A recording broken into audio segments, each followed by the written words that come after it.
My life and my world were destroyed. It all began when mysterious towers started appearing all around the globe. No one knew where they came from or why they appeared out of nowhere, but they were later dubbed Nightmare Towers because of their creepy nature. That was when the Nightmare Tower began choosing people randomly, giving them a chance to become tower walkers and save the world. Those who responded to the tower's call were all instantly summoned inside. As a kickstart, they were handed battle gear by the interface system, which let them use unnatural strength and skills, the kind you usually see in RPG games. But the worst part is that it wasn't a game. For the people living outside, there, things quickly became nightmarish. The towers soon unleashed waves of monsters into the real world, and this phenomenon was later called a tower impact. Humanity fought back as best they could, but the first tower impact wiped out nearly 30% of the world's population. The tower walkers trapped inside could do nothing but watch the catastrophe unfold and see their loved ones die. Since they weren't killing enough monsters within the tower, it became overrun with them. And eventually, those monsters broke into the real world. But to make a change, they all decided to ascend and kill monsters with the help of the powers and skills they'd been given. However, in order to tempt them and steer them off course, the tower cunningly offered an opportunity like no other. They were given an object known as the Regression Stone. As the name suggests, it allowed tower walkers to go back in time to the moment before the tower impact happened. Their memories and experiences would remain intact after regression. Some didn't hesitate for a second and cashed in on this chance, while others felt suspicious of the stone. Turns out, the folks who used it didn't actually travel back in time. Instead, they were transferred to a parallel universe with a different timeline. So basically, those who returned to the past weren't fixing anything for this current world. They simply abandoned it. As they kept ascending the tower, things only got worse, especially after the second tower impact. So instead of dying a pathetic death at the hands of monsters, many decided to abandon their world and regress. The fate of this world was left only to the brave souls who resisted the temptation of the regression stone. But little did they know what awaited them was death on the 98th floor, the Chamber of Hell. Jae-won was utterly defeated along with his calm raids, yet they didn't give up, fighting until their last breath. Eventually, our boy managed to slay the Tower Guardian at the cost of his friends' lives. His one and only friend, the one he cherished most, also chose to abandon this reality with his final breath. It broke Jae-won's heart to see his friend make such a pitiful choice. But the protagonist didn't waver. He pushed forward and eventually reached the 99th floor, where he had to face the Guardian, the Frostworm Velkasus. It's been 10 long years since he reached the 99th floor. Fighting that monstrosity, though the 98th floor nearly destroyed him, he knows that without the equipment abandoned by the other tower walkers, who were once his friends, he'd have been dead long ago. Right now, he's back in the lower levels of the tower, meeting a blacksmith named Jay. The blacksmith is shocked that our protagonist actually wants to challenge that monster again, but Jae-won doesn't hesitate before confirming it. He's not backing down until he finishes what he started. Here's a little context about this place. Some time ago, the tower walkers reclaimed a village on the 50th floor after finally defeating the dragon that ruled it. That village is now called a topos. Of all the blacksmiths who once lived in a topos, Jay is now the only one left. Jay is even sad because the demand for ore that had always come from the lower level floors has almost extinguished. Jae-won thinks to himself that this kind of outcome had been bound to happen sooner or later. After all, there are barely any survivors left. Jay pauses for a moment and then asks if he's noticed anything strange during his recent travels through the tower.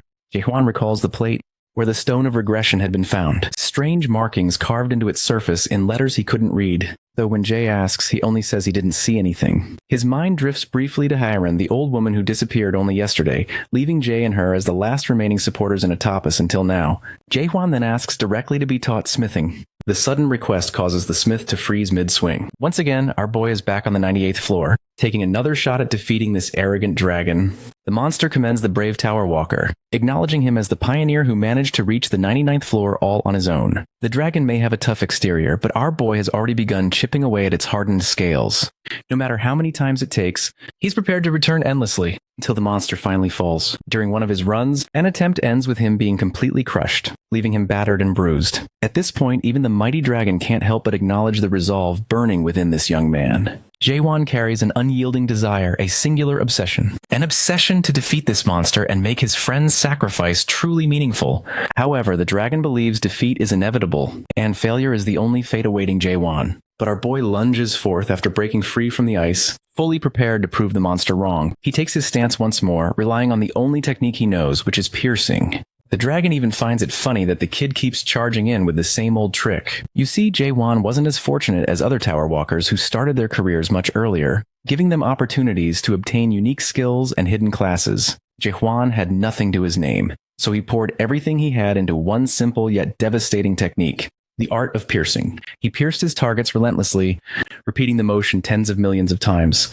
This refined mastery even earned him several nicknames. His piercing only grew faster, stronger, and more precise, eventually evolving into something comparable to a hidden class skill. And because it isn't an actual skill, Jaehwan can use it endlessly without consuming spiritual energy, unlike hidden abilities. Even so, not even hundreds of thousands of jabs were enough to deal truly significant damage. Then Jaehwan notices something. The monster's weakness lies in its jaw. The moment the dragon opens its maw to unleash a massive icy roar, Jaehwan seizes the opportunity. He pierces upward from within, obliterating one of its eyes and shattering half its jaw. Even after pouring everything he had into that strike, it still wasn't enough to completely destroy the monster's maw. Deciding to get serious, the dragon takes to the skies and unleashes a relentless barrage of ice. Jaehwan narrowly avoids the attacks at first, but eventually becomes overwhelmed. Seeing this, the dragon boasts about its strength, convinced that a mere tower walker could never bring down a beast of its caliber. Maybe things might have been different if more fighters like Jaehwan had worked together. That's precisely why the dragon feels satisfied knowing the foolish humans fell for the allure of the Nightmare Stone. Hearing this, Jaehwan is startled and demands the dragon explain more about these Nightmare Stones. Instead of answering, the monster begins crushing everything beneath its massive paws, leaving Jaehwan no choice but to retreat for now. Jaehwan is left with barely any HP, and a single swipe would have been enough to finish him off. Still, he is more curious than ever. He needs to learn more about the Nightmare Stones and what that dragon truly knows. To get the answers he seeks, he spends half a decade fighting the monster. At last, his efforts bore fruit. The nightmare of the 99th floor is defeated, and the victor sits right over the monster's devastated body. Now, before the monster's life extinguishes, Jaehwan demands to know the truth about the Nightmare Stones. The dragon, however, doesn't give him the satisfaction. He says Jaehwan can only learn the mystery behind them by reaching the last floor. With those final words, the monster dies, and our boy earns the Ice Dragon Sword as a reward, though honestly, this so-called sword doesn't really look like one. Now comes the moment of truth. The door to the final floor materializes right before him. Jaehwan steps forward without any fear in his heart, even though he knows nothing of what lies beyond. Entering the final floor, Jaehwan realized he's standing in a strange place where countless panels of light float around him, each displaying a different image. From there, he sees the tower's condition in the outside world, and a topos as well. Suddenly, a voice comes from somewhere unseen, noting that our protagonist has arrived early and reassuring him there's no need to be tense. The figure sends an important announcement, and a system notification appears in front of him. Congratulations to our hero for being the very first person to fully clear the tutorial of the game within World 294. The message goes further, declaring that his record will be permanently stored in the Immortal Library, the Akashic Record itself, and the monarchs of the Great Land are allowed to look upon it. Reading this, Jaehwan's mind fills with all the terrible experiences he had in the tower, and now he is learning that it was just a tutorial. The mysterious voice observes how shocked our boy has become and warns him not to let it bother him too much, or else he will face the consequences. A huge wave of water crashes into Jaehwan as a beast with glowing eyes emerges into sight. The creature comments that he has already gone further than he should have, yet praises the amount of control he's shown for a human. The praise doesn't last because the beast suddenly stops mid-sentence as our protagonist rises from beneath the water. The figure notes how quickly Jaehwan has recovered, much faster than expected. He doesn't waver as he demands to know who the being is. The figure only laughs in response, admitting it got too excited and completely forgot to introduce itself. It tells Jaehwan he should be proud of reaching the 100th floor alone for the first time in history. At last it gives its name, revealing itself as Beastrain, the demon who rules over the Nightmare Tower. However, our hero can't ignore the thought that this was all just the tutorial, and then asks if there must be a real game waiting beyond. The demon confirms he's right, but insists that before they move forward, it wants to show him something. Beastrain snaps his fingers, and scenes from Jaehwan's journey flicker into view. Our boy watches the images unfold, starting with the moment Seoyul joins his party. He sees Seoyul and Yoonhwan standing beside him as the three of them laugh together, introduce themselves, and fight side by side as a true team. Then some dark memories are shown, where Seoyul's body is lying wounded on the ground, and Jaehwan falls to his knees, calling her name repeatedly with a trembling voice. Next, the last moments of Yoonhwan appear. Meanwhile, Beastrain asks if this rising tide of sadness is stirring emotions Jaehwan thought he had buried. The demon calls those feelings a waste, yet offers something cruelly tempting, a chance to go back and start again from the very beginning, only this time keeping every memory exactly as it is. B-Strain's grin widens as our protagonist realizes more clearly that this is not the end of the path at all, but the prompt glowing in front of him isn't a gift either. It's nothing more than a trap, since he thought he could save the world if he climbed the tower. He recalls the system window that named him as the chosen Tower Walker, supposedly destined to save the world. From the very beginning, there was no way to stop the tower impact, and they had been tricked into climbing. Saving humanity was their only hope. Jaewon rejects the offer instantly, declaring with firm resolve that he will never return to the past. B-Strain mocks his refusal, claiming that no one can cling to what's already gone. Because regression is impossible in both the tower and the Great Land, the name Stone of Regression flickers across our boy's thoughts. But the demon shatters the illusion right away, explaining that the so-called regression stone was never what people believed it to be. In truth, it's the Nightmare Stone, a cursed gem that drags anyone who touches it into endless dreams woven by a dream demon. Its words cut deeper as it laughs again, saying humans are probably the only creatures foolish and desperate enough to fall for such a trap. Our hero connects the pieces and understands the truth in full. The main game that B-Strain spoke of is nothing but an endless loop, a cycle that repeats without ever truly beginning again. Without the slightest hesitation, Jaewon presses no, declaring firmly that he's already uncovered the real truth of the tower. The tower itself is just another dream. With his decision made and his path clear, our protagonist swears he will hunt B-Strain down no matter what, and climb to the next floor waiting beyond. B-Strain keeps pressing Jaewon and insists that the tower ends here, but our protagonist ignores him completely, refusing to even acknowledge the claim. The demon shifts to taunting, suggesting maybe he is only pushing forward because he is greedy and wants more than just memories as a reward, then tries to tempt our boy by offering hidden treasures. Still, Jaewon does not consider it for even a second. B-Strain wonders if he wants to go back to his world, claiming he must have known this truth from the moment he realized the tower was only a dream, and then reveals that the tower's impact is not even real. Jaewon demands what he means, and B-Strain responds by pulling up a vision that shows everyone outside alive and unharmed. He continues explaining how beings like him live in clusters, pointing out that this must all be good news for our protagonist, and flips the vision to another scene. This time it is Jaewon in a hospital room, looking at his own unconscious body lying on a hospital bed along with all the other walkers. While B-Strain explains that although he spent decades inside the tower, only a single month has passed in the real world. The demon starts boasting again, claiming our hero could never hope to defeat him, calling their difference the same as the gap between a dragon and a human. Jaewon simply raises his sword and declares that he has already slain a dragon, which makes B-Strain snarl and call him arrogant. In the next moment, the two crash violently into each other. Later, Jaewon steps into a building, calling out for Jae but hearing no response. His mind drifts back to all his battles with B-Strain. 72 days have passed, and he never managed to land a killing blow. Yet despite all those fights, the demon never actually killed him either. And now our boy realizes it is because he never intended to. With that in mind, our protagonist swears to keep going no matter how long it takes. Meanwhile, B-Strain thinks deeply about Jaewon as a product worth selling, a seed that refuses to grow the way he wants. Normally, the process is simple. Pick out the good seeds during the tutorial, nurture them through the main game, and watch them develop.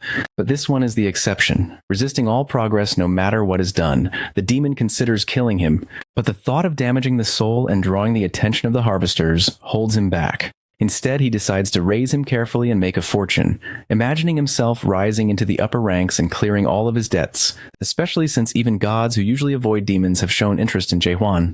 Suddenly, Jaewon attacks him from behind, prompting B-Strain to ask about his real goal. But our hero just keeps swinging his sword without pausing for even a second. The demon tries to reason with our protagonist, insisting that moving on to the main game would benefit not only him, but also everyone connected to him. Yet Jaewon does not show the slightest sign of caring. The fight grows fierce, until B-Strain slams him into the ground, and starts shouting again, offering every hidden skill and item in his possession if Jaewon will only agree. However, our boy insists on hunting him down, and with B-Strain's patience slipping, Jaewon finally says he has a question. Later, B-Strain begins explaining that his universe is made up of more than one dimension. But Jaewon cuts in, saying he already knows because theories like that exist on Earth. The demon continues anyway, describing how the Great Land is the main dimension and how countless smaller frontier worlds, including Earth known as World 294, surround it. He explains that the Nightmare Tower exists so walkers can gain skills and adapt to the system in order to travel across these different worlds, and demons like him are responsible for helping the walkers in the games. But when Jaewon asks why they do this, B-Strain sidesteps the question and instead wonders aloud why the tower appeared specifically on World 294. He reveals that this world was chosen simply by coincidence. Our protagonist does not let up and cuts him off again, demanding to know the demon's true purpose in running it. B-Strain tries to dismiss it by claiming he is only volunteering, but Jaewon refuses to believe it and pushes harder, wanting to know exactly what rewards he is getting out of it. The demon replies with nothing but vague excuses about different motives, but before the exchange can go any further, a red message suddenly appears above B-Strain from the monarch, ordering him not to kill Jaewon and to end the conversation immediately. However, the unaware demon turns to him and asks if he believes him now, but Jaewon just stares back in silence. Jaewon's status screen is filled to the very top, every stat sitting at its maximum and his level completely capped, and no matter how much effort he pours into it, nothing rises any further. He tips back a potion and gets up again. Even though all this power is his, the gap between him and B-Strain is something he can't seem to close. Suddenly, something hits his mind, and our boy starts getting a strange feeling. As he looks ahead, he observes bright golden particles floating in the air.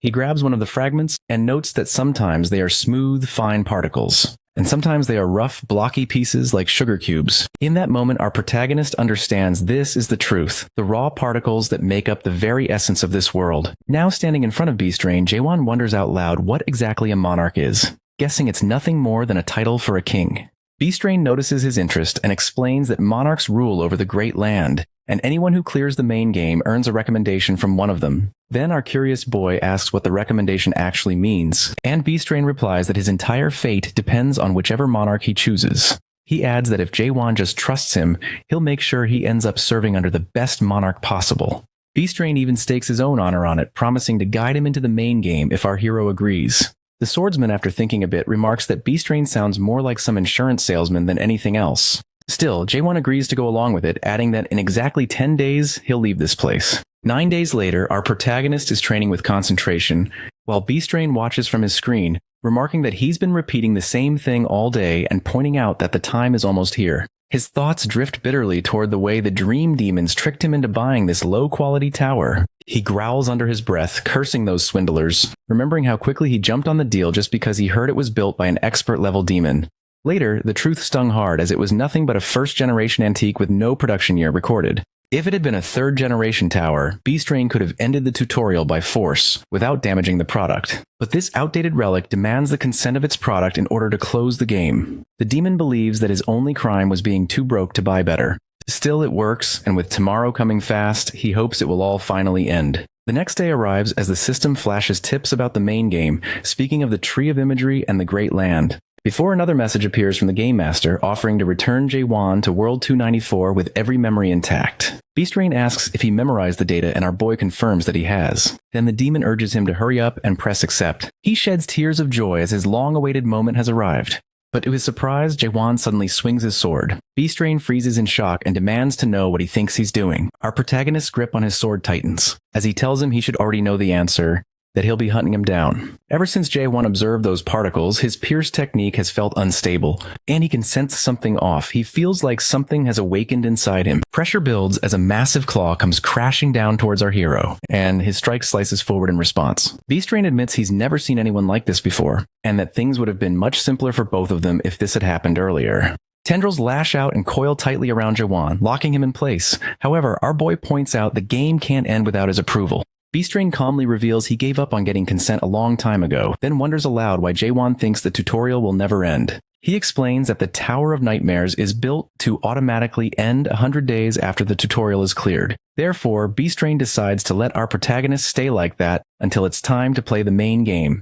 Still, Jaewon clenches his sword as he calls out to B-Strain, then mentions that he knows he is the trickster, who is 784 years old and has visited a total of 128 worlds. Having spent his time cultivating the products in each world, the Tower Master gets stunned as he demands to know how Jaewon could possibly know all of this. However, our hero adds that he was going to hand him over to Harvester, the Monarch of Darkness. B-Strain starts sweating in panic as he asks who Jaewon is. Our protagonist confidently explains he is the product B-Strain cultivated here for decades. In the next moment, he unleashes a huge amount of energy, aiming to defeat the Tower Master. Jaewon pushes forward with full force as he swings his blade, striking B-Strain directly and pushing him backwards. Then both clash with their forces. As a result, our boy skids back, while B-Strain's shoulder is injured. This leaves the demon confused, and then something hits his mind. Meanwhile, our protagonist prepares his sword, while B-Strain wonders if he is an over-adapted player. Our boy recalls that ever since he reached the 100th floor, he wondered if the demon could even kill him. Reality itself began to break down. He finally understood stabbing when he had no doubt left. He strikes the shield of his opponent, breaking it completely. The system notifies about the lifting of the sync limitation. Then the demon transforms his body to counter Jaewon with his full strength, trying to make him surrender. As Beast Rain strikes, he admits he is impressed seeing our hero reach the second stage of adaptation after just completing the tutorial. But he believes a human can't defeat a demon. As he unleashes a high number of spikes, the spikes hit Jaewon and his blood flows. But still, our protagonist clenches his sword and decides to stab his opponent no matter what. He keeps stabbing as the count climbs higher and higher until it finally reaches 10 billion times. Finally, Jaewon manages to land a powerful blow towards the demon, making his opponent realize something. However, it's too late for Beast Rain to do anything, as our protagonist successfully defeats him and points his sword toward the demon. He states confidently that humans are not just things for demons to trade and sell. With unshaken resolve, Jaewon declares he will destroy the tower and climb to the next floor and then to the top. The ceiling begins to shatter as he declares that he will see the end of the world the demons have formed. A system window pops up with his info filled with just question marks. Beast Rain scrambles in desperation, pleading with him not to do this, claiming that there is nowhere left to go.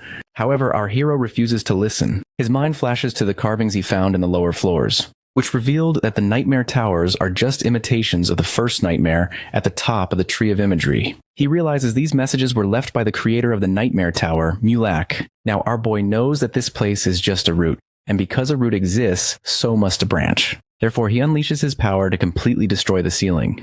Then the prompt appears, declaring the tutorial over. However, he has failed to complete the game. After a moment, Jaewon wakes in a new place, which is kind of like a forest. He looks ahead as he has finally found what he was looking for. Massive beasts burst through the thick leaves, growling heavily as they surround Jaewon. One leaps at him to attack, but he eliminates it with ease using his shallow stab. The ground suddenly rumbles as a towering beast steps out. Upon seeing it, our boy instantly notes that his shallow stab won't be enough against something like this. Using his normal stab, he eliminates the towering beast with a single strike. Later, he collects all of its horns. Unexpectedly, a yell rips through the air, and strange ant-like people appear from the trees, one of them shouting and pointing directly at him.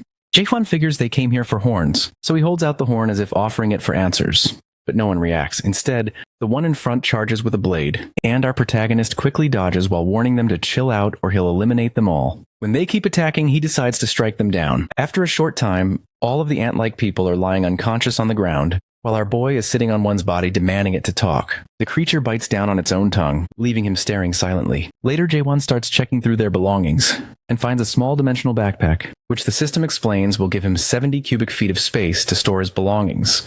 He notes that the system hasn't worked right since leaving the Tower of Nightmares. He had assumed it would function the same across every world, even in the Great Land, but that clearly isn't the case. While searching, our protagonist also finds some odd colorful stones they carried, and it turns out they are soul stones that enhance spiritual power, which he gets to know through suspicion. Every enemy he eliminated had one, making him wonder if these people were jewelers or something, but he just shoves the loot into the backpack without bothering to figure it out. After that, his sword opens its jaws and eats all the dead bodies. Meanwhile, he comes across an old scroll, and even though it doesn't look like much, something about it makes him pause. When Jaewon unrolls it, he sees the words Tree of Imagery, Chaos, and recalls that he didn't come across this information from the files Beast Rain sent him. Somewhere else, the ground shakes as fanged beasts come crashing out. Surprisingly, a girl with wild red hair, along with other people, is running away from the chaos. She hurls a weapon that misses the monsters entirely, and instead slams into the knee of a tall, red-haired guy,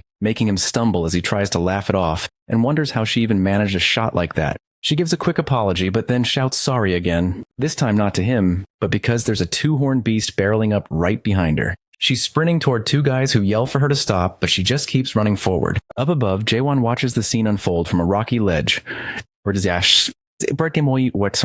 and notices right away that the red-haired woman has the most power in her group, but their teamwork is a complete mess. And he can't help wondering how they even made it through the Tower of Nightmares in the first place. The red-haired warrior finally charges forward with flames bursting around him, and the girl joins him with a grin, but her first reckless strike nearly clips her teammate. He recoils and yells at her, while she just shrugs it off without a care. And that's when our boy suddenly drops down from above. Jaewon drives his blade in one clean stab through the monster's skull, sending blood spraying as the beast collapses. When he steadies himself, he sees the red-haired warrior staring at him with a tight jaw. and eyes locked onto him. Once the chaos fades, the girl's teammates walk over to Jaewon and casually ask if he's cool with them taking it. Her friend looks hesitant, quietly pointing out that maybe they shouldn't since the horn is worth a lot. They explain that normally it takes 10 people to bring down a 2-horned beast. However, our hero doesn't say anything, though he remembers that the one he killed earlier had 5 horns. He figures that monsters with more horns are stronger. The red-haired girl steps close as she demands to know who he really is, saying that even across all of chaos, nobody could ever take down a 2-horned beast in a single blow like that. She presses for an answer, wanting to know where he came from, and Jaehwan looks her straight in the eye, asking what chaos is. The girl freezes on the fact that he doesn't know what chaos is. The red-haired warrior stares directly at Jaehwan and immediately starts firing off questions, asking for his name, why he's even here, and how he's somehow able to speak with them. However, Jaehwan only gives short replies in return by nodding and shaking his head. They mutter among themselves that it's unusual to even run into a language barrier these days. When the red-haired man asks if he's fine with them taking the 2-horned corpse, our boy agrees without complaint. Meanwhile, the red-haired lady notes that his fight was strange since he showed no real skill and killed the beast with a single stab. After that, she tries to use her ability on him, but the system instantly throws back a message saying it failed. She learns his spiritual power is no higher than a non-adapter's, demanding to know who he is. She presses him to state his identity and why he is here in chaos as an unadapted player. When our protagonist repeats the single word chaos and questions what that's supposed to mean, the woman accuses him of messing around, saying his words make no sense, asking if he is having trouble understanding her.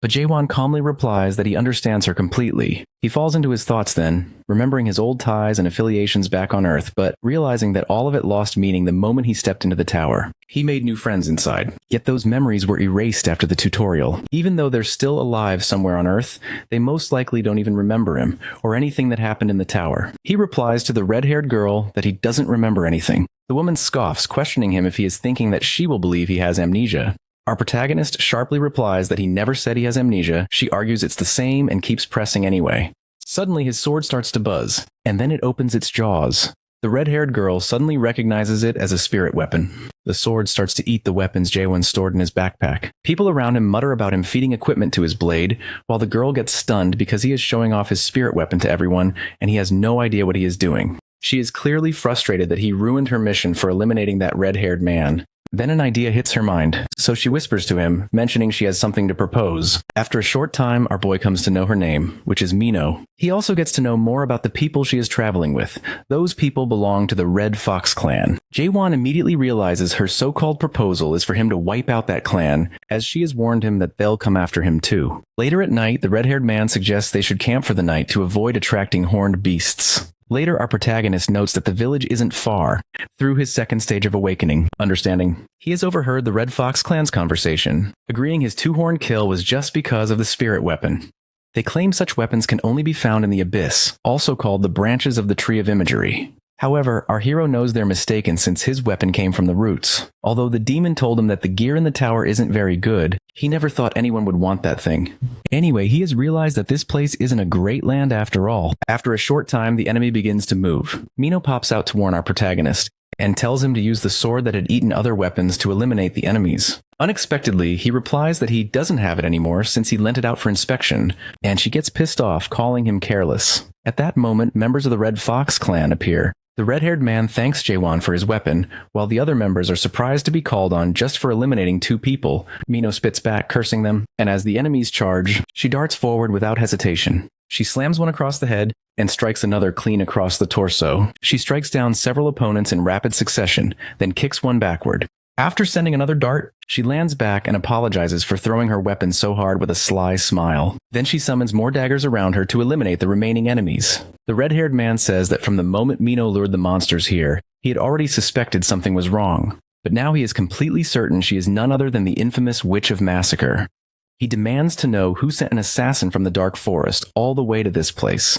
She answers directly, saying it doesn't matter who gave the order, because countless non-adapters have already been slaughtered by the Red Fox clan, and many want them dead. He laughs, claiming there's no way the Dark Forest clan would ever move for something so trivial. Before he can continue, her daggers flash toward him in a sudden strike, but he counters the attack immediately. Then he declares this can only be a personal mission. Raising the spirit weapon, he tells her that if that's the case, then her life will end here. She narrows her eyes.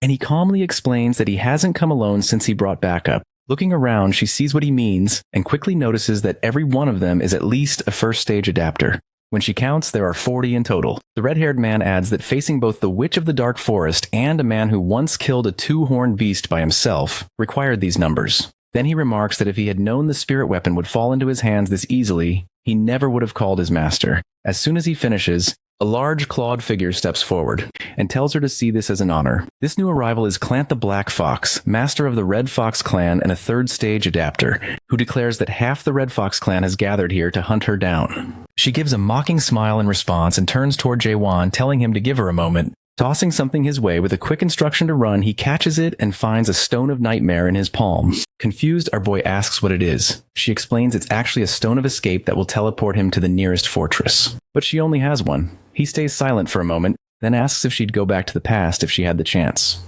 She calmly says she would never return. If she dies here, it'll be all worth it, but she'd never go back. Jaewon looks at her and assures her she won't die today. Then he moves, striking the enemies with his second sword and strikes them down in quick succession. Right after that, a heavy attack slams into the battlefield as the Fire King unleashes his technique. Still, our protagonist charges forward at full force, invoking Oblivion, the third stage of awakening. He slices straight through the incoming wave of flame and force. Their clash creates shock waves that tear across the field as weapons collide. Even though the Black Fox presses his attack with overwhelming strength, the counter pushes him back. When the dust settles, Jaewon is the one standing, who retrieves his spirit weapon back from the red-haired man. A moment later, a massive blue slash rips across the battlefield, scattering the enemies that still remain. As Mino stands watching the scene unfold, she calls his name. When he turns toward her, she steps closer and asks about his true identity, though he replies that she already knows. Then he asks if she has also lost her memory, which makes her grow uneasy. She demands the return of her precious stone. However, he mentions he has lost it. Her voice sharpens as she questions how he could lose something so valuable, yet he simply tells her to search for it herself. Later, Mino does exactly that, overturning everything she can, but the stone remains missing, making her regret giving it to a stranger, although our boy watches and tells her again that she already knows who he is. When she presses further, he finally says that he is a human. She looks at him and asks if he's being serious. He replies by asking if she herself is human, and when she admits she is, he tells her that alone is enough for him. She sits beside him, admitting internally that maybe he is right, as it's enough that they both are humans. The next morning, Mino asks Jaewon if he truly doesn't remember ever coming to Chaos, or even setting foot in the Great Lands, and he answers that he doesn't. She admits she is envious of him. She also explains that most people who end up here feel the same way because their arrival is always tied to memories they would rather erase. He flips the question back and wonders how she came here. She suddenly stops walking and warns him he will regret asking this later. Eventually, they reach Gorgon Fortress. As they enter, Jaewon notices a circular structure nearby and realizes it looks exactly like a summoning circle he saw on the first floor of the tower. He moves closer, and right then a red light flares. A crowd of terrified people appears inside, screaming and begging for help. Mino glances at the group and remarks on how many have come at once. She mentions that's how she ended up in Chaos, and warns not to ask anyone in Chaos how they arrived. Then she welcomes him to the world of the dead, Chaos. Jaewon connects the dots and concludes that those who die in the Great Lands end up either chosen by the gods of the abyss, or they are chosen by the masters of the Great Realm.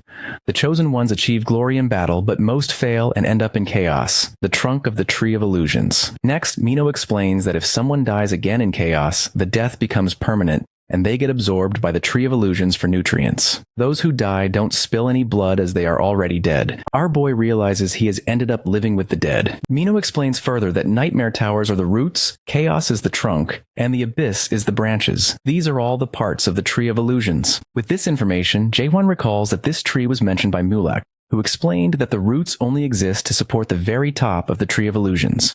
Turns out he is really not in the wrong place, and aims to go to the higher place. Not long after, uniformed soldiers rush in and start taking control, ordering the newcomers to line up and head to the speech hall. One officer hands out clothes, pointing out a man for looking too weak and skinny. Mino walks up to the officer, James, and he questions her about being at the North checkpoint. She responds that she was only passing through and just wants entry.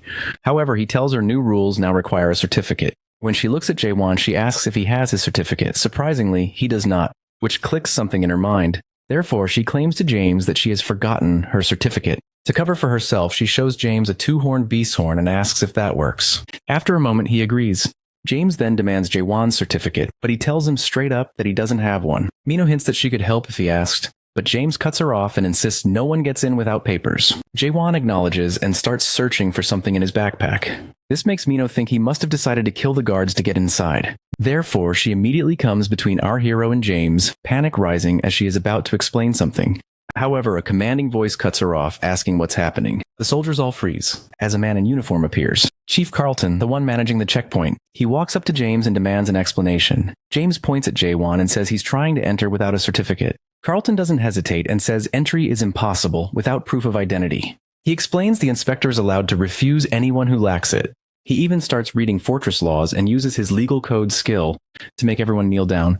Then he also brings up the Restraint Act. However, Jaewon uses his blade to slash the legal code skill barrier away from himself. And Mino. He interrupts Carlton and asks what's actually on the certificate. Carlton says it lists one's identity, records, and skill data. Jaewon replies that he doesn't need one because he refuses to show him anything about himself. The chief is confused as his legal code isn't working on our protagonist. Therefore, he decides to detain him under the law and summons chains using a skill called Silver Restraint. The chains move forward and try to coil around Jaewon, but our boy resists until they snap apart. Every guard freezes in shock. Carlton demands to know how that was possible, but after that, our hero decides to do the same thing as Mino, which makes her recall that she bribed James using the horn. On the other hand, James goes pale as he was the one who accepted a bribe. Jaewon reaches into his things, pulls something out, and hands it to Carlton. Meanwhile, James yells for an execution, but Carlton silences him and asks Jaewon directly if that's his name. When Jaewon says yes, Carlton looks at him and declares that he is the messenger of the Greens. The device sweeps over Mino and gives off a warning that her soul corruption has passed the safe limit, telling her she needs to take medicine. Carlton glances her way and tells her she's pushing things way too far. Jaewon tilts his head and wonders what soul corruption even means while eating her medicine. Mino explains that it's a chronic sickness everyone in Chaos carries, the kind that grows worse simply by existing here, and says that's the reason the horns of horned monsters are worth so much, since they're the only medicine that slows the spread. Mino adds that she managed to get one for free thanks to him. Next, Carlton steps up to Jaewon and says it's time to check his corruption level as he pulls out the scanner. The machine flashes green, then orange, and finally red, before the reading suddenly fails. Right after that, the number on the display drops straight to 0. He and James get stuck, and then he hands back the soul stone. Our boy asks if he doesn't want it, but Carlton calls him the messenger of the green and warns him never to give such stones away lightly. Our protagonist replies that he's not anyone's messenger and not part of the Greens at all, but Carlton responds that he already knows. Later, Mino and our hero head toward the fortress. James watches them from behind and asks if letting them pass was really wise. The captain turns to him and questions if he even knows what a soul stone truly is. James responds that it's valuable and boosts an adapter's spiritual power, but Carlton tells him that's not the whole story. He removes his glove and shows his burnt hand, which was the effect of the magic stone that our hero gave him. He explains that only a green can carry one without falling into corruption, while anyone else is consumed by it. He points out that Jaewon doesn't seem like a green at all, yet he handled the stone with no problem. James asks if that means he trusts him. Carlton says he doesn't trust the man, but only his soul, since the device never fails. The only time it can't read is when a soul is completely pure. He states that our protagonist's soul is the purest in all of Chaos. So whether he's a green or not doesn't matter, because what they need is simply someone who can handle the stone. When James brings up their master's condition and asks if it's connected, the captain says he doesn't know. However, he brings up rumors of someone at the gate taking bribes, and James freezes, realizing he has been caught. Meanwhile, inside the gate, our boy thinks about the process of getting Mino inside, remembering how Carlton listed out the regulations and told her he'd let her go only because Jaewon asked. He warned her never to try bribery again. He then tells Jaewon that she'll recover soon. When they reach a bridge, our hero asks someone if they know a blacksmith skilled enough to handle his spirit sword. But that stranger says they doubt there is anyone that's skilled while showing his spirit sword. Someone watches him from beneath the bridge with a sly smile. Later, Mino finally recovers as she notices they're already deep in town by this point. Then Jaewon tells her to go her own way. She stops in surprise and demands to know what he means. She yells at him to wait and accuses him of ditching her, and runs after our protagonist to ask if he's still upset about her trying to leave him at the gate. He tells her that just getting him to the fortress was enough, and that she'll only slow him down from here. He states she and he are different. However, Mino chases after him, insisting that he doesn't know the town and will end up in trouble. He replies that he can just ask for directions, but she yells that he should be asking her since she knows the way around here better than anyone. That's when our boy finally tells her that he's looking for a nightmare. Mino quickly says she might know where the nightmare is and offers to guide him. Our protagonist agrees, but explains that they need to deal with something else first. Up ahead, a group of men come into view, and one of them points out that they've found their targets. They ask about the spirit sword, but Mino warns them to leave before things get messy. The men mock her, saying their youngest will be 12 this year, and claim foul language is bad for a child. They demand the spirit sword as a toll, or they'll let the youngest deal with it. However, our hero shuts them up with a plain face. The enemy leader warns that surrendering the sword is the only way to avoid harm, but before he can complete his speech, Mino shouts back at him, pointing out their youngest one, who is actually a giant man. Ignoring her totally, the giant stomps forward and raises his axe. But our boy's blade slams into him, cutting off his arm. Jae-won tells them if they're really going to fight, they should hurry up. One of the men shouts in outrage, another accuses him of cutting off their youngest's hand, and the third yells that they'll never forgive him. The whole group charges forward, and our swordsman moves at once to eliminate them all.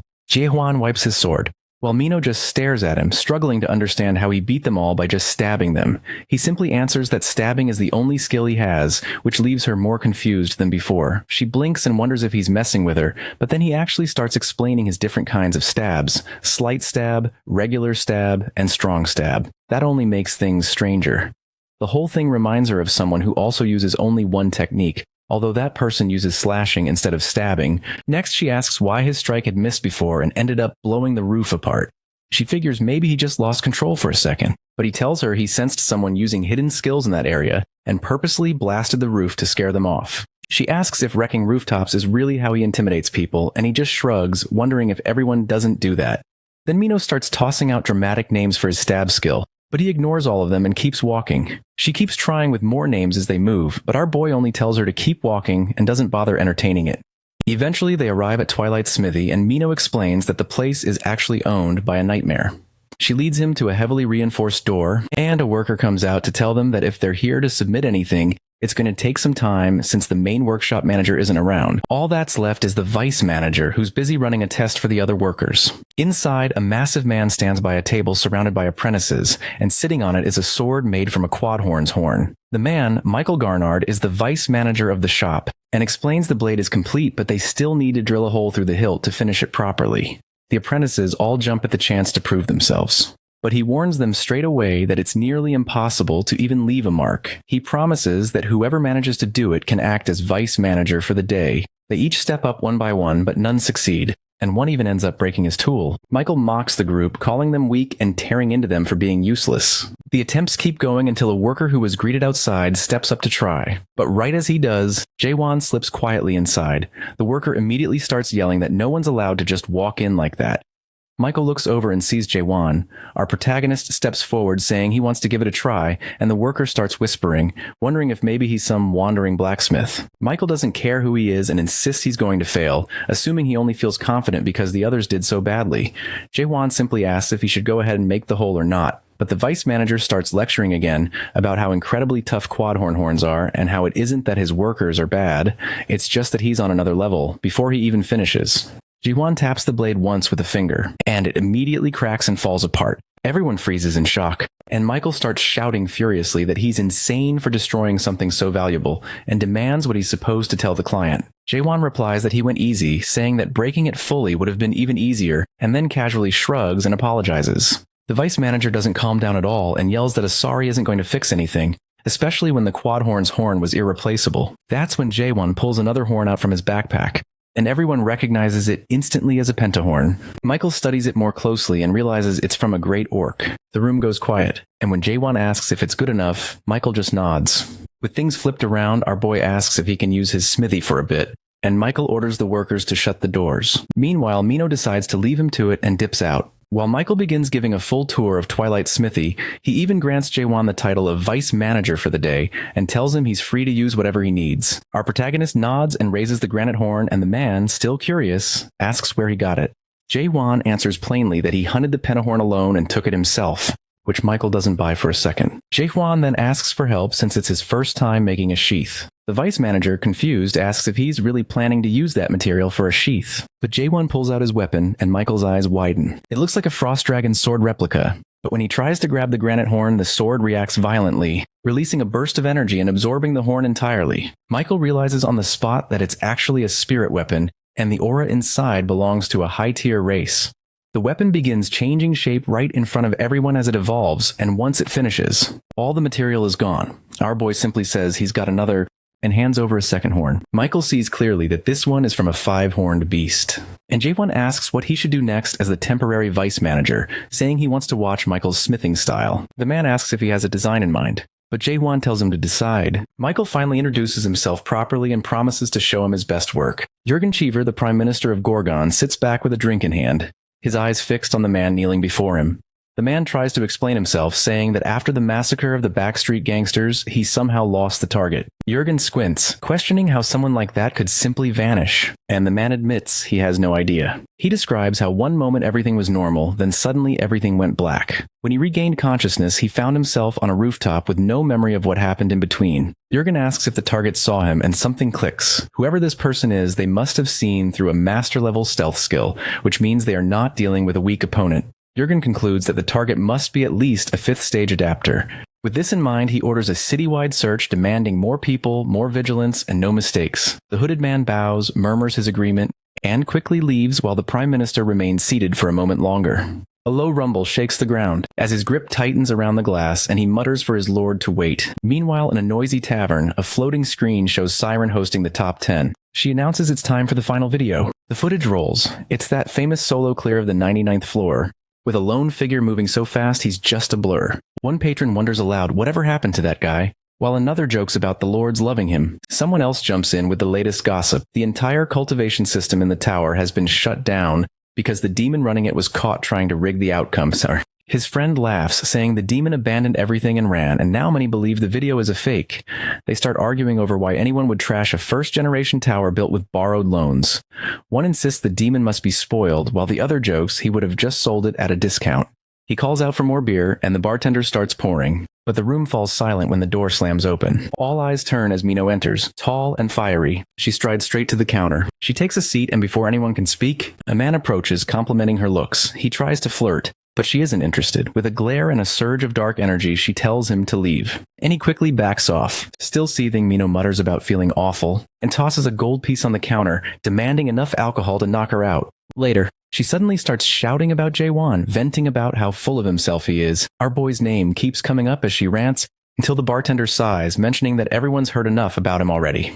That's when Claire, the tavern owner, steps in. She asks why Mino is being so dramatic when she isn't even drunk yet, and questions why she sticks around someone she claims to hate. Mino snaps that it isn't like that, but admits that every time she sees Jae-won, something inside her ignites. She recalls how our protagonist walked straight into chaos, sword swinging, destroying everything in his path with no hesitation. She can't shake the memory of how he looked at her, repeating his words that they are different. Mino points out that everyone else, including Claire, works hard just to survive. But this guy arrived out of nowhere. She remembers asking what he'd do if he ever encountered a nightmare. And all Jae-won said was there was no use explaining because she wouldn't understand. She complains that he always brushes her off and looks down on everyone. Claire sighs, resting a hand on her head, and says our hero is just immature.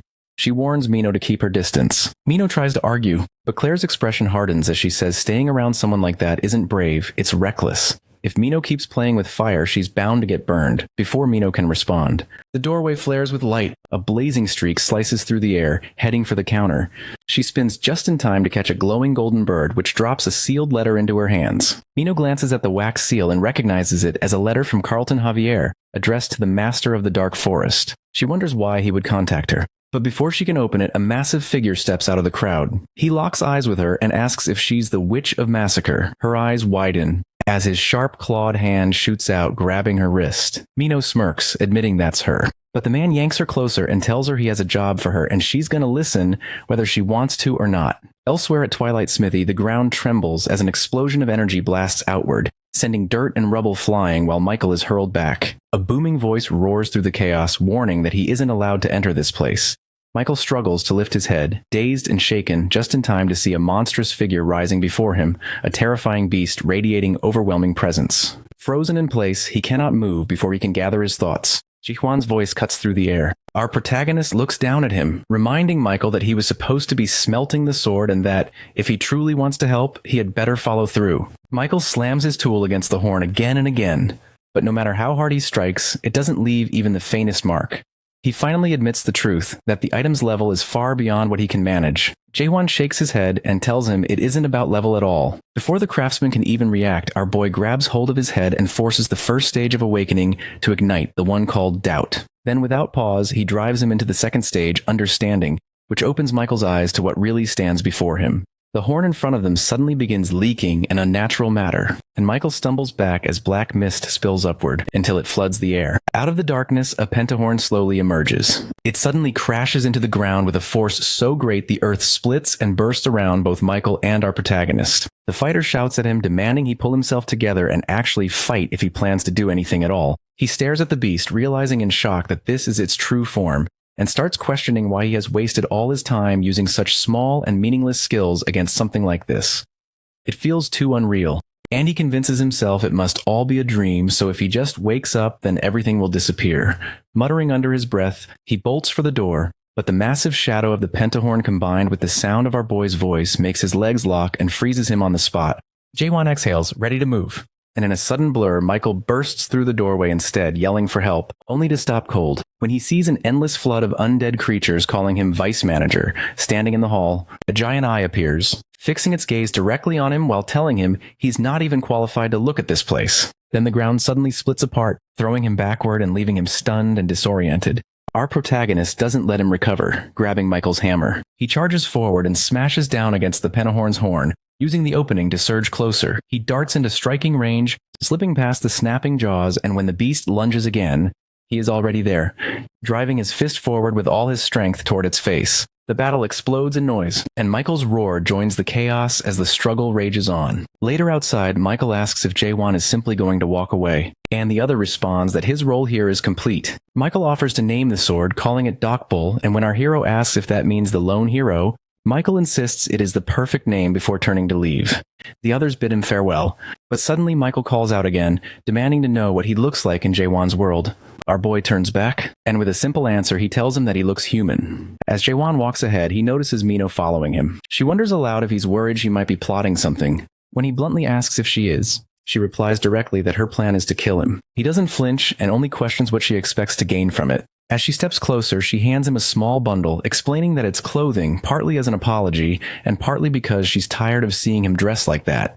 She then asks what he intends to do now that he's failed to track the nightmare. Our boy mentions that Michael once brought up a way to trace it, and once he does, his plan is to head to the Tree of Imagery and search for the path into the abyss. She presses him again, questioning why he would go that far, and he simply asks if she's really that curious. Mino warns him that even if he reaches the abyss, those who return are forever marked as warriors of the abyss. Our protagonist says he has no intention of coming back. She grows uneasy and demands to know who he thinks he is to even try. She accuses him of moving forward without caring about anyone else, calling him inconsiderate, cold, and worse. Mino adds that he doesn't see the people here as human. Maybe they aren't as strong or brave, but they're still human, just like her. Jaewon recalls his moments with her, and using his awakening skill, he notices a message above her warning not to get any foolish ideas and threatening the life of an old woman if she breaks their promise. He wonders if those people have hostages to get their hands on him.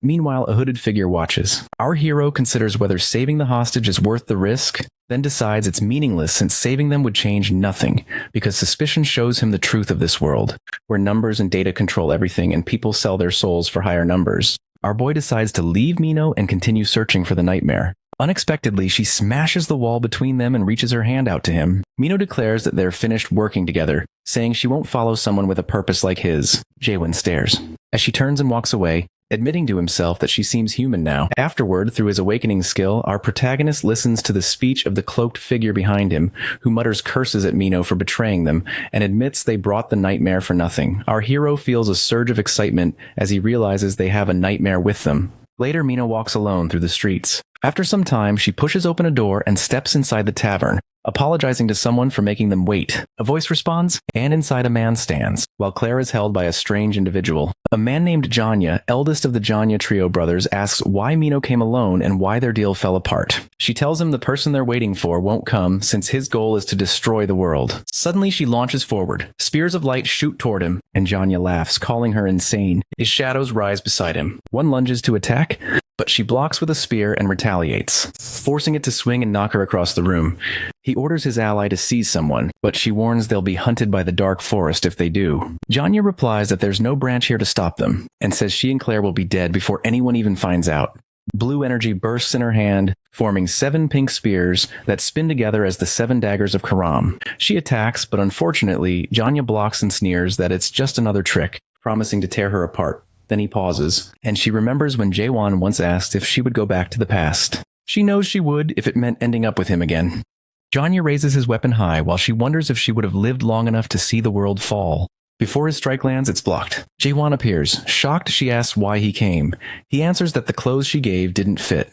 She asks if that's really the only reason. Our boy grips his sword and demands to know if they have the nightmare, then orders them to bring it to him. The enemies nearby begin whispering among themselves. One wonders if Jaewon has completely lost his mind, while another recalls rumors that he wants to fight the fortress, and insists he can't possibly be thinking straight. Meanwhile, Mino warns our boy that the enemies in front of them are 4th stage adapters, opponents too dangerous to take lightly, no matter how confident someone might feel. Still, she admits she doesn't actually believe he'll lose this fight. The leader of the enemy group, Janya, lunges forward with 2 of his men, declaring they will teach him a lesson.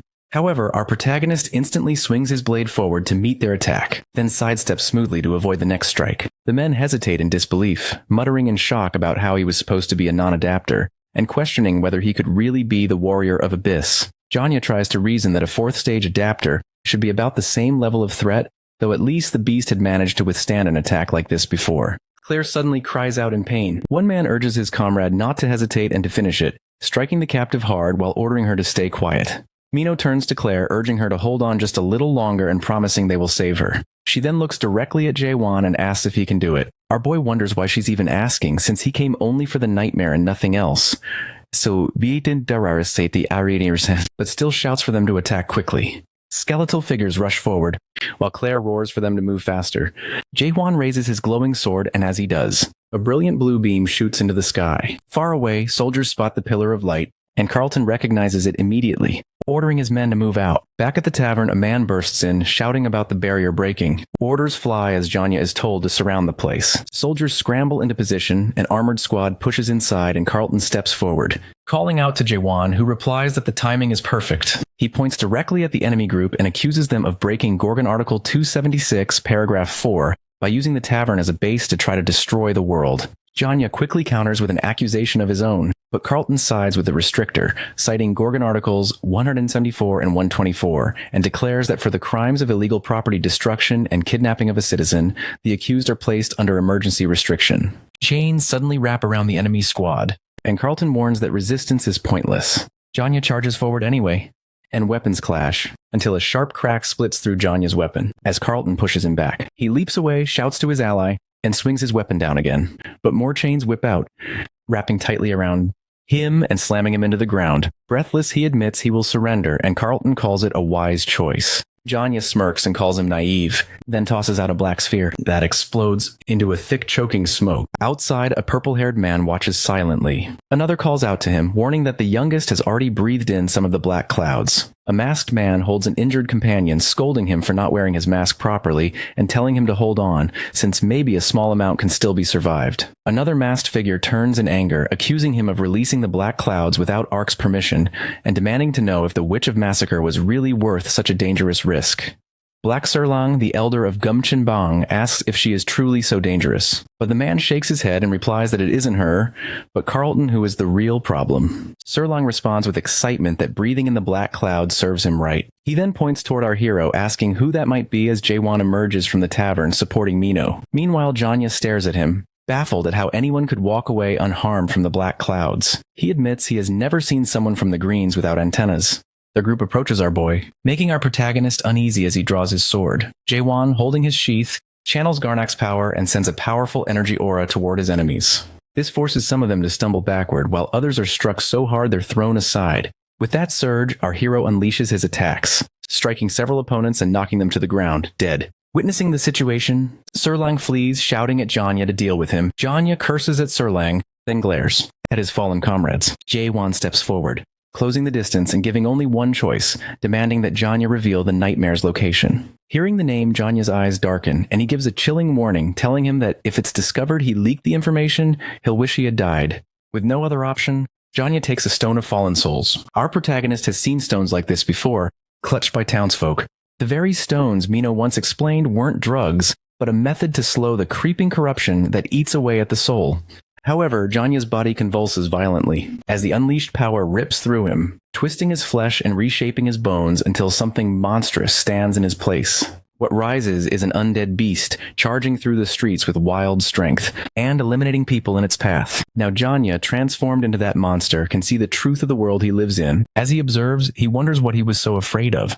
Now that he can do anything he wants, he sends his tentacles to attack our boy. But when he sees Jaewon as human, he questions how a human can exist in this world. Meanwhile, our hero isn't able to see Janya's true nature, even with suspicion. Still, he ignores that and focuses on his enemy. Using his spirit sword, he instantly strikes down Janya. In his final moments, Janya suddenly glimpses his past life, before his body disperses into the air, leaving our protagonist hoping to find the whereabouts of the nightmare from those remaining at the tavern. Mino warns Jaewon not to come closer, but he just stares back and notices she's been sick, before either can say more. A masked man suddenly bursts into the room and calls out to Carlton, who from the ground immediately orders him to alert the inner forces. Meanwhile, Mino quickly turns to our boy and tells him to kill her.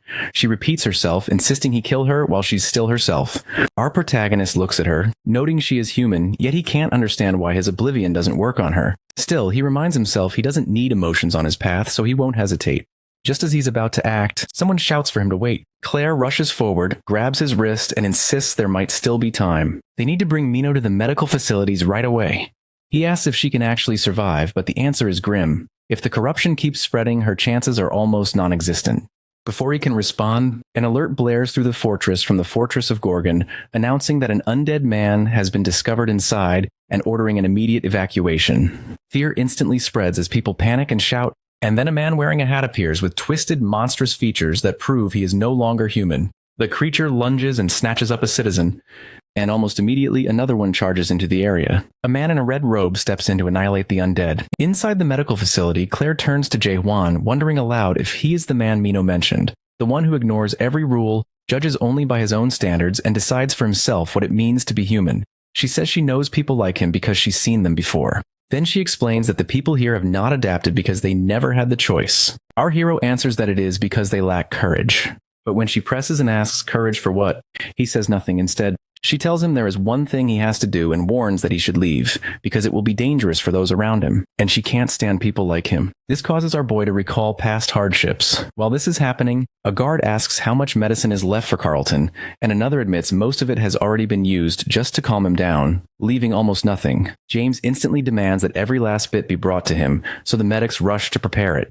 Jaewon watches as the medicine is administered, but even though the medic works quickly, it does nothing to purify the chief, and they can only beg him desperately to hold on.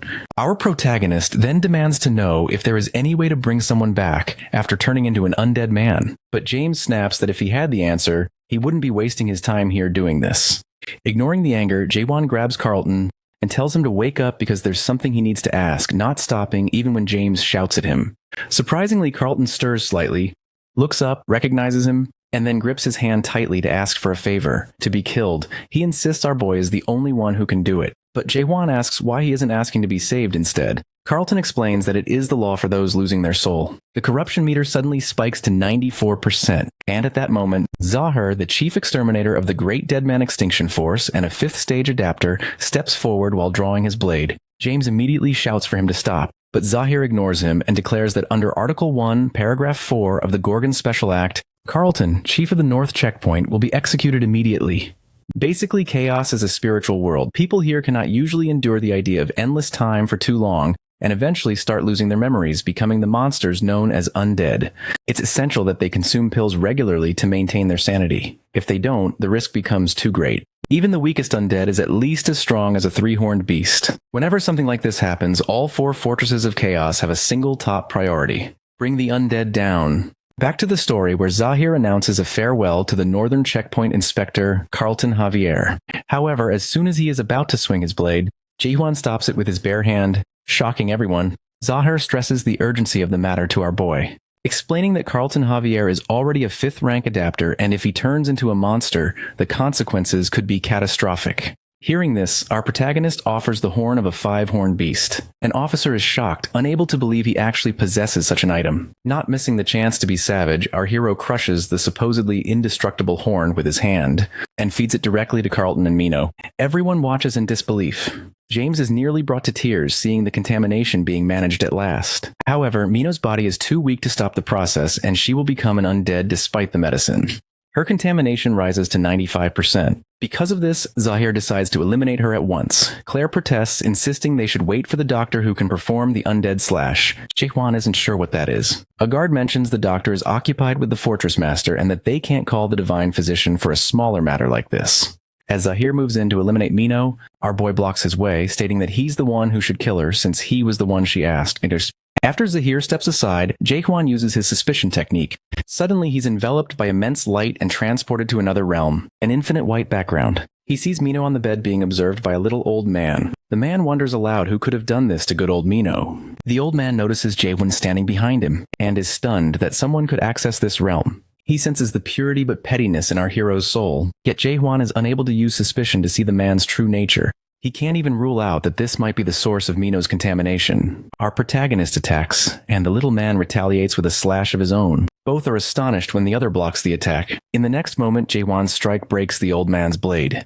A sword crafted from the crown of a 4-horned beast. Both return to chaos from that strange realm. Seeing the old man cry, Jaehwan remarks that he's pretty sure he broke the sword himself. It turns out the old man's name is Chung Hyo, the Doctor of Doom, also known as the Divine Physician. Zahir recalls that the doctor was supposed to be occupied in the castle, but Chung Hyo admits he doesn't care what happens there. He just can't let a beauty like Mino die. Furious at our boy, Chung Hyo blames him for failing to perform the undead slash, and for losing his 4-horned beast sword, meaning he now cannot save Mino. Suddenly, the doctor's eyes fall on our hero's spirit sword, and he's instantly excited, praising its appearance and asking where it came from. Our boy grabs his arm and asks if, by letting him use this sword, he will save Mino. Chung Hyo is completely confident, though he's baffled that someone would trust such a valuable sword to a stranger. Taking the sword with its sheath, he marvels at its power, so similar to its owner. Then the sheath begins to emit an aura, and the doctor is thrilled to show his skills to our protagonist. The doctor uses something very similar to our boy's suspicion to uncover the true nature of things. Unfortunately, the doctor collapses before completing the undead slash. Admitting that he doesn't have enough mana, the sadness on his face reveals what this means, and it gets worse as the realm they're in begins to collapse, indicating they're almost out of time. The doctor's sketch of Mino starts fading away. However, our protagonist grips his blade, making Chung Hyo uneasy as he's certain no one can copy his undead slash. Our hero ignores him and decides to try his best, even if it's only an imitation. Still, the doctor tells him it's useless. One can't just mimic the spell after seeing it once. He scolds our boy for attempting something the average person cannot even imagine. Jaehwan isn't skilled at slashes or anything of that sort, but he believes the old man is simply being loud for no reason. He tells him to be quiet so he can concentrate. He focuses on every feature of good old Mino to draw her sketch, moving across the vast canvas. He thinks about her mischievousness, her warmth, her trusting gaze, and every impression she's left on him. He skillfully draws her, even adding the mole beneath her eye. Suddenly, a familiar voice tells him she's grateful he got her mole right. It's Mino smiling at him from the bed. They're all back in the real world now. Her contamination is dropping, and the undead transformation has stopped. Claire anxiously asks Mino if she's all right. Chung Hyo then observes that some of our boy's petty energy has faded. Though he still feels like a 10-year-old, he demands to know who Jaehwan is and where he learned the undead slash. Meanwhile, Zahir remains doubtful that someone like our protagonist could have replicated the physician's technique, but the old man confirms it. He explains that not everyone can adapt and learn something like the undead slash. One must be awakened like himself. The awakened are those unaffected by the system's rules, and their actions can disrupt the balance within chaos. Only a handful of players in the Great Realm have achieved that state. Next, Zahir finds confirmation that Jaehwan is truly an awakened player. Since based on what they discussed earlier, this means there's hope for saving the Fortress Master. They agree this is now the top priority. Suddenly, men authorized by the Inner Circle enter the tent, led by the captain of the Dark Soul Unit, a 5th stage adapter and head of the Guardians of the Prime Minister. Zahir grows confused as the Dark Soul Unit has nothing to do with the undead or their cure. Unexpectedly, the Dark Soul Captain kneels before our hero, calling him the Messenger of the Greens and introducing himself. The Doctor and Zahir are both puzzled, since Jaehwan doesn't look like any messenger of Nakmyeong. However, the Dark Soul Captain asks him to go with them to the castle. Later at the castle, the Prime Minister Jurgen greets our swordsman and introduces himself. Jae-won only gives his first name, which makes the Prime Minister chuckle, finding our boy as reserved as Chung Heo. He then asks if our protagonist is truly a representative of the Greens. Our hero shakes his head without hesitation, stunning the Dark Soul captain. Meanwhile, the doctor points out that our boy can handle stones of the fallen souls, something only those from the Nakmyeon clan can do. He wants to know how Jae-won is able to handle the stones and where he found them in the first place. Jae-won simply says he found the stones somewhere and never had trouble handling them. Captain Jahir, now curious, asks what happened to the people from whom these stones were obtained. Jae-won withholds nothing, revealing that they are dead. Jahir is stunned, wondering what could have happened, and adds that those individuals are members of the Great Realm's great families. Our protagonist calmly states that he is the one who killed them. Jahir erupts in outrage before the Prime Minister asks him to calm down. Jae-won explains they attacked him first to take his horn, so he fought back in self-defense. That explanation makes perfect sense to Prime Minister Jurgen Shiver, who notes that the Nakmyeon clan has always been quite greedy. He then asks our boy what he's been up to and what his plans are now that he's entered chaos. Moments later, the Prime Minister processes what he just heard, repeating what he understands from Jae-won's account. Basically, our protagonist was brought into chaos by chance, encountered one of the great families, and by another stroke of luck, stole their soul stones. Through that same chance, he entered the fortress and continuously encountered stories of fighting and combat that others had only heard about. Our boy's most recent feat involved conveniently mimicking the Divine Doctor's Master Undead, slashing as well. The story seems highly unlikely, and the Doctor wonders if the Prime Minister actually believes him. Chung Heo remarks that if the Prime Minister believes what Jae-won is saying so easily, he must be under the effects of being away from the Fortress Master for so long. The Prime Minister then asks whether his physical body is alive. Jae-won is stunned. He now realizes that after escaping the tower, he was essentially a spirit, so chaos must have taken him for someone who just died, landing him in this place. He's curious how Shiver figured it out and how he knows he isn't dead. Shiver's reasoning is straightforward. Nobody arriving in chaos describes their death the way our hero described it. Being brought here by something out of his control, Shiver understands that Jae-won feels threatened by someone. Although he doesn't reveal that directly, he simply presents it as uncertainty. Then Shiver apologizes for the spies he placed to gather information. However, our protagonist was already aware of every one of these attempts. Shiver praises him for being so skilled. Based on his surveillance, he reveals that our boy is ranked with a SS danger rating and unknown power. By their calculations, his potential damage is estimated at about 380 million horns. Then Shiver asks if he knows what people call someone like that. Chung Heo abruptly answers that such a person is crazy. While Jahir speculates whether Jae-won is a hero or some madman, Shiver explains that some call him a hero and others a madman. He personally calls people like Jae-won protagonists because they all share something in common. They are famous. Jae-won grows confused, and Shiver points out that he isn't famous at all. This means someone is stopping information about our protagonist from spreading. Whoever is keeping his information hidden isn't doing it out of kindness, since he wouldn't have had so much trouble getting into the fortress because of a trivial certificate. Shiver continues, saying Jae-won is a protagonist who ended up here by chance.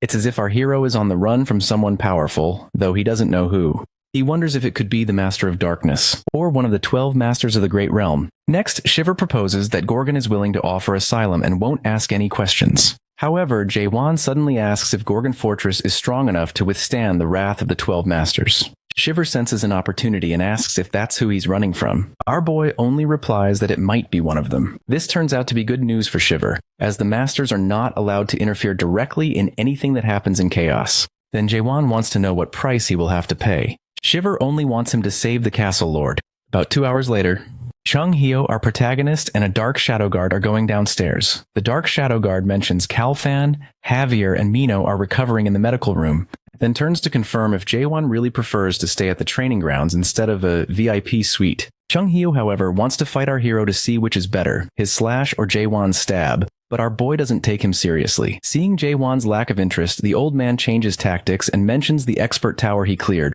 Jae-won pauses, then asks if he knows something. The old man, though, isn't giving anything away for free and says he'll only talk if Jae-won can beat him first.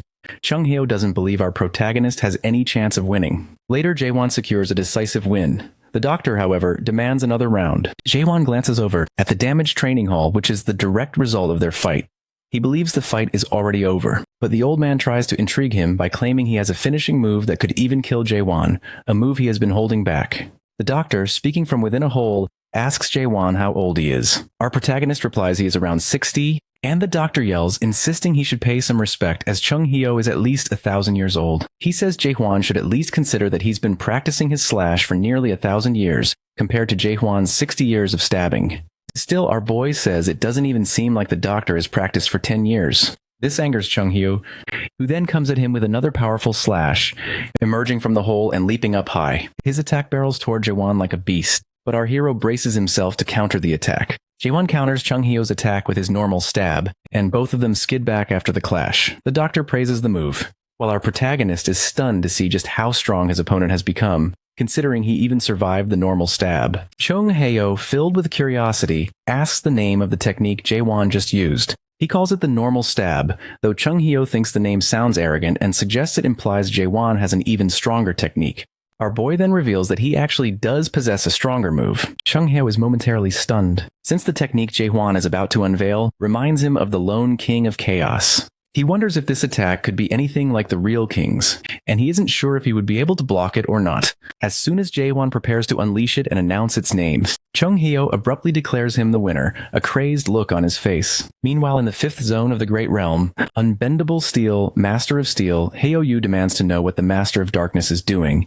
His aide nervously reports that the Master of Darkness is currently in contact with Chaos. Hyo Yu is surprised since all the Masters had agreed to stay away from Chaos. The aide, trembling, suggests Hyo Yu see it for himself. He presents footage of Jaehwan clearing the 99th floor alone. Hyo Yu acknowledges hearing about the boy who beat an expert tower and assumes the story is fake, but soon learns Jaehwan is the product of the Master of Darkness. That product didn't follow the rules. He refused to finish the tutorial and begin the main game, instead breaking through the ceiling and entering Chaos. The Master of Steel is curious how a mortal could do this with a cultivator waiting at the 100th floor. What captures his interest is that Jaehwan killed the cultivator in order to escape. Hyo Yu finds it unbelievable, but the aide insists the Master of Darkness from the 9th realm swears by it. It turns out this has been happening for some time. The Master of Darkness has been meddling with Chaos, and several zones have secretly been in contact with him. Curious about the 9th realm's actions, Hyo Yu instructs the aide to notify those in Chaos that he wants to visit, though he makes it clear he has no intention of interfering. He also orders 10 gold-level elite guards to be assigned and wants Hyo Yu's own warrior to join. The aide, relieved not to have been yelled at, hurries to make preparations. Hyo Yu, meanwhile, thinks of Chung Hyo and his reckless ways. Back in the training hall, the old man begs Jaehwan not to use that attack, even going so far as to hug him in desperation. Although annoyed, our protagonist wants the old man off his blade. When Chung Hyo finally steps back, he remains deeply concerned about how a move like that could be mastered in just 40 years. Jaehwan simply states he has stabbed 10 billion times. Chung Hyo finds this ridiculous, pointing out that it would require practicing 80 times per second without sleep or rest for 40 years. However, that isn't what our boy did, since he can stab 100 times per second and he doesn't even need a sword to do so. He could stab without one. Chung Hyo is utterly dumbfounded. He sensed something different about Jaehwan from the very beginning, but he never realized the extent. It isn't just his aura. Each time he stabs, it feels like every motion is filled with hatred for the world, channeling pure rage into the attack. It's difficult to describe, but it seems as if our hero is stabbing the world itself, even without a blade or movement, having become a stab in essence. Jaehwan notices Chung Hyo's expression, and repeats that he has done 10 billion stabs. After that, he shows Chung Hyo the oath they signed before their spar. It turns out the doctor had sworn on every beautiful girl in the world, and on his own honor to grant Jaehwan a wish if he beat him. Chung Hyo is certain the kid will ask for something odd or quirky, but all our protagonist wants is for his questions to be answered. The doctor suggests they walk outside to talk. Once outside, Jaehwan begins by asking what an expert tower is. Both of them are familiar with the dream demons who create these towers, and Chung Hyo explains the tier system. Typically, towers are ranked between S and F, but some dream demons can build S-ranked towers even as apprentices. These individuals later become masters known as experts. However, not all towers made by experts are classified as expert towers. Only truly special ones, completely unrelated to cultivation, count as such. No one really knows the true purpose of these towers, but one thing is certain. Expert dream demons are curious about the true nature of the world. A small percentage of those who clear these towers are known as awakened ones. Out of curiosity, Jaehwan asks if Chung Hyo is one of them. The old man explains he's from the 4th tower of Expert Melville. A tower named Moby Dick. Even the early levels forced him to fight whales, and he barely made it through. Many great warriors perished there. He laughs about it now, though he admits it was a nightmare. Chung Hyo feels like our boy has survived a tower like that too, so he wants to know whose tower Jaehwan conquered. It turns out it was Mulak's. Chung Hyo stops walking the moment he hears the name. He never thought he would meet an awakened one who cleared Mulak's tower. Jaehwan, curious, asks if he knows Mulak, and Chung Hyo nods as Mulak was one of his teammates. It's rare to see any surge of emotion on Jaehwan's face. but even he looks intrigued when he learns Chung Hyo has walked with Mulak. Since that story is a bit long, Chung Hyo suggests they take a walk. Eventually, both end up in a tavern. The one serving them is Claire, who grows visibly annoyed when asked if she's now running an outdoor food stand. She's a bit irritated to see our boy and reminds everyone that a certain someone took out her good old tavern. Jaewon, ever observant, notices things as beer is served, a fact not lost on the doctor. Chaos is a world full of dead people, yet food persists. Jaewon and the doctor share a common trait. They perceive a reality in chaos that most others cannot. Chung Hyo explains why food exists in a land where no one hungers. The original chaos wasn't always this bleak. It was once a blessed place, a refuge where people could escape war and live in peace, even celebrate life. Suddenly they hear men fighting like outside any typical bar, and the doctor smiles, asking what our protagonist thinks is happening. Jaehwan suggests it's probably just drunkards brawling. However, after taking a sip, he realizes there's no alcohol, it's just water. It turns out that in chaos, people cannot get drunk, feel hunger, or die. All they do is imitate the rituals for the sake of culture. In a place like this, humans still yearn for their past lives, the sweetness of limits, getting drunk, and even feeling pain. They've started to act as if they're hungry or inebriated, pretending to have living bodies and beating hearts. But that's not all. Some wanted even more. There was an expedition, famously called the Abyss Expedition in Chaos. This journey was a quest for the Fruit of Resurrection, a prize said to restore true life. Jaehwan is stunned and even a little interested to hear about it. The only way to obtain the Fruit of Resurrection is to travel through the abyss until one reaches the end of its branches. At the time the expedition began, Chung Hyo had already awakened and was younger, about 150 years old. Unexpectedly, Mulak led the expedition. A flashback unfolds as Mulak speaks to Chung Hyo, praising him for awakening without losing his emotions. Chung Hyo, however, is angry, and even hurls his blade at Mulak, insisting that demons have no business being here. They should stay in their rooms building towers. He's upset about the whole cultivation system. Mulak, for his part, apologizes repeatedly for all the demons who made towers, then reveals his real reason for joining the Abyss Expedition. He wants to reach the end, find another tower, and put an end to cultivation. Chung Hyo is utterly shocked. It's bizarre to hear a dream demon speak of ending cultivation, the very business they are known for, the only thing they truly do. Jaehwan questions the doctor again about what happened to the expedition. Chung Hyo admits he didn't go any further than the entrance to the abyss. He fell behind.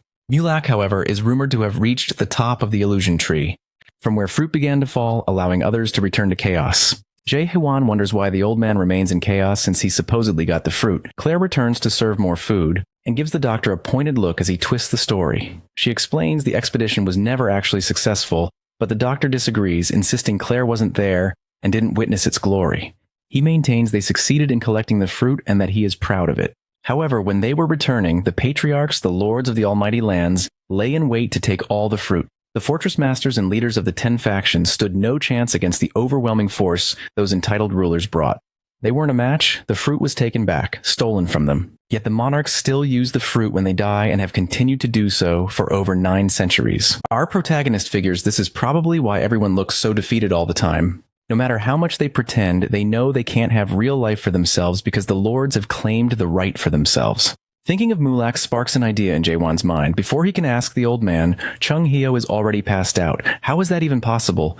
They were only drinking water? Claire clarifies that Chung Hyo has been acting drunk for 1,000 years. She then adds that Mulak was never seen again after that. He simply vanished. As Claire explains, James walks in, eager to thank Jaehwan personally for saving his captain. Our boy remains expressionless. James even has to reintroduce himself. Just then, the Demon Extermination Squad captain, Jahir, arrives looking panicked. He reports that a major problem has arisen. It turns out that Jahir is here to deliver an update on the condition of the Fortress Master. Moments later, Jahir and Jaehwan are seen traveling together toward the castle. The Fortress Master is kept hidden somewhere beneath the inner castle, deep in the basement. Jaehwan's mind instantly recalls the Prime Minister's offer. Gorgon will serve as a safe haven for him, with no repercussions for the damage he's caused, provided he does Gorgon the favor of helping the Lord. Jahir explains that the Lord has gone critical far too many times lately, usually losing control about once a week, but this time the situation is different. Our protagonist already suspects the Fortress Master is turning into an undead. Jahir goes on to explain that the Lord is a good man and also a survivor from the Abyss expedition. He is worried because Chung Hyo still isn't waking up, and our boy is expected to perform the undead slash. However, all Jaehwan has done so far is mimic the old man, nothing more. As soon as they reach the castle, they begin to feel tremors beneath their feet. Jahir immediately recognizes this as the fortress master's doing. Suddenly, they spot two tower captains standing ahead, blocking their way. Jahir tries to explain the situation as briefly as he can, but the tower captains insist they have orders and cannot allow anyone to pass. Jahir finds this odd and starts to consider whose orders they might be following, eventually realizing that the two intend to go against the wishes of the heavens. To them, the only heaven is the forbidden heaven. The captains then wonder aloud if Jaewon is the one capable of performing the undead slash. Both captains prepare to attack, but before they can strike, Jahir pushes our hero aside to protect him. Jahir alone manages to handle the two captains, which even impresses our boy. Meanwhile, Jahir realizes that the Golden Sky clan has managed to extend its nefarious influence inside the castle. These two captains are essentially representing the Forbidden Heaven clan, people he hadn't known were within the fortress. He bluntly refers to them as outer fortress people. Jahir tries to intimidate them, reminding them of his own status, but the captains insist they have grown stronger. Still, Jahir urges them to pledge allegiance to the castle lord again, assuring them that forgiveness will be granted. They mock him, questioning the worth of the fortress master he's defending. According to them, whatever is locked inside the heart of the castle isn't a fortress master, but an abomination, someone who cannot control his own powers and thus cannot control Gorgon. They challenge the idea that Jahir keeps linking a man who doesn't even understand good to the wishes of heaven. If that's the case, maybe heaven is not the heaven they were promised. Jahir, however, has faith that the Lord will return, which enrages one of the captains, prompting a sudden ambush. After taking a hit, Jahir notes that two 4-stage adapters shouldn't be able to compete with a 5-stage adapter like him.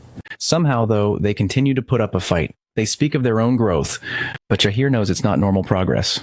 Suddenly, our protagonist tosses the drunken Chung Heo onto Jahir. The captains then want to confirm if Jaewon is truly the one who can perform the undead slash. Using his awakened skill, our hero listens in on their inner thoughts. They doubt him, thinking he doesn't look like an adapter. His body is smaller than theirs, and he doesn't appear to have any special skills. The mystery in their minds is whether he can actually perform the slash. One even speculates that Jaewon probably can't land a single punch. Just to make a point, our boy asks if the next punch will suffice, then delivers a devastating uppercut, nearly taking off the bulky captain's head. Afterward, he turns and punches the masked captain, damaging his mask. The masked captain retaliates, but our protagonist dodges easily, noticing the strong energy his opponent is emitting. He considers a few possibilities. Maybe they're fueled by revenge, or perhaps there's some kind of transformation happening. Yet when he looks into their eyes, he sees only fear. For an instant, our hero wonders how these traitors could be so easily frightened. It's almost pathetic. He finally addresses their unspoken question about whether he can perform the slash or save the Lord. He admits he has no idea since saving lives has never been his specialty. That's Chung Heo's job. When it comes to taking lives, though, that's a different matter entirely. Meanwhile, in the castle basement, the Prime Minister and a special operative discuss how it hasn't even been a day since the last slash, and the Lord is already on another rampage. The man with Shiva is the outer administrator, Mahan Kilderkin. The fortress master is shown restrained to the walls with pillars, his head and face shrouded by long hair. Earlier that morning, it had been confirmed that the undead energy was finally lowered. In a flashback, Chung-Hoo is seen talking to Shiva, explaining that while Jaewon is quite talented, he lacks the experience to carry out this technique. Mino's condition was very different from the master's. The Lord is still holding on because of sheer willpower. Chung-Hoo said that our protagonist's undead slash might be strong enough in a month. Since knowing him, it might just be possible. Now Shiva suspects there's a traitor among them ever since that day. He recalls an earlier conversation with the Lord. At the time, there were rumors about people appearing who could control corruption. People definitely not from the Nakmian clan. This was something entirely new. The master insisted on checking things out himself. The Prime Minister did his best to warn him, but the Lord wanted faith placed in him. He didn't want the captains involved, feeling this was something only he could handle despite the risks. He was a truly great man, and he knew he had survived the battlefield longer than anyone, even though he lost the battle for the fruit. Still, he felt responsible for Gorgon's well-being. One moment the Lord's face is proud and glowing. The next it is dreadful, consumed by corruption. The outer administrator had been there with him the whole time, making Shiva wonder if Mahan had done something to the Lord. Back in the present, Mahan advises everyone to brace themselves, calling it a critical juncture. Shiva insists on waiting for the doctor's return, but Mahan has other plans, thinking there isn't enough time left. Shiva suddenly feels Mahan is implying they should kill the fortress master, instead of letting that comment pass. Mahan tries to reason that they won't be able to stop the Lord if he goes full undead. Shiva's eyes widen when Mahan suggests using the undead seal. The Prime Minister is completely against it. This is a last resort only to be used after the Divine Doctor arrives. However, Mahan believes that at least the Master's spirit power could be preserved through the undead seal. Otherwise, things will spiral out of control. Shiva remains reluctant, pointing out that they don't even have the soul stones necessary for the ritual. Mahan, however, reveals he knows the truth and tells Shiva to stop pretending. Suddenly, the Dark Soul Squad captain enters with the Soul Stone. Shiva can't believe it since the Dark Soul Squad is supposed to work for the Prime Minister's office. He realizes he's been betrayed. The Outer Administrator argues that the future is at stake and Gorgon needs this. The Dark Captain presents the Soul Stone Box, Jaewon's Soul Stone Box. Mahan stresses the necessity of restraining the Master now, before he becomes an undead they cannot contain. If they fail, it would mean Gorgon's end at its own lord's hands. The pressure now falls squarely on Shiva. He remembers the devastation a mid-sized undead once caused, and the thought of an even larger one is terrifying. There's nothing he can do, the Master does have that potential, and the Divine Physician isn't here. Shiva tries one last time to argue, noting that only the Nakmian clan can perform the Dead Seal, and they have no chance of doing it perfectly alone. But Mahan has already prepared for this, as if he's been planning it for a long time. Suddenly, volunteers in shady robes with faces covered in bandages appear, ready to perform the undead seal. They don't look like Nakmian people, but Mahan reassures Shiva not to worry, saying these people know how to perform the ritual. There's something utterly eerie and wrong about all this, not just the bandaged people, but also the speed with which they intend to lock the Lord's spirit into the Spirit Stone. With no clear successor to Chaos, anyone who wields the Soul Stone could become the next Fortress Master of Gorgon. Shiva notices these bandaged individuals handling the Spirit Stone just as Jaewon and Nakmian members do. He grows tense, wondering who they really are. Abruptly, he remembers his final conversation with the Master regarding those who can control soul contamination. Now he realizes everything happening isn't due to the Divine Physician's delay. It's been in the works for at least a year and a half since the Master's soul was corrupted. Until now, it's all been Mahan's plan. With this realization, Shiva orders his men to arrest Mahan. To his dismay, they ignore him, revealing their loyalties have shifted as well. The Prime Minister understands he has been part of a conspiracy all along. Within moments, Shiva finds himself on his knees, apologizing to the Lord, filled with regret that he couldn't do anything. The light has faded from his eyes as the ritual is about to begin. He sees flashes from the Fortress Master's glory days. Suddenly the ground shakes and the roof of the basement splits open. A massive section crashes down on most of those present. Leading the way through the chaos are Jaewon and Jahir. The Prime Minister's eyes widen in pleasant surprise as he sees the two arrive. The Outer Administrator demands to know what is happening. Jahir immediately cuts him off, telling him to stop pretending ignorance. They are fully aware of the Forbidden Heaven clan's conspiracy. Those two captains have already confessed everything. The captains outside expressed deep apologies to the Outer Administrator, but before anything else can happen, their bodies suddenly explode, leaving Jahir stunned. Mahan quickly claims no responsibility, stating the captains took their own lives. Jahir now understands clearly that this is not a misunderstanding, it is outright rebellion. If they don't stop the Outer Administrator and halt the seal, these traitors' intentions will become reality. Suddenly, Jahir is shocked to find every sword in the room pointed at him. With Chung-Hu still over his shoulders, he demands an explanation. He's told that they won't let him defy Minister Mahan, the Golden Sky Clan, or the Outer Administration. He must stay put until the seal is complete. Jaewon, meanwhile, remains composed, labeling these men traitors. Even now, our boy calmly considers his original instructions. He turns to the Prime Minister, pointing out that Shiva hasn't kept his end of the agreement. The supposed safe haven inside the fortress is anything but safe for him. He insists on renegotiating their terms. The Prime Minister is in disbelief at this turn, but Jaewon promises to eliminate all the traitors and restrain the Outer Administrator, if Shiva will hand over Chung-Hu, so he can resume the Abyss expedition.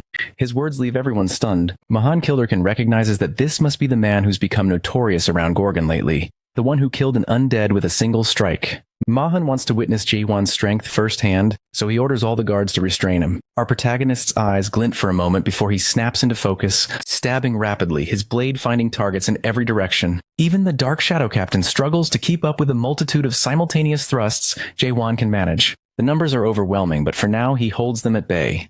As the crowd presses in, our hero pauses, centers himself, and transitions from shallow stabbings to his normal stab, an upgrade that immediately shifts the tide.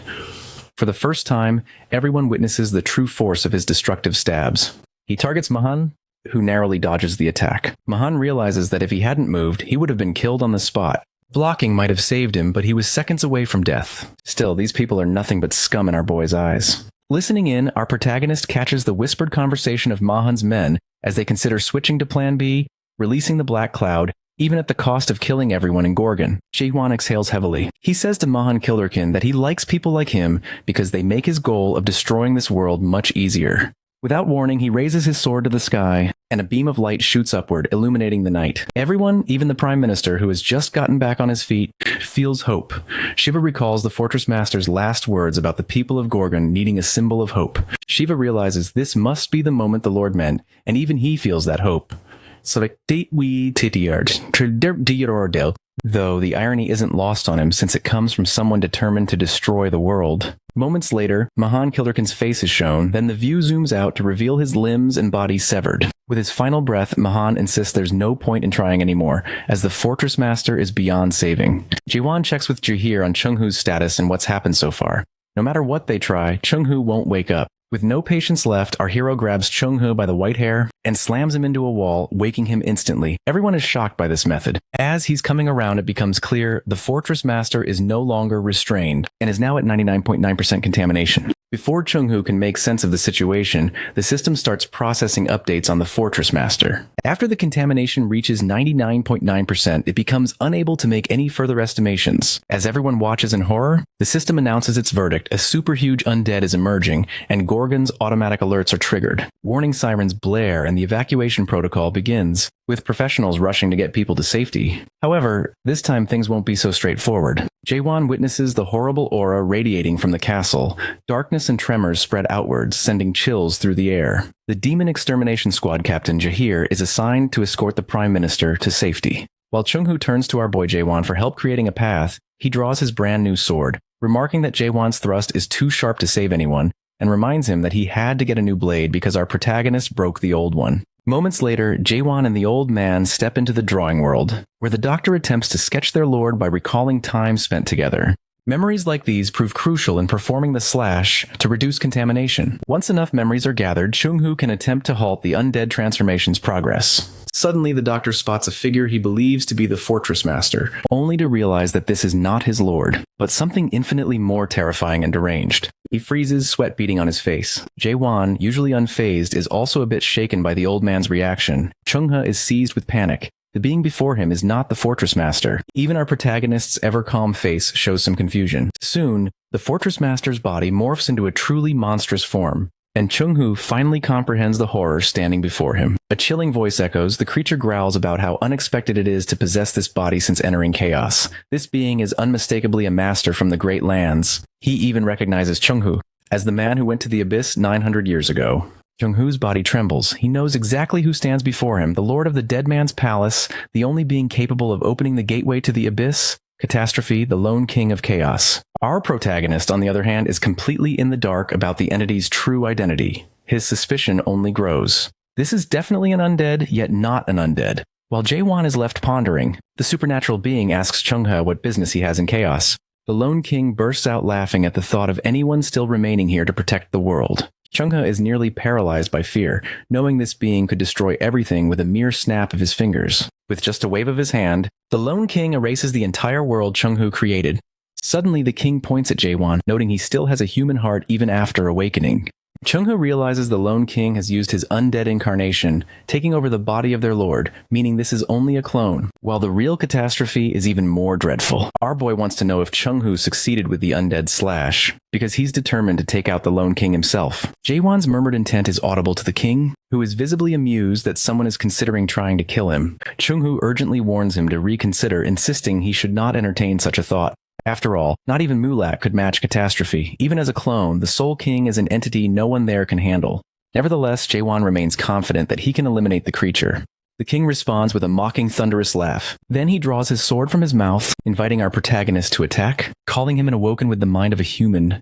Chung-hoo recognizes immediately that the clone has summoned the Void Sword, the very weapon that wiped out half the expedition last time at the Abyss entrance. The king lunges at our boy, who barely manages to dodge the strike. The lone king observes him, and notes that he's seen that determined look before, concluding Jaewon is heading for the Abyss. Chung-hoo is stunned. He never imagined our protagonist would go this far. The lone king muses that people are still searching for the end of the world, but insists Jaewon is still too weak. The Soul King grabs his head, remarking that he isn't even as strong as Mulak from 900 years ago. Yet Jaewon breaks free from the grip, pulling off a daring move to sever the king's arm. In his mind, our hero feels a flash of gratitude for managing to land that blow. but immediately a massive hand snatches him back and crushes him, followed by a blade aiming for the kill. Not backing down, our protagonist stabs the king at close range, but in the next instant, the king tries to slam him into the ground. Fortunately, Jae-won skids back, though one arm has taken damage. The king remarks that corruption will eventually consume even the strongest, and the Void Sword's specialty is to hasten that fate. Even a single touch of it can strip away centuries or millennia, corrupting someone in an instant. Surprisingly, our boy slashes his own arm to remove the contamination. The king admires his willpower, noting that only someone like him could do such a thing. The Soul King then summons numerous blades, launching them at Jae-won. He notices that the sword in our hero's hand is an imitation of Mulak's blade. It's not bad, the king admits, for a mere toy crafted by a dream demon. Their fierce battle continues, and Chung-hoo tries to warn Jae-won about something, just as our protagonist slashes at his own soul to purge more corruption. But the king warns that Jae-won's soul won't last much longer. Our boy acknowledges this internally, realizing that even with all his suspicion, he can't find a single weakness in the Lone King, and those strange particles continue to disrupt his concentration. He recalls Chung-hoo mentioning the White World, a special domain. It's a realm where he remembers those who are gone, bringing them back with imagination. Apparently, all awakeners have such a world invoked by a special keyword upon awakening, a landscape shaped by their emotions and desires. The stronger the awakener, the more beings are drawn into that world. Suddenly, Jae-won seizes on an idea, his eyes widen, as he conjures his own world through oblivion. Chung-hoo watches in awe, recognizing that Jae-won's world is a literal hell, an inferno born from pure loathing and rage. A massive eye appears in the sky above the Lone King. The king acknowledges that this ideal world of Jae-won's is quite fascinating. Now our protagonist has the upper hand, and the particles that once clouded his mind stop bothering him. But the clone remains hideously powerful.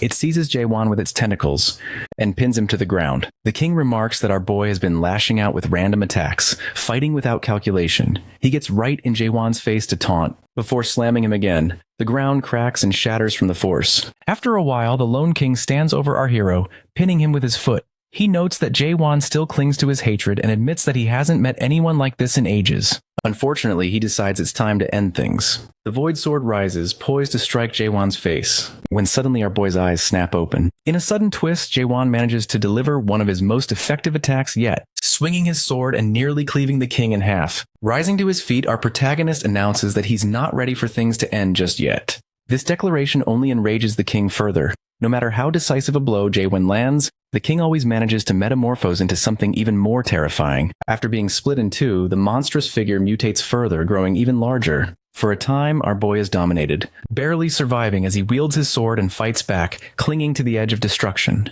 The king now wants details. He asks why Jae-won is so determined to reach the abyss. At his core, the Soul King is curious about the boy's purpose. He's seen countless people climb higher to create their own heavens, to build a better world, or simply to satisfy curiosity. For some reason, the king is fixated on uncovering Jae-won's question. Amidst the relentless assault as our hero struggles to his feet time and again, one question lingers in the air. The king launches a void strike that Jae-won manages to block. The king seems to catch on. Perhaps he muses Jae-won's very existence is the question the world itself asks. The king presses on, trying to dig deeper and wondering what truly drives the boy.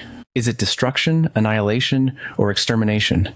These would be logical guesses given the nature of his ideal moonlight world. Yet Jae-won appears to be someone seeking the end, someone who needs to understand why a thing like the Tree of Illusion even deserves to exist. Our protagonist, however, claims ignorance. He has no clue what the clone is rambling about. The clone is left confused, realizing Jae-won doesn't seem to be chasing any particular question. Meanwhile, our hero recognizes something familiar about this scenario. He recalls his previous fight with the Beast Rain.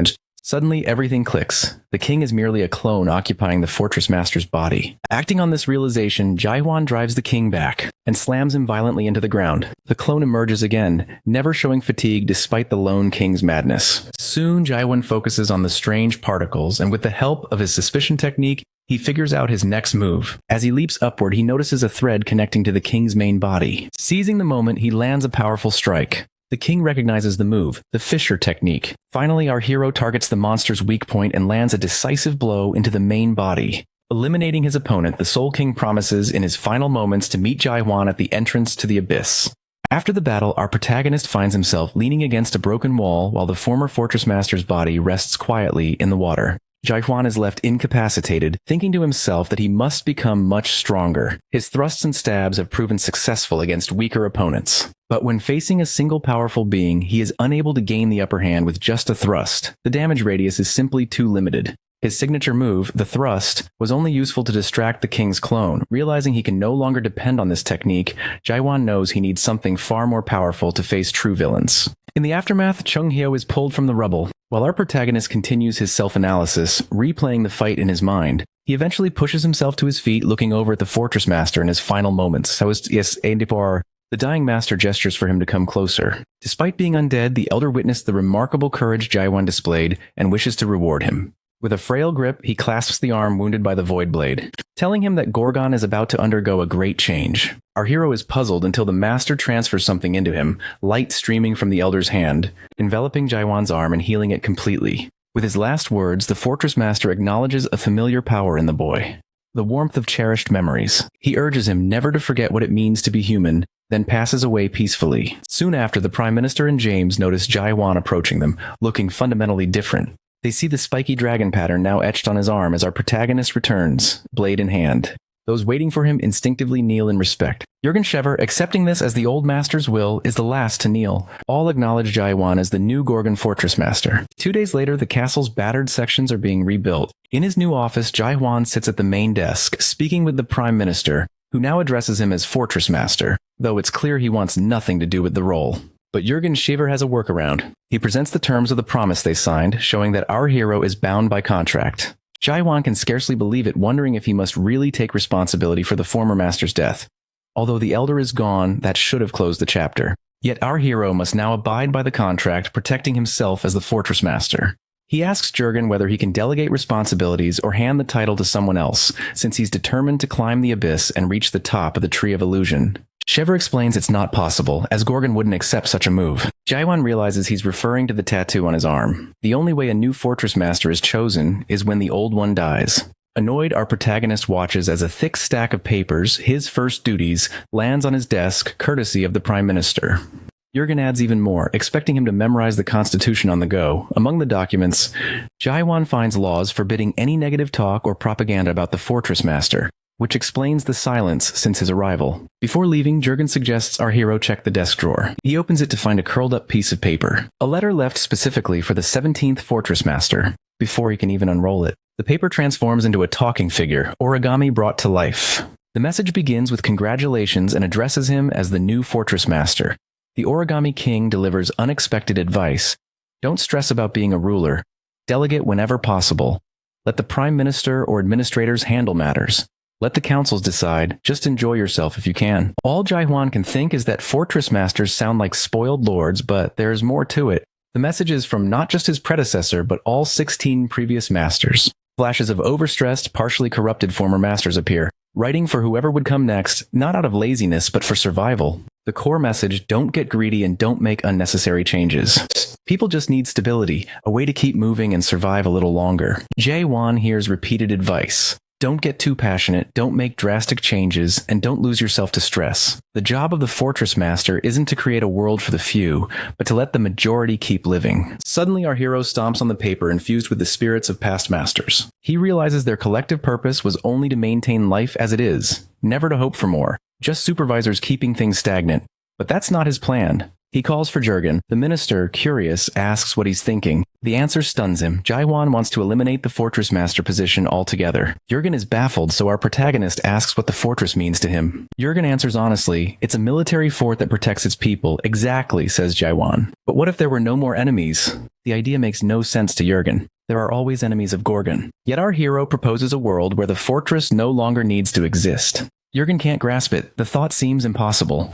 But our protagonist believes otherwise. As the new Fortress Master, he's determined to unite chaos. There are no funerals in chaos. Instead, goodbyes are called soul farewell processions, a ritual meant to send off those no longer among them. Unlike funerals that remember the dead, this farewell is designed to erase them. They gather to discuss the soul of the departed, then make a point never to think of them again. The Prime Minister soon mentions the name Amal Grotesque, reflecting on the memories he left behind. There is no burial in chaos, as everyone eventually becomes nourishment for the Tree of Illusion. So instead of vowing to remember, the custom is to promise to forget Amal Grotesque. During this week of the Soul Farewell Procession, they'll talk about him for the last time until there's nothing left to say. Ironically, this is the first time Jaihwan hears the name of the previous master. While everyone eyes him with skepticism, it's understandable. How can someone under 100 years old lead them? Some suspect Jürgen Shiver is playing politics, while others think this must truly be the end of an era. Suddenly, his chain of thought is interrupted by a veiled lady. She tries to meet his gaze, but an old spry man reaches him first, greeting the new fortress master. While Chung Heo engages the lady, who is the priestess of the Faith Clan, he observes that the servant clan elder beat her to the meeting, and it's not just them. Everyone is openly discussing which side they'll choose when the time comes. Chung Heo isn't worried about alliances right now. The servant clan elder, however, wants to know Jaihwan's age. When he hears he's just 60, he jumps to various conclusions. Maybe the old master had a son, or perhaps a secret institution produced this newcomer. People take note, it's not the sort of question you'd pose to the fortress master, especially since the elder knows how Jaihwan came to chaos. Nevertheless, he extends a hand of cooperation. This is Jang Il-han, vice clan leader of the servant clan. In his mind, he notes the new leader doesn't even look like an adapter, something he plans to use to his advantage. Jang Il-han remembers being turned away by a stubborn inspector at the northern gate. Sir Carlton Javier had restrained him for causing trouble, and the fortress master at the time saw him as a nuisance, especially since he'd tried to enter illegally and violated internal rules. Jang Il-han was left bitter by their stubbornness, a feeling that lingered for a decade. Now he wants to exploit the opportunity created by the dead fortress master and the still recovering Sir Carlton Javier. Jang Il-han is quick to act as he shakes Jaihwan's hand. He draws our protagonist into a high-level illusion skill, the 8 gates of hell. Instantly, Jaihwan finds himself trapped in an inferno, facing a fierce fire dragon. Meanwhile, in reality, people notice his strange behavior, realizing that on his very first day, the new fortress master has been ensnared by the most powerful illusion courtesy of Jang Il-han. Yet before Jang Il-han can even construct his dream palace, it shatters. He waited for Jaihwan to go berserk to force negotiations, but the plan fails. Our hero simply jokes about how weird handshakes and chaos are, leaving the old man speechless. Having tolerated enough, Jaihwan calmly announces it's his turn to greet Jang Il-han. He grabs his hand and drags him into the Moon Eye world. In seconds, Jang Il-han is on his knees screaming, as if he has seen hell itself. While the rest look on in confusion, Jaihwan could easily have him executed, but lets him go for now so he can reflect on his actions. Chung Heo is disappointed, wanting more action. The priestess, the onlookers, and the crowd are left with no idea what to think of this new fortress master. Soon it's time for the inaugural speech. The prime minister sets up the rostrum, amplifying Jaihwan's voice with magic as he addresses the masses. He starts strong, admitting he doesn't know who Amal Grotesk was, what he accomplished, or if he was a good leader. He confesses he isn't their guy, no spiritual energy, no experience, and nothing to recommend him except luck. He clarifies that it wasn't even his intention to take the role. You don't want me as leader, and conveniently, I don't want to be one either. He explains that after 30 seconds of thought, he decided on a solution. Anyone who can defeat him in combat wins the Fortress Master title. Some in the crowd are instantly energized by this, especially Kaiman, leader of the Southern Sea Clan. But there's a catch. Only those who challenge him within a month will be eligible. After that, the offer expires. There's another twist. Anyone who loses to him will automatically join his Abyss Expedition squad, leaving within 2 months. The crowd and leaders stand in total shock. The Prime Minister accepted Jaihwan as the true Fortress Master the moment he saved Gorgon from the Forbidden Heaven clan. Even when considering relinquishing the title or uniting chaos, his conviction remains. Jürgen felt uneasy, but ultimately knows Jaihwan would never jeopardize Gorgon's future. Meanwhile, some speculate the new master might be from the Resurrection Palace, having no clue how he suddenly claimed the position. Crowds press against the castle entrance, forcing James to struggle to keep order. James then informs the Prime Minister about Chung Heo's recent interview, where Chung Heo claimed that even if all 10 clans gathered, none could defeat Jaihwan. The minister freezes, tea spilling from his cup as he processes the news. Moments later, an angry Prime Minister storms toward the Fortress Master's office. Upon entering, he finds piles of unattended paperwork and questions how long our protagonist intends to delay his responsibilities. However, instead of Jaihwan, he is greeted by a still recovering Sir Carlton Javier at the desk. The minister, beside himself, wonders what Sir Carlton Javier is doing there, as he should still be hospitalized. Meanwhile, our hero is elsewhere, blowing up statues as part of his training. They observe stone versions of Sir Carlton Javier being shattered, which feels like a waste. Chung Heo calculates the lost fortune as those artifacts are highly valued in chaos. Suddenly, Jaihwan mentions to the old man that he's working on a new technique, sparking Chung Heo's interest. The Fortress Master prepares his sword for the demonstration. Earning Chung Heo's admiration during the setup, it looks as if he's about to imitate one of the Elder's legendary strikes. Chung Heo jokingly suggests calling it Chung Heo's Hyo's thrust, but warns that if he insists, Jaiwan might just make the name famous by attacking him with it. Before Chung Hyo can scold him for such an absurd idea, Jaewon launches the attack toward him. The old man is stunned, unable to believe the Fortress Master actually struck at him. It seems since taking the position, the boy has lost all restraint. However, the attack doesn't hit Chung Hyo. Instead, it lands on the Lightning God clan leader Yoon Yong, who had been lurking nearby to ambush them. A flashback reveals Yoon Yong had been asking around for the Fortress Master's whereabouts. Once he discovered the training grounds, he planned to attack and claim the title for himself, preferring assassination over a fair duel. In his mind, such an approach still counted as a one-on-one victory. Moments later, as he regains consciousness, Yoon Yong finds himself face-to-face with the Fortress Master and the Divine Doctor. He's shocked to see Chung Hyo present. The lightning upstart hadn't even recognized the Fortress Master, surprised that it was the black-haired man beside Chung Hyo. The Elder points out Yoon Yong's scheming nature, but Yoon Yong feigns ignorance, insisting he's never met them, though Jaiwan's presence clearly unsettles him. Nevertheless, with the Fortress Master right there, Yoon Yong stands up and declares he'll return to challenge Jaiwan again, insisting this encounter doesn't count. Ironically, he accuses the Master of cowardice after his own failed ambush. Chung Hyo can only marvel at the audacity of this kid. Yet Jaiwan pays it little mind, ready for another match if necessary. Soon Yoon Yong charges up his lightning, preparing for battle. While the Fortress Master readies his weapon, true to form, his opponent attacks first, but Jaiwan dodges the blows with ease. Yoon Yong is impressed by the speed of the evasion, warning that nothing can match the speed of lightning, or so he believes. After several exchanges, Yoon Yong notices that the Fortress Master remains completely unscathed. Finally, he resorts to the Lightning God attack, yet before he can complete it, Jaiwan coolly observes that channeling all that energy into a single blow is far too slow, as the Fortress Master prepares his own move. The next thing anyone knows, Yoon Yong sits with a fresh bump on his head, vowing to spread rumors that Jaiwan barely won. This comic relief is a calculated move to keep his reputation intact. Chung Hyo recognizes the opportunity. Stronger opponents will now be drawn to the Fortress Master, which is exactly what they hoped for. It took Yoon Yong 100 years to reach his current position. The Yoon family, one of the 5 great families of the realm,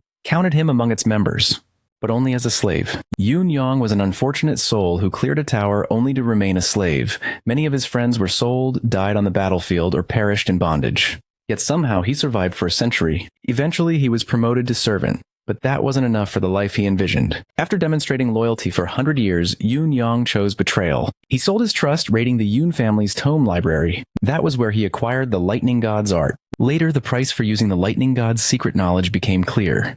He was hunted for 20 years and eventually killed as a traitor. Even so, the expression Yoon Yong wears now in Chaos is far happier than when he was a slave. Upon his summoning, he rose to become the 9th of the 10 clans, a sweet deal for him. Yet the frustration of seeing someone under 100 years old become the Fortress Master is real. The scene returns to Yoon Yong, who protests that this makes no sense. How could Jaiwan possibly be the master? Chung Hyo agrees that it seems absurd. Yoon Yong is even more baffled to see a veteran of the Great Expedition like Chung Hyo taking it all in stride. Chung Hyo, however, is more interested in congratulating Yoon Yong for meeting Jaiwan before despair could take him, acknowledging his skepticism is justified. But he points out that if Yoon Yong wants to understand, he should know the Golden Sky clan attacked Gorgon just a week before his arrival. That revelation finally captures the boy's undivided attention. Chung Hyo describes how their own personnel turned against them. With the Soul King descending into Amalgratesk's body, all hope seemed lost. Jaiwan was the one who saved them. Yoon Yong is stunned and embarrassed that he didn't know this before attempting an assassination, a bold admission from a Shadow Striker. As they speak, others burst onto the grounds to challenge the Master. The Fire King clan leader, Kang Hwang, and Southern Sea leader Kaiman, both contenders for the title. Kang Hwang insists on going first, but our hero doesn't want to disappoint either of them. Why argue over turn order? He invites both to attack together, a classic first impression. He urges them to hurry so he can resume practicing his new technique. Chung Hyo, watching from the sidelines, can only facepalm, anticipating a chaotic day ahead. Kang Hwang charges in alone. The resulting fire show is spectacular, and the Fire King's skill is undeniable. But he can't land a single hit. Soon after, Chung Hyo's frustration is evident as he surveys the now charred training ground, silently blaming Jaiwan for the mess. The duel's highlight comes when their swords clash. Kang Hwang is convinced our protagonist fears his blade, but Jaehwan thinks the fiery clan leader should be more concerned about himself. With a grin, the Fortress Master launches a powerful thrust, jokingly asking if Kang Hwang is afraid of his move. The attack is overkill. Kang Hwang is sent crashing into the wall, breaking it. This spells trouble for Chung Hyo, who will have to explain the disaster to the Prime Minister. The Fortress Master himself isn't pleased, having specifically asked Kang Hwang and Kaiman to attack together. but that doesn't align with a warrior's sense of honor. And besides, Kaiman hates the heat. Talk about coincidence. Jaewon's day began with a lightning wielder, moved to a fire warrior, and now he faces a water type. But our boy senses Kaiman is a cut above the rest. For once, Jaewon makes the first move, which isn't usually his style. Kaiman blocks the attack directly, remaining perfectly calm, a trait our protagonist finds unique. Kaiman stands out. He isn't trying to show off or dominate, just maintaining control. When Kaiman finally counters, Jaewon swiftly dodges and leaps down from above. The Southern Sea Leader barely manages to evade, and immediately admits defeat. Our hero feels disappointed that Kaiman didn't show his full strength. But Kaiman isn't bothered. With just that brief sparring, he knows he wouldn't have stood a chance. He's clever, more focused on the upcoming expedition than on winning a match. Meanwhile, the Fire Clan and Lightning Clan leaders start bickering about who lost worse. Chung-hyo quickly intervenes, reminding everyone to focus on the real significance of their defeats. Kaiman, on the other hand, remains unfazed. His only true interest is the Abyss expedition. It turns out he was close friends with the last fortress master, Amal Grotesque, and had wanted to join the previous expedition, but wasn't strong enough at the time. He confides to Chung-hyo that witnessing the previous failure firsthand left him desperate to join this time. Chung-hyo then wonders aloud about Kang Hwang's decision. Prompting the Fire King to declare his participation, he knows he has no choice after losing. Just then, Yoon-young dashes over to our protagonist, only for Chung-hyo to start scolding him. As Jae-hwan raises his blade, Yoon-young unexpectedly kneels and swears loyalty. Jae-hwan finds it unsettling and tells him to relax. But Yoon-young continues his declaration of absolute devotion, even if it costs him his already ended life. The irony isn't lost, considering he's already dead. Unable to argue, he simply begs to be accepted, even as a captain, promising not to steal any skills and pleading for a place. Chung-hyo then asks what will happen to his clan, and Yoon-young replies that the Lightning God clan no longer exists in chaos. Only 7 members remain, including himself. Just a week ago, his entire clan was wiped out. Yoon-young mentions that his clan was defeated recently. Chung-hyo wants to clarify the situation. The Lightning God clan was wiped out, Yoon-young fled to Gorgon, and by coincidence, the Fortress Master announced an open challenge for the title. Yoon-young decided to fight, lost miserably.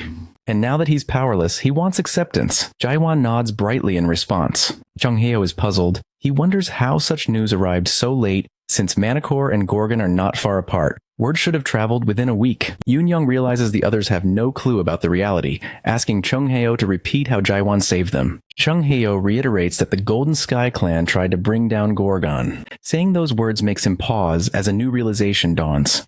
The same traitors who attacked Gorgon must be behind the ambush on the Lightning God clan. He wants to confirm his suspicions. And it turns out they weren't the only target. The operation was much more systematic. Both the Rank 3 Dark Forest clan and the Rank 1 Heavenly Dragon clan were also destroyed. Kang Hwang, Kaiman, and Chung-hyo immediately grasped the implications. The entire Manticore fortress has fallen to the Forbidden Heaven clan. The fog clears. Only by blocking all communication could such widespread news be suppressed. Manticore Fortress must have sealed off all channels. The Fire King leader struggles to process this. Essentially, 3 of the 10 clans were overthrown overnight, allowing the Forbidden Heaven to seize control. Worse, they took over the communication system, manipulating messaging skills to suit their needs. Kaiman is stunned but starts connecting the dots.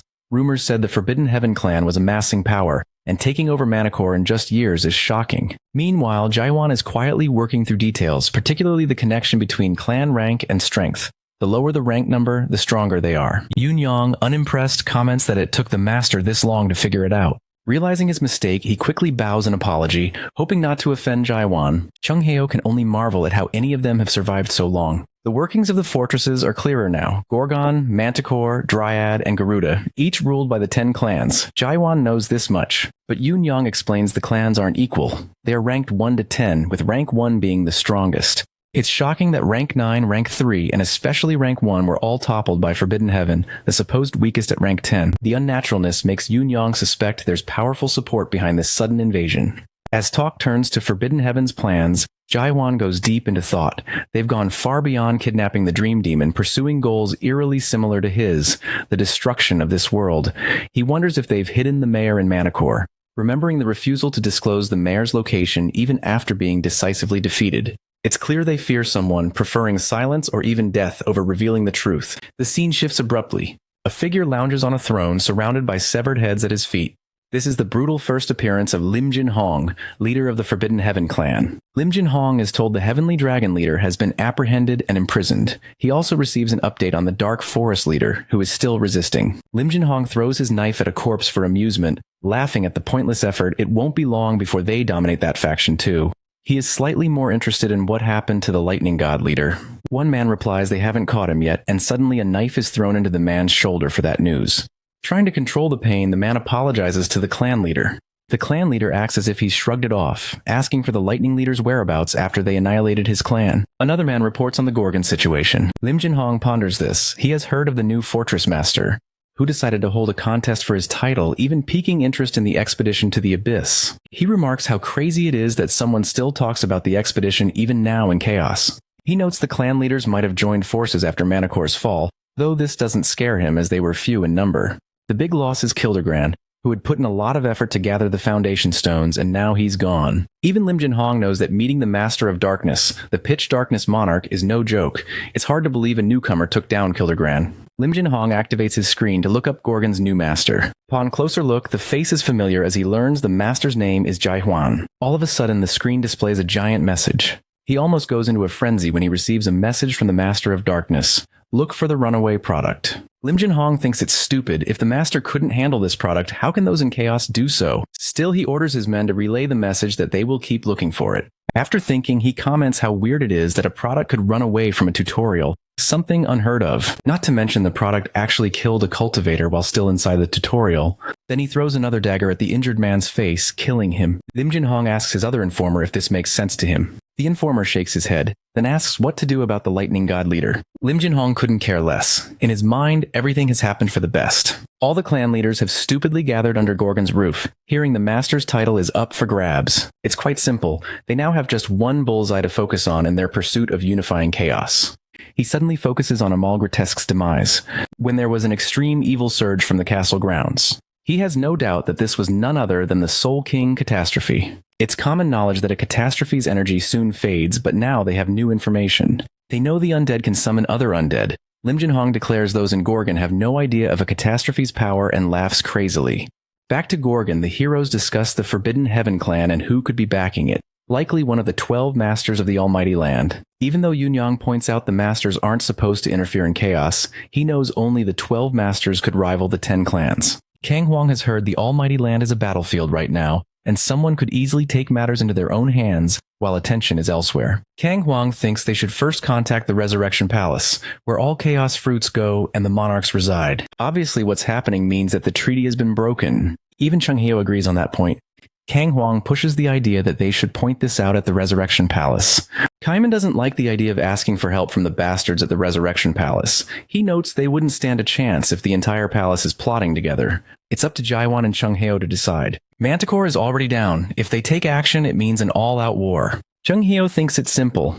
They'd have to face certain people eventually. A flashback shows Shever and Chung Hyo discussing Jaiwan's goal to unite Chaos so that the Fortress Master position is no longer needed. Chung Hyo gives his opinion that the boys' ideas of uniting Chaos are utterly ridiculous. The 10 clans and 4 fortresses are nothing compared to the Resurrection Palace. And despite his accolades, Jaiwan or anyone else in Chaos is too weak to take them on. He shouldn't dream of taking on the Resurrection Palace, at least not alone. But the new Fortress Master knows this, and he doesn't plan on doing everything alone. This is probably why he has Chung Hyo with him. Hearing this, Chung Hyo's jaw drops. He cannot believe Jaiwan included him in such a plan. It's been obvious our protagonist is inexperienced, while Chung Hyo, with 1,000 years of wisdom, is meant to be his counsel. Besides, the elder never actually said he wouldn't be part of it. Chung Hyo feels dumbfounded that this 60-year-old kid is bossing him around with a play on words. Now Jaiwan decides to clarify for the others. His top priority isn't the Abyss expedition. Everything else comes after uniting Chaos under a single banner. For that, he needs dedicated people by his side, true comrades. Kaiman is quick to raise a point. What if nobody is willing to go with you? Jaiwan falls silent for a moment, then replies he'll do it alone if he must. Kaiman thinks that's impossible. However, our hero simply states that he has come this far on his own. Kaiman erupts in laughter at that, finding it amusing. Then Kaiman steps forward and declares that whether it's the Resurrection Palace, the expedition, or the end of the world, he will follow. Yun-yang echoes the sentiment. Kang Huang remains quiet. They want to know his stance, but he hasn't decided yet. Everyone looks at him puzzled, but he explains he's the only rational one. To him, joining Jaiwan right now is a sign of being ill-informed. They barely know the man, yet pledge loyalty so quickly. In his mind, Kang Huang doesn't think Jaiwan is guaranteed to lead the greatest expedition. He watches the situation and proposes a solution. If the other leaders in Gorgon acknowledge Jaiwan as their leader, he's willing to follow suit. It's only fair. Jaiwan agrees with the logic, however. He has a condition of his own. If he is to receive their recognition, then each of them must also be acknowledged by him. The others ask him to elaborate. He reveals his plan. He wants a tournament. With their clan leader titles on the line, if they make it to the quarterfinals, he'll acknowledge them, and then he intends to test them personally. Kang Huang doesn't look convinced, but Kaiman understands the reasoning. Being a leader doesn't make someone the strongest, and it's reasonable for the master to screen his allies. Suddenly, the doors swing open, and a dark shadow with a commanding aura steps in. It's just the furious prime minister holding scrolls. With that, it's clear the plan is already in motion. The document in his hands announces the Gorgon tournament preliminaries begin at 6 o'clock. The prime minister is tense and angry, knowing that regardless of Jaiwan's ambitions, the situation has spiraled into something chaotic for Gorgon's people. The outer fortress is packed. Strong-willed contenders have gathered, believing themselves worthy. James is struggling with identity checks lately. Shortly after the inner council convenes, Sir Carlton Javier muses that the prime minister can't be pleased with recent developments. In truth, Jürgen Schever doesn't hate the idea itself, but everything happening flies in the face of tradition. Sir Carlton Javier suggests that in times when the majority sides with them, perhaps decisions can be made without formal meetings. Ironically, the majority is already backing the fortress master. Among the inner circle, 3 of 5 members are newcomers. Since 4 tower leaders were killed during the attack and the lone survivor was left handicapped, the new appointees are younger. Claire for finance, Jaher for security, and Sir Carlton Javier for law. The proposals passed by default because of this shift. The Prime Minister finds it baffling that a pub owner, a second-stage adapter, could serve as finance minister. Claire responds, pointing out that while Shiver might not approve of the Lord's policies, those policies are generating immense value.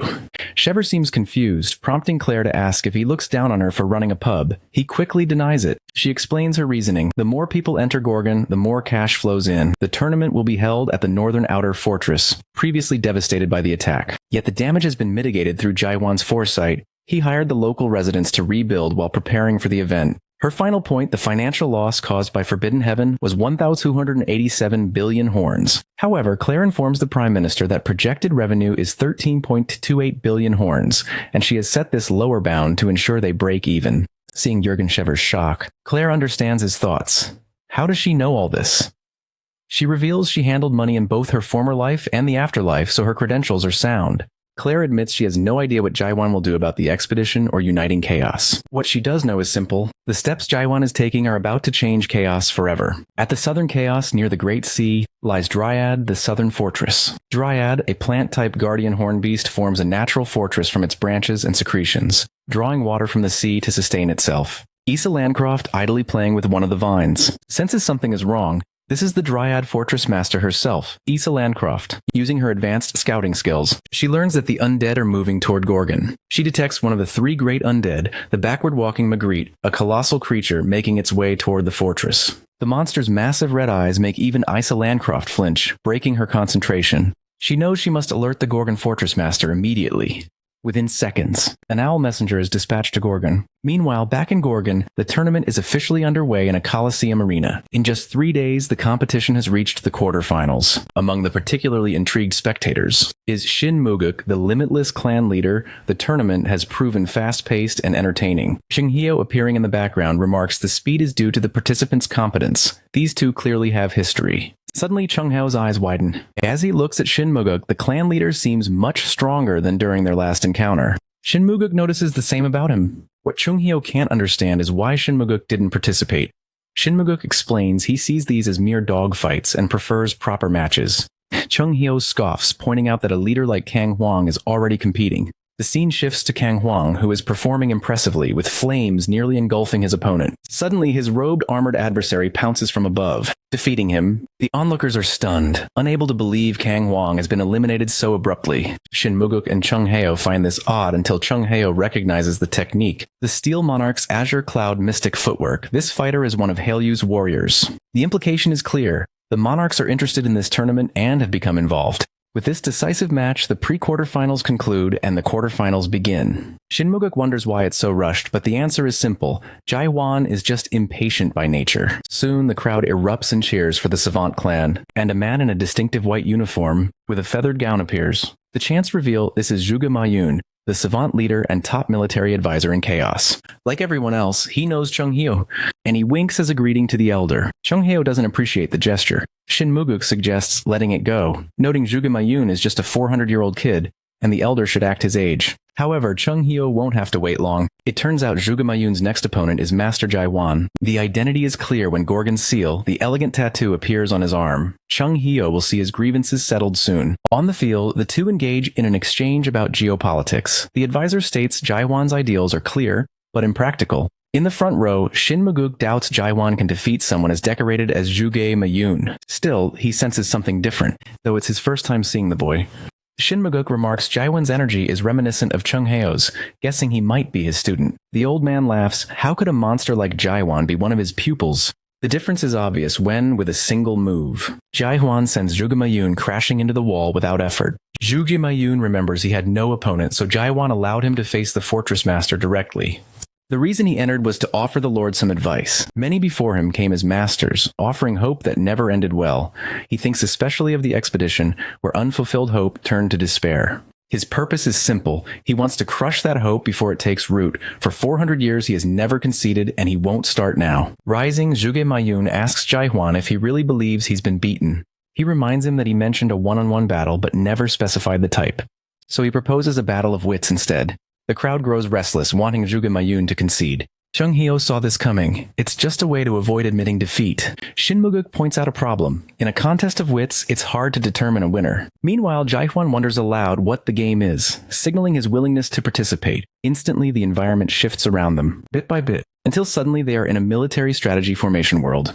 A notification pops up, warning him he's a rookie and offering a manual. He realizes this is a strategy game inspired by Frontier, created by one of the 13 masters, Maris, a favorite pastime in the Almighty Land. Zhuge Mayun brags that he is practically the best in Chaos at this game, and offers Jaiwan time to learn the rules, but our hero thinks it's much simpler than they say. He is familiar with this scenario: 3 races fighting, collecting resources, and training troops in real time to destroy the opponent's base. He spent thousands of hours playing this exact game at a PC Bang back in Korea. It's almost as if these mayors are just plagiarizers stealing technology from Earth. Since Jaiwan is eager, the clan leader suggests the Lost Garden setting, a battlefield designed for this strategy world. In moments, Jaiwan represents the human race, while his opponent takes the undead. The undead master assumes Jaiwan is a novice for picking humans, widely considered the weakest race.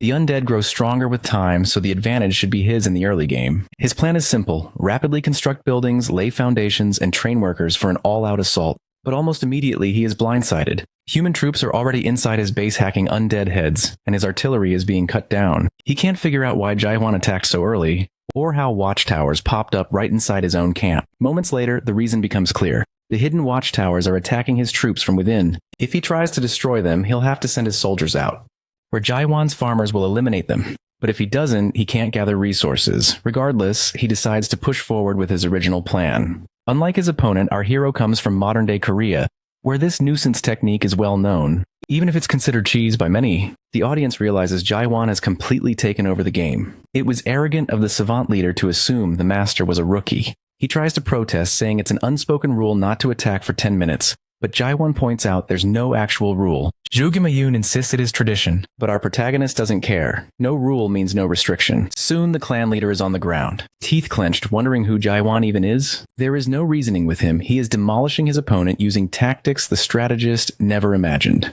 There is no catching up to our hero now. Eventually, the truth sets in. He can't win. It took 400 years, but maybe this was the moment he was waiting for. He kneels and finally concedes defeat before the master. After the match, Chung Hyo is curious about the move used against Zhuge Mayun. Jumping down from the audience with Shin Muguk, he heads over to our boy. Chung Hyo points out he usually only does thrusts, but now he's pulling off slashes. He jokes he must have been inspired by his style, and adds that the spiral slash was clearly based on his technique. Jaiwan doesn't hide his annoyance at hearing the name. He reminds Chung Hyo he hated names like Chung Hyo Thrust, and now the elder is changing the title they agreed on. It was supposed to be Fatal Spiral, as suggested by Kaiman.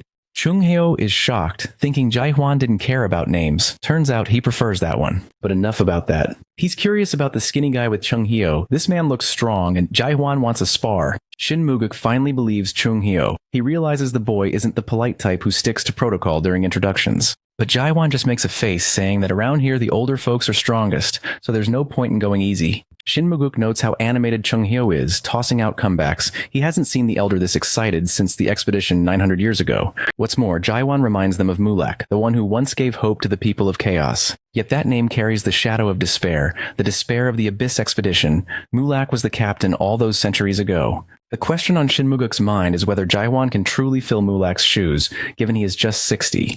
The potential is there, and it's possible our hero could even surpass Mulak. However, Shin Muguk senses none of the moral righteousness in Jaiwan that Mulak had. In fact, the two are total opposites. Where Mulak was measured and mature, our protagonist gives off a distinct sense of bloodlust instead. Suddenly, Shin Muguk's eyes widen as he spots the moon world symbol, realizing he can now see from Jaiwan's world. That can only mean one thing: he's already awakened. Chung-hoo picks up that Muguk has figured out our hero is fully awakened. Muguk suspects Jaiwan might even be a rank higher than the third awakening. Before this goes any further, it's already time for the quarterfinals, which will be filmed live on stage for everyone to see. Hearing this, Chung-hoo suggests they return to the front row, but our protagonist isn't interested. He heads straight for the arena instead. It's not his turn yet, but his impatience is at an all-time high. He surveys the remaining competitors. If he sets aside Kaiman and Yoon-young, the rest are genuinely powerful, especially the one Chung-hoo and Muguk had discussed earlier, the Steel Monarch Hyo-yu's subordinate.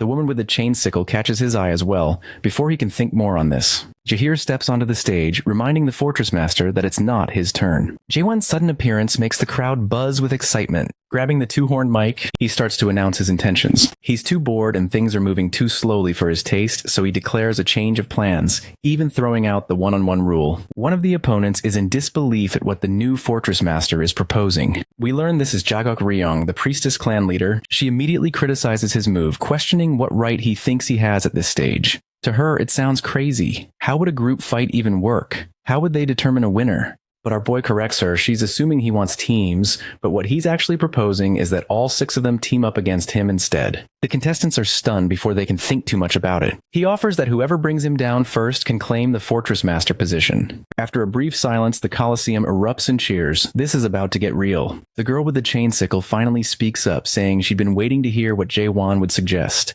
and she's genuinely excited by how wild his challenge is. After making his announcement, Jaiwan tosses the mic back to Jahir, fully aware of the importance of securing the attention and trust of the audience. The people of Chaos. He understands how things work here. The stronger the trust, the deeper the connection, and that connection can be built over time. It's a simple equation, but when time is short, there's another way, by displaying overwhelming, undeniable strength. He's still thinking about this when the only truly free-spirited fighter, the girl from earlier, suddenly gets right in our boy's face and shouts that she likes his way of thinking. Her boldness stuns everyone. She even openly considers not killing the Fortress Master. The crowd is left confused. It only becomes clear after she leaves that she's just forfeited. Before departing, she whispers something odd about not wanting to get caught up in trouble with that thing coming. However, our protagonist doesn't really understand what she means. Out of nowhere, Yoon-young speaks up as well. He declares that he too is forfeiting, admitting he can't beat the Fortress Master at his current strength. Technically, he hasn't lost until the quarterfinals, so he still keeps his title as leader of the Lightning God clan. Kaiman disappointingly follows suit, also forfeiting and excusing himself with similar words, even praising our hero in the process. That leaves only 3 opponents left. Jiwan had wanted to display unmatched power. Now, even if he defeats these 3, it won't be the dramatic display he envisioned.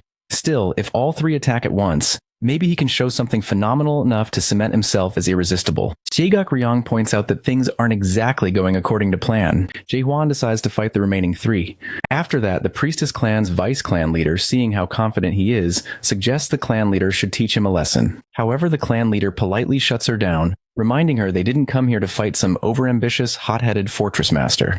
Hyo-yu's warrior is there too, the one Lord Hyo-yu specially requested earlier. The 2 clan ladies ask him what he's after. His approach has been even more effective than she anticipated. She uses the moment to shift the discussion to the Abyss expedition. Since it ended, no one has had the drive to revive its legacy, but she genuinely believes Jae-won is the right person to lead it. She supports him openly, throwing her full backing behind him before the entire audience. Then she redirects the crowd's energy, reminding them that they didn't come just to see a new Fortress Master crowned. They came for something more. At that moment, she removes the veil that has always covered her face, unveiling massive hypnotic eyes. Instantly, the entire atmosphere changes. A strange illusion sweeps through. Glowing butterflies begin to drift across the already enchanted audience. People's eyes go wide. Her gaze can dig into emotions, hidden thoughts, and their deepest righteousness. But our hero remains unfazed. He sees through her so-called righteous eye magic, recognizing that she's twisting the crowd's perception with talk of hope and desire. For a moment, he seriously considers ending her spell with a stab,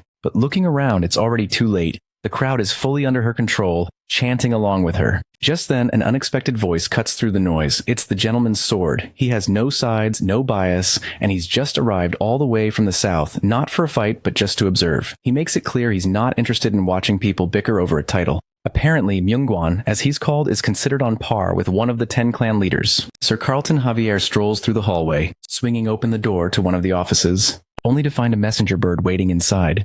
That's when the news drops. A group of undead is on the move, and not just any group. There's a massive mega undead leading the way, heading straight for Gorgon Fortress. The message is from Issa Landcroft, Fortress Master of Dryad Fortress. This shakes Carlton badly. Meanwhile, back in the arena, things take a turn. The sky has been slowly turning pitch black. Fortress Master Jaewon remains cool and expressionless as always, but even he knows something is off. The Priestess clan leader steps up and announces that there's no need for more internal fighting, and the tournament should come to a stop. She addresses the audience, saying that a proper expedition needs a captain everyone can trust. Chungho and Shin Maguk, with all their experience, see right through her. They know she's up to something, using one of her top-tier righteous eye illusion techniques. Chungho is already on edge, wondering what sneaky tricks she'll pull next. Counterintuitively, she throws Jaewon's name into the ring, saying it makes sense for someone of his strength and standing to lead. The crowd is fully convinced, eating up her dazzling performance. But it's only when the gentleman's sword responds that the real angle becomes clear. He reminds everyone that being a captain isn't about being the toughest in the arena, or the smartest in the Colosseum. The swordsman says the priestess could easily test whether Jaewon is even fit to lead. That's when she announces her righteous audit.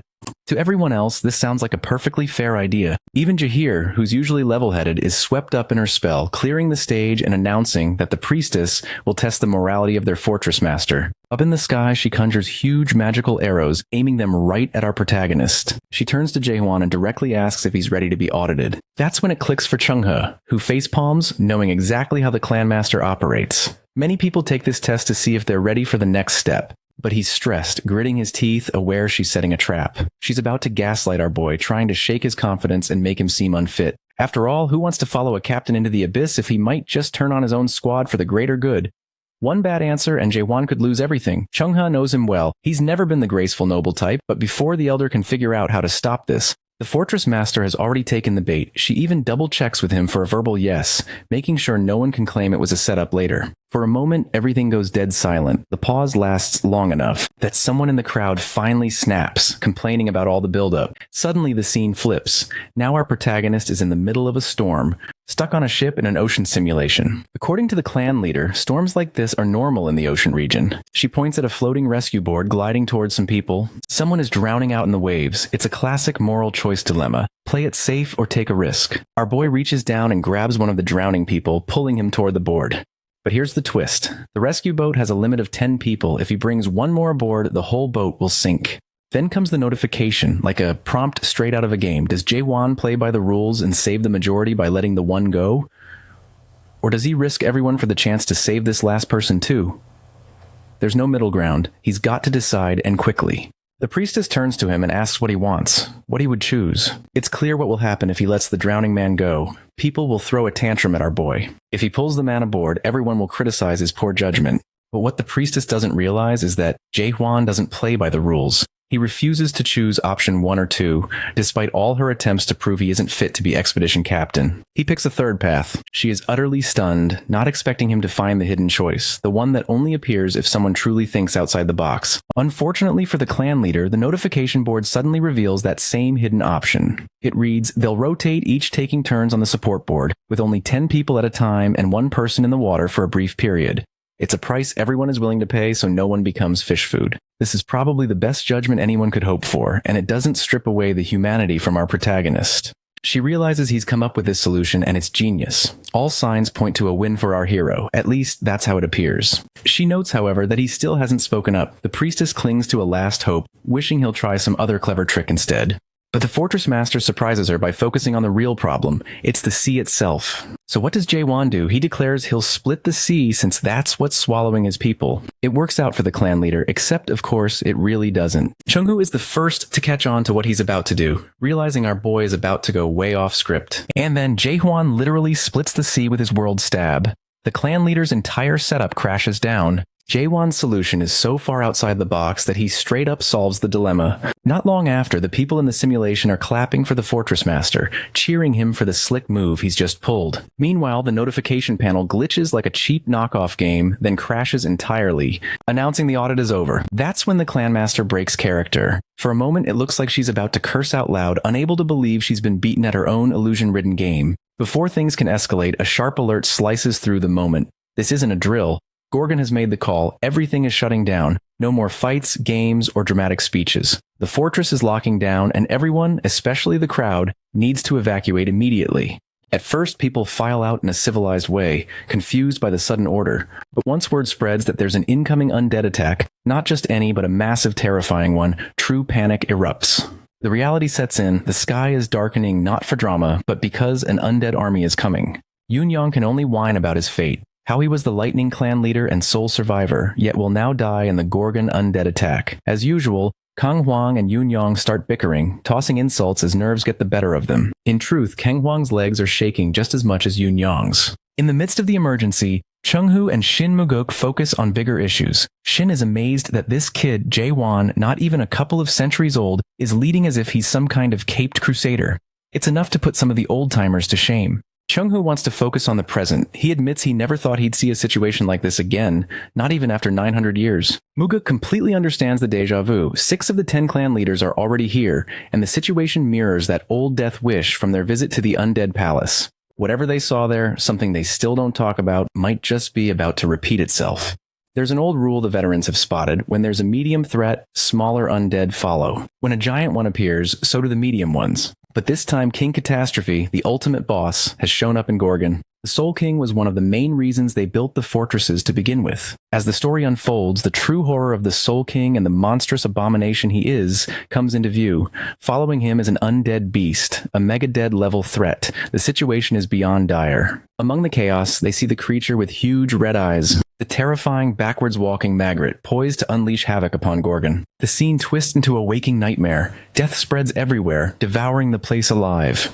Civilians scramble in panic, but most aren't fast enough to escape the horror rolling through Gorgon. In the middle of the chaos, the priestess stands completely frozen, her body refusing to move. She watches helpless, as nightmare undead rip through people, tearing limbs and snuffing out lives without mercy. All her confidence is stripped away. Everything around her is sucked into a darkness that keeps spreading. There's one moment she can't shake. A monstrous, twisted undead snatches up an old man right in front of her. This isn't cinematic drama. It's cold, suffocating, and revolting. Though it seems impossible, her trembling is real. Her wide eyes are stretched even wider, but they're useless now. Her scream comes too late, just noise, powerless to change anything. She's left pleading for reality to give her a break. Suddenly, the gentleman's sword, Mayung-gwan, slices into the fray like a last hope. He hurls himself between the monster and the clan leader, but even he can't change what's happening. He doesn't save the old man. He can't even save himself. He's just stalling doom for a few seconds. The priestess screams again, watching the undead's claw nearly tear into his face. Then her world collapses into slow motion.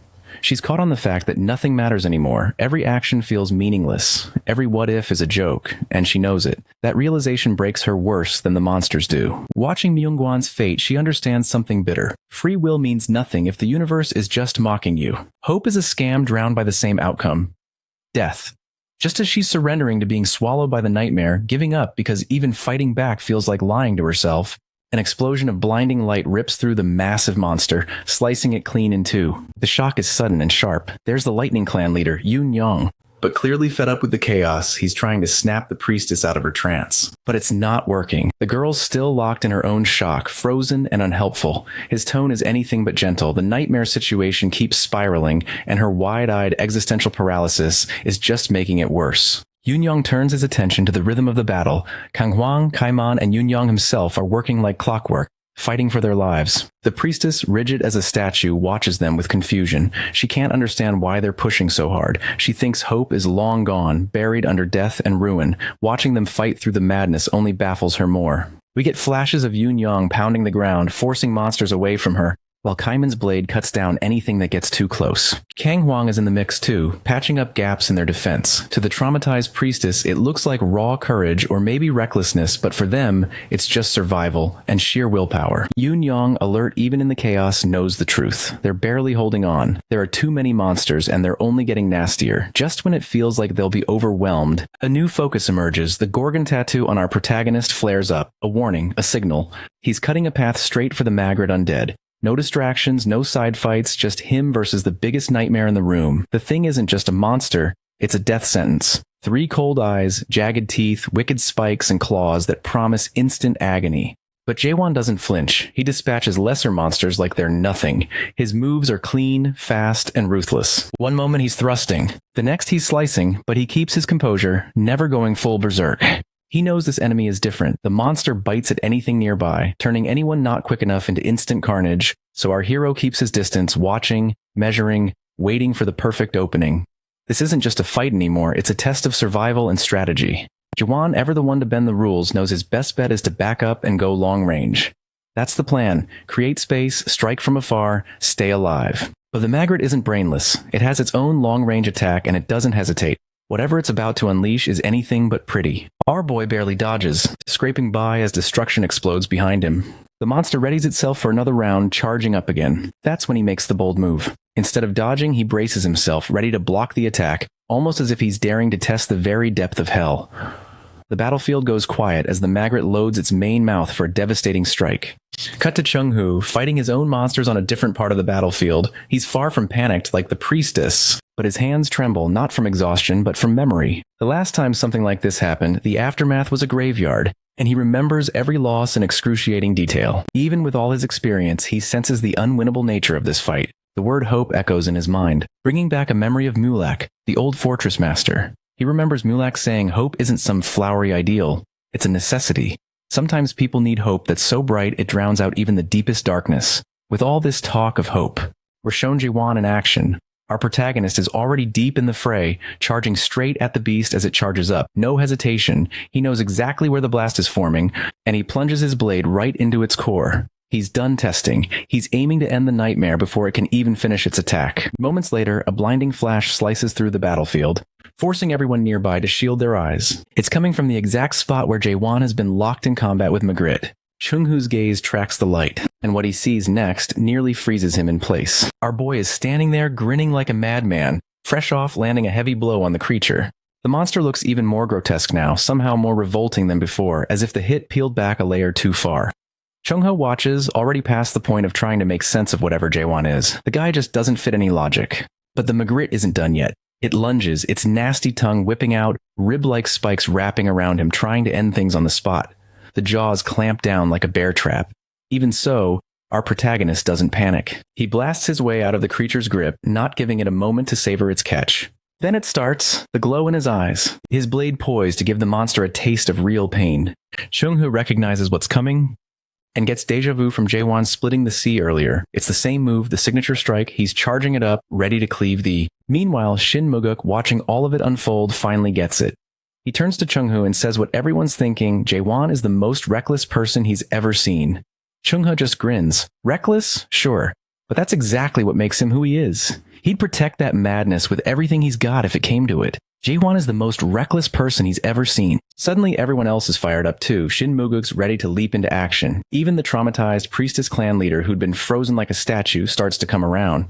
Maybe that's what was missing. Jaewon. Undeniable hope incarnate. Even the savant clan leader decides to show his face, which irritates Chung-Ho given his timing. Where was he when things were falling apart? Much as Chung-Ho and the others might rally, it's no time for optimism. The 3 big undeads are still running wild. Even so, the squad's giving them hell. Yoon Young tries to throw shade at Kang Huang, joking about how impressive it feels to be throwing lightning compared to Kang's fire, but it falls flat. He just wants a chill moment to brag about taking down abominations. But Kang Huang is too exhausted to care. He's still hacking through monsters and slinging fire like the Fire King he is, but it's tough to feel invincible when nightmares keep coming, teeth bared, while fatigue keeps creeping in. As long as the 3 big undead are standing, there's nothing to celebrate. Suddenly, a random girl shows up out of nowhere and throws a rock at one of the monsters Kang Huang is fighting. She's got guts, but no sense at all. The massive undead locks its blood-red eyes on her, a puzzle of horror, and lunges, but golden chains snap around it just in time. That's Sir Carlton Javier making his entrance, and he's not alone. He's brought Prime Minister Jurgen Shiver and the rest of the gang. Kang Huang finally lets himself relax and even cracks a smile. Backup's arrival gives him the boost he needs. He's not alone. Shin Muguk is already tearing it up. Everyone in Gorgon is out there, showing what it means to have real heart.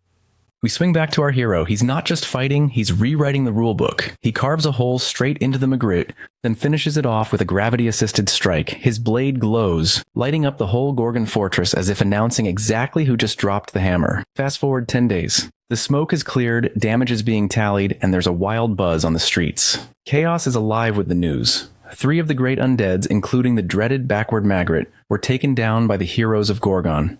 The entire population is alive with energy. The scene shifts to Maykal, who's having a one-on-one with a trainee or maybe a friend, breaking down what's happened in Chaos, especially in Gorgon. He gives off this vibe that things are improving, but he challenges the other guy to think deeper. Maykal asks what's really changed since the epic battle 10 days ago. The trainee doesn't get it at first. Maykal points out that sure, the monsters were beaten, but the aftermath is still rough. Infrastructure's a mess and life isn't easy. He's not just talking about the clan leader's base being there or the resources pouring into Gorgon's market. It's subtle, but below all the victory headlines and political reshuffles, people on the ground are struggling. The hero wins narrative isn't as clean as it sounds. The real shift is in how people act. There's a bit more cheer, like hope is allowed again. People seem alive, the opposite of what chaos usually is. But Mikal isn't buying it. He shuts it down quickly. The boy's so focused on the future, he probably didn't see the path of devastation. Mikal references that wild moment, the black sea of undead sliced open by a single sword. But that spectacle cost real lives, many of them. Mikal doesn't fully understand what went down either, but he's piecing it together.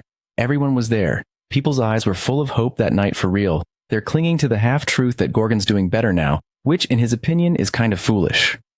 What really bothers him is that people actually think they can live normal lives in chaos now. Suddenly, a massive explosion-like sound shatters the calm. The trainee flinches, looking around as if they've been dropped into a bombing run. Maykal, calm as ever with his great horn slung over his shoulder, doesn't blink. He tells him it's nothing new. It's been happening for 10 days straight. The younger guy, wide-eyed, speculates it must be because the 10 clans moved their headquarters there. He gets even more spooked as he realizes that could mean war is coming or has already started.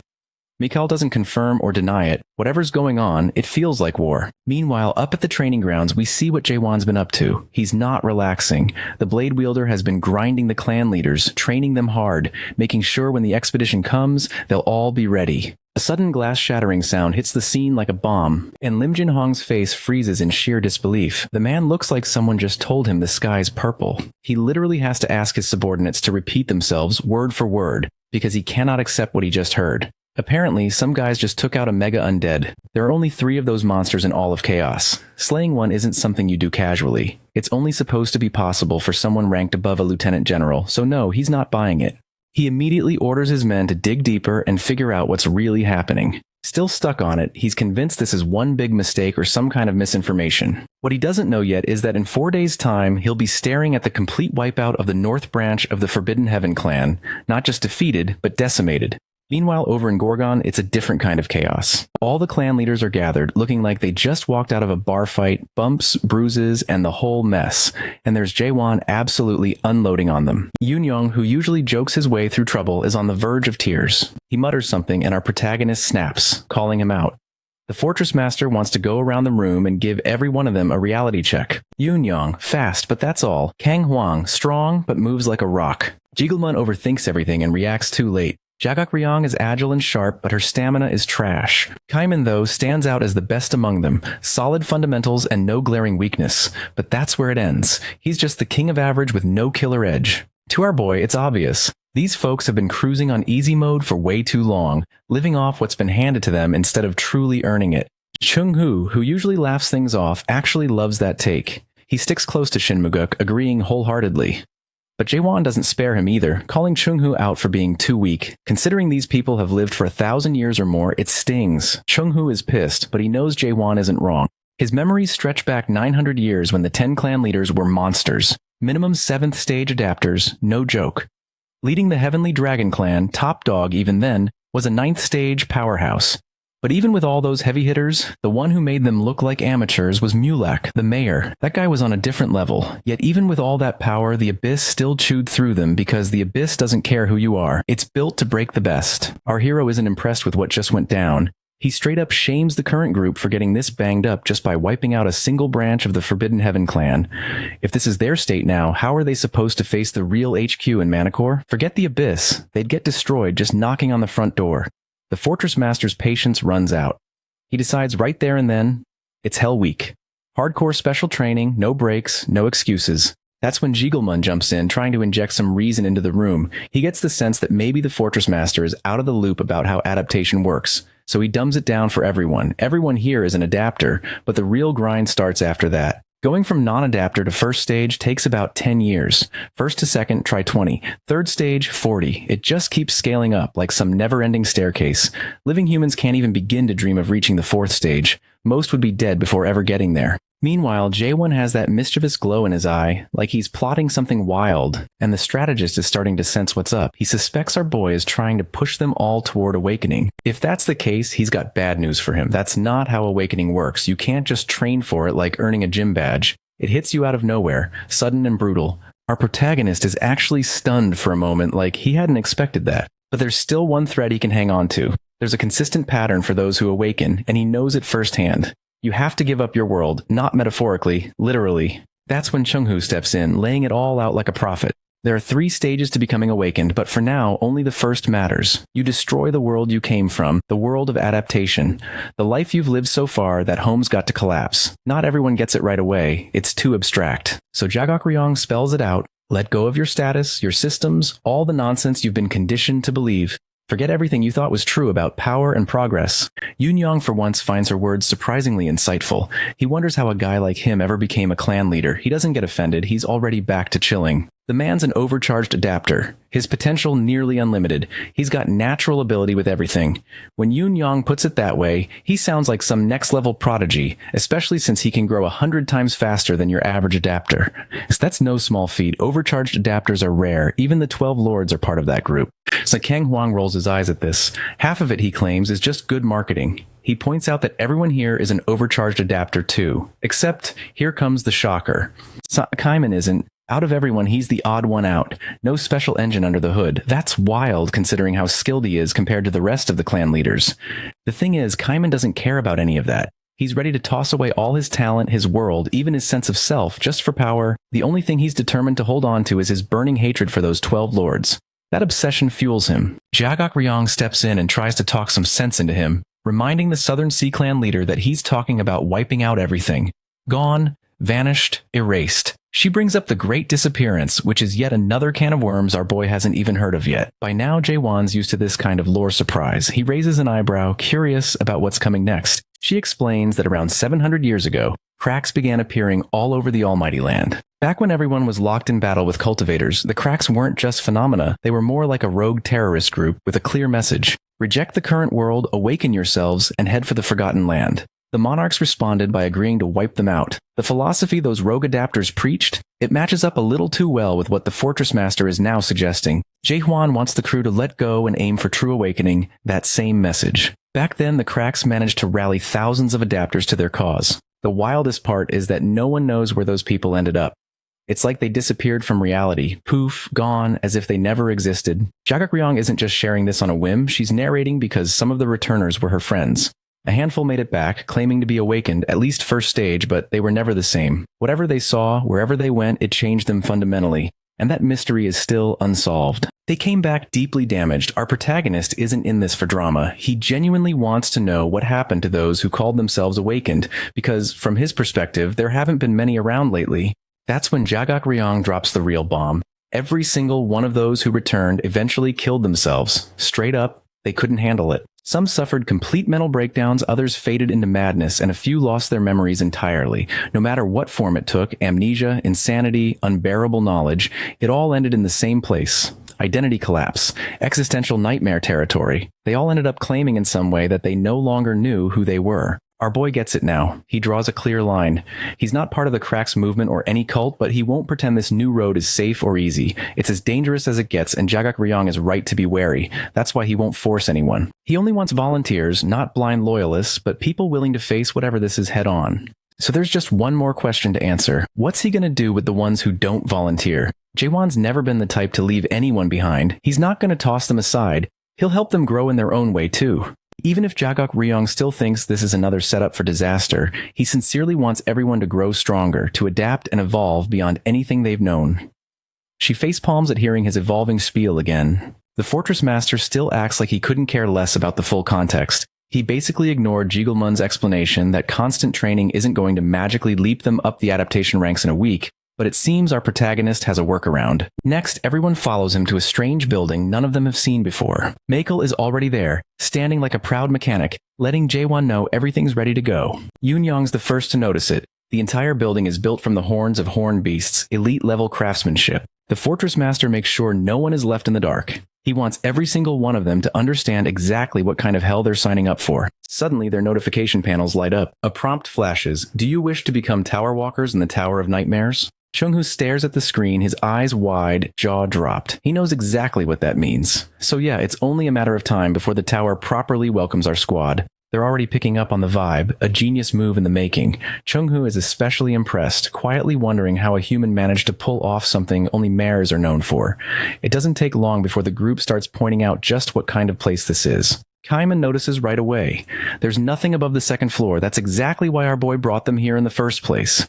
Jigelmun finds the whole setup both amusing and kind of an honor. He's already planning to break through, no matter what. Even Yoon-young looks more serious than usual. Everyone's in because they want to level up. Enough with the admiration. According to the Fortress Master, if they want to stand around gawking, they can do that on their own time. Right now, it's go time. Here's the deal. The training happens in a time-dilated environment, where everything moves at 100 times slower than the outside world. 7 days outside means 700 days inside, almost 2 years of nonstop grinding. But there's a catch. The squad needs to watch out for soul corruption. The denser the time, the higher the fatigue. When they push through brutal routines, the risk of corruption can spike past 80%. If that happens, it's instant logout. The loudmouth points out how Jaewon actually cares about them. Jagak Ryong just stares at him like he's some big shot. Our protagonist's annoyed face says it all. Now comes the split. He already knows some of them aren't down for the awakening process, so he divides them into 2 groups with different training paths. After the split, it's clear Kaiman's the only one gutsy enough to put himself through hell. The others, they pick the alternate adapter route. With that decided, it's rumble time. Yoon-young can't go 5 minutes without irritating someone, showing off his speed by dodging all of Jagak Ryong's moves. She can't stand his smug attitude, feeling like he's looking down on her using his Lightning God clan skills. That's when Kang Hwang storms in, going full fire mode, blasting flames everywhere and yelling that destruction beats speed any day. In his mind, smashing faces is far more satisfying than running from a brawl. The Savant clan leader is probably the most full of himself in the group. He throws out the usual condescending remarks, claiming they're all weak and haven't made an inch of real progress. Meanwhile, Shin Moo-guk just watches silently as 3 of the 4 clan leaders go at it like it's a grudge match. But before we dive too deep into the chaos, we flash back to moments earlier, seeing how the squad planned this whole thing.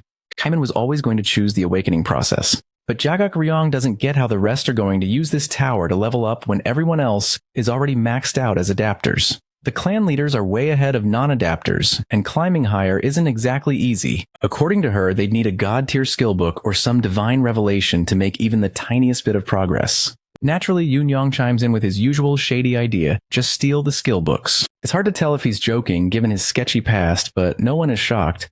Our hero, though, has a different plan. He doesn't want shortcuts. Jaeguk Ryong watches his calm, unreadable face and guesses maybe he wants to play sensei, but that's not it. He wants them to teach each other.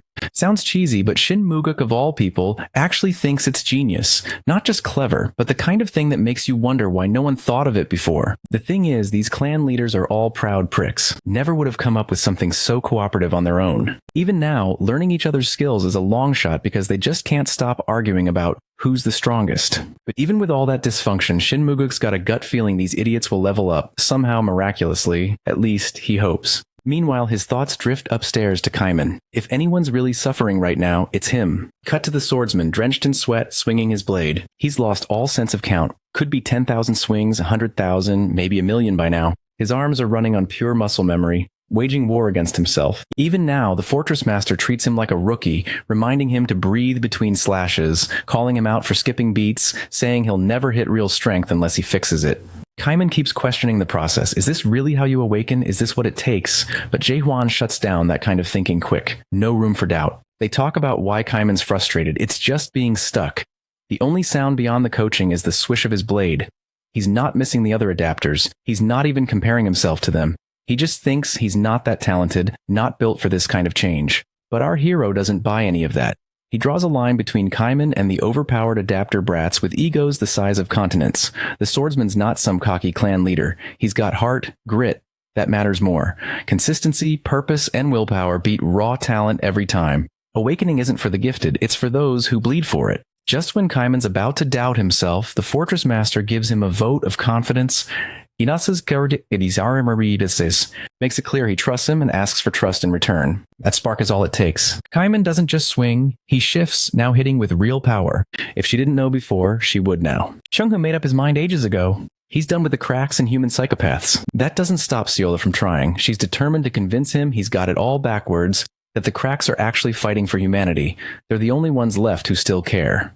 But the mayor isn't buying it. To him, the whole thing's broken. The cracks drag people down, use humans as fuel for a twisted plan, all while acting like saviors, as if anyone with sense would fall for that. In his eyes, the cracks don't matter anymore. Their time as a real force is long gone. Now they're just clinging to cult glory.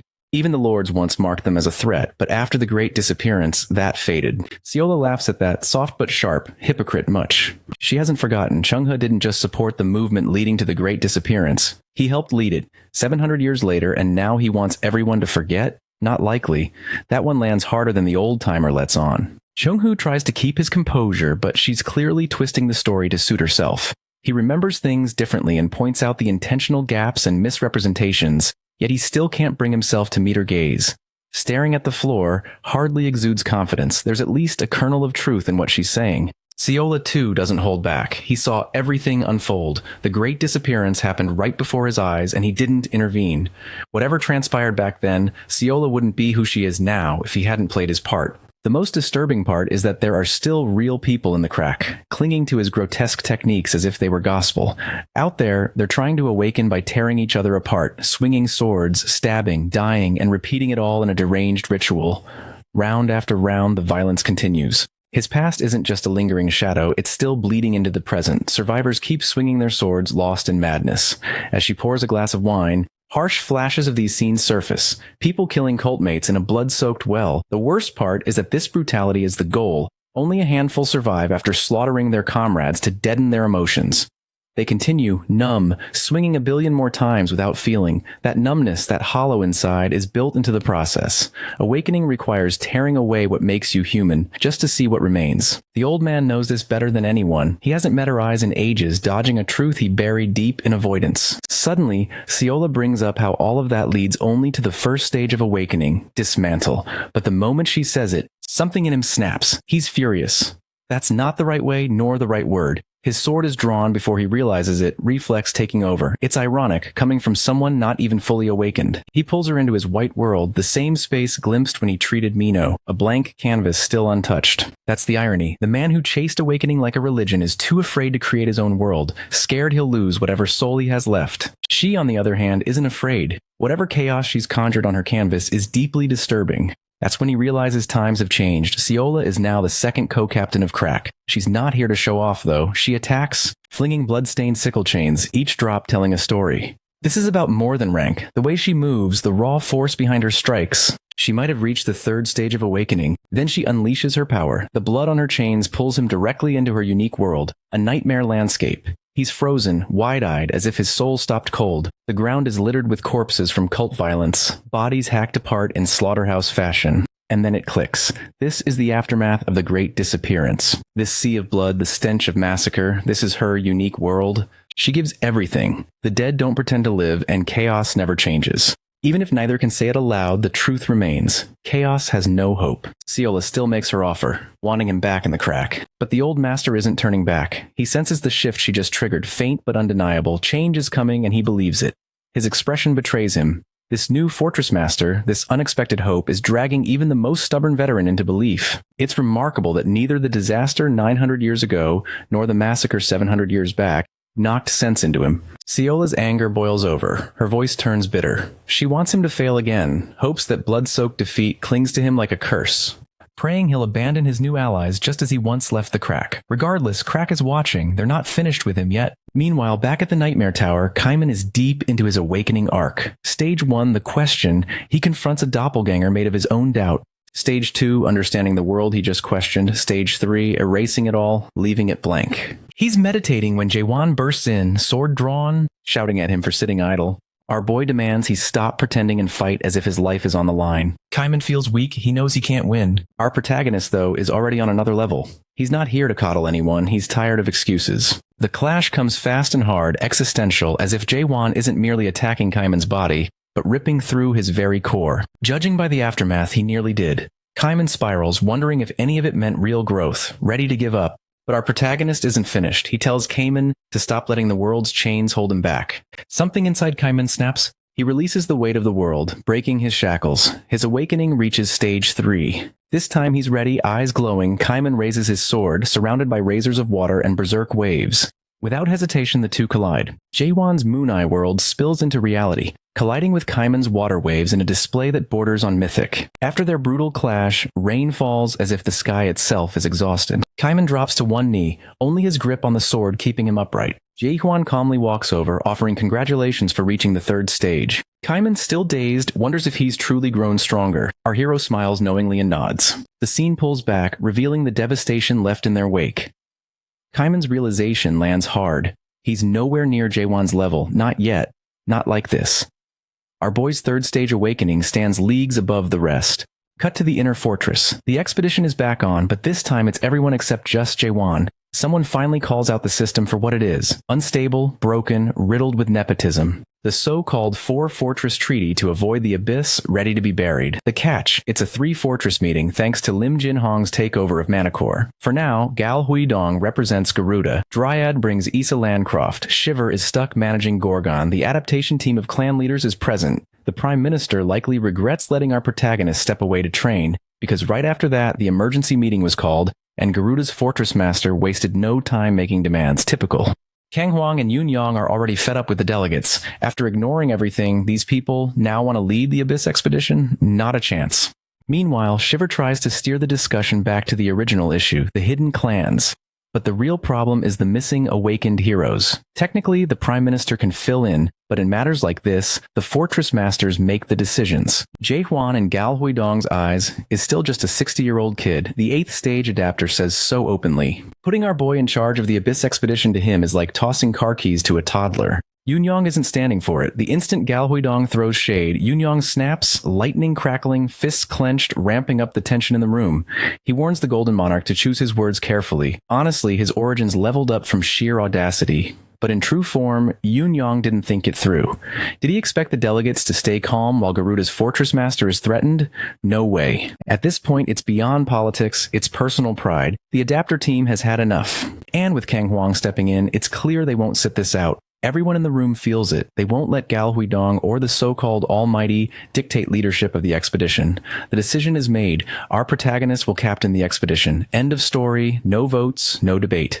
Before anyone can blink, our boy Jaewon's ever-loyal lapdog is already out on the training grounds, throwing hands with none other than Garuda's top dog. It's too late to wonder what Yoon Yang was thinking. Gal Huidong indulges him with some sparring, not one for talking things out. The kid fires back, suggesting that the fortress master is scared of him, which Huidong finds amusing. He tells Yoon Yang to take the first move, a break-a-leg kind of gesture. But Jaewon's follower isn't waiting around. He's already darting forward, moving too fast to track. Only the lightning crackling around him betraying his position, a clear warning. The Fortress Master tries to compliment Yoon Yang's speed, but he doesn't even finish the sentence before the brat's airborne, coming in with a full-on lightning strike. The veteran definitely wasn't expecting that. A Stage 7 adapter pulling a stunt like this is not the infamous lightning-slinging brat from before. Still, the Fortress Master isn't an easy opponent. Reality sets in. There's only so much a Stage 7 can do against a Stage 8, no matter how flashy the moves are. He takes the hit and shrugs it off without a scratch, then retaliates with the Golden Meteor Chakram, sending a swarm of disc shields at Jaewon's sidekick. Kang Huang and the rest of the crew are losing it.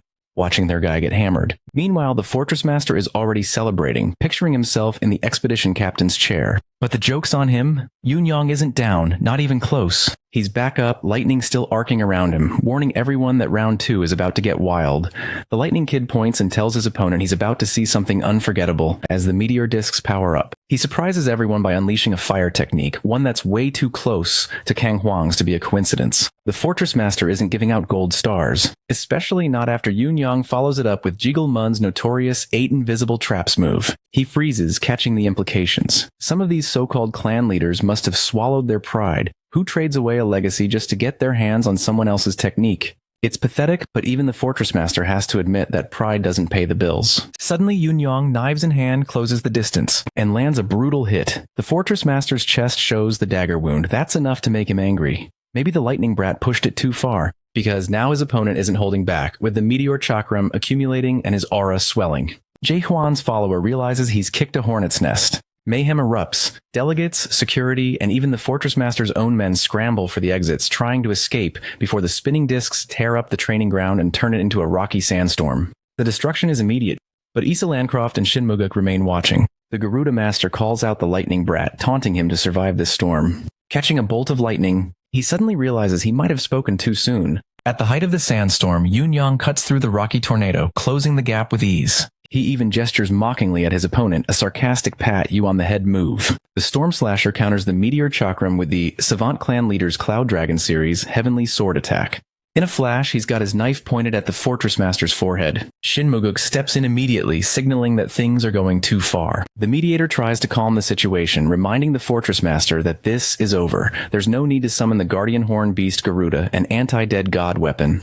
The Garuda boss pulls back just in time with disaster averted. The Fortress Master admits defeat and acknowledges that Yun-Yang dared to fight like that, seeing that chaos has been avoided. Muguk announces that since Garuda's master has accepted his loss, he'll be taking on the next challenger for captaincy, and extends the invitation to Issa if she wants in. She wears her timeless tense expression. Then without warning, Jagok Ryong runs across to the other side. Muguk can't figure out what she's up to, and then she declares she's switching sides, clearly convinced the odds have shifted. A man's voice echoes from the training ground entrance, challenging Muguk. It's the 9th stage adapter, the Jade Mask Golden Monarch, Bang Cheonil. Our protagonist knows him in Chaos as Mr. Fruit Stealer Asshole, a prominent figure among the monarchs who snatched the fruits all those centuries ago. Jurgen Shiver and Muguk especially want to hear why he's come to Gorgon after everything he pulled. Sensing the tension, Bang Cheonil insists they should leave the past behind. He says this is about the present and invites Muguk to join him in setting things straight, claiming the Steel Monarch misses him.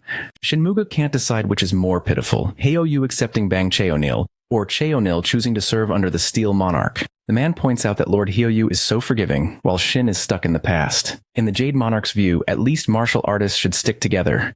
Muguk greets Cheonil with a sword strike, 9 centuries of betrayal burning in his veins.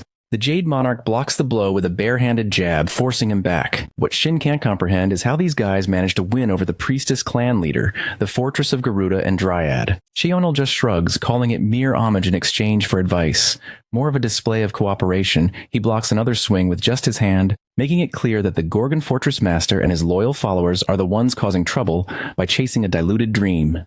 Truly pitiful. For the first time in a long while, Muguk loses his composure. He's been the calm voice of reason, but now he can't stop himself. Issa Landcroft observes, thinking his outburst is more than justified. Yet she experiences a flashback of a conversation with Heyoyu's warrior, who emerges from the shadows to speak with the Dryad Fortress Master. Issa appears torn, caught between doubt and a sense of justice. But Heyoyu's warrior reminds her that the Forbidden Heaven nuisance isn't the real threat. The bigger danger is the new Gorgon Fortress Master. This isn't just a gut feeling. If the Steel Monarch himself thinks Jaewon is dangerous, there's weight to the warning. Our boy has been striving to unite Chaos for reasons nobody but he understands, and as ever, with every new threat, there's that persistent, senseless hope of something grander. When our protagonist moves to bring Chaos together, bloodshed will follow, unavoidable. Heoyu's warrior tells Issa she knows this already, and there's no point in turning a blind eye. She has 960 years of experience to weigh his claims. He even brings up something that happened 90 years ago as proof, hoping to clear her doubts. She seems convinced, at least enough to keep those past mistakes from repeating. Whatever they plan in that flashback, it's about the upcoming Fortress Summit just a week away. Back in the present, it's clear that Muguk is struggling against Cheonil. The Jade Monarch, while blocking every attack with his palm, tells the old-timer bluntly to give up. Muguk turns to land the heavenly sword attack, but Cheonil's only reaction is amused composure. The monarch blocks the swing with his clenched fist. The gap between a level 8 and level 9 adapter is undeniable.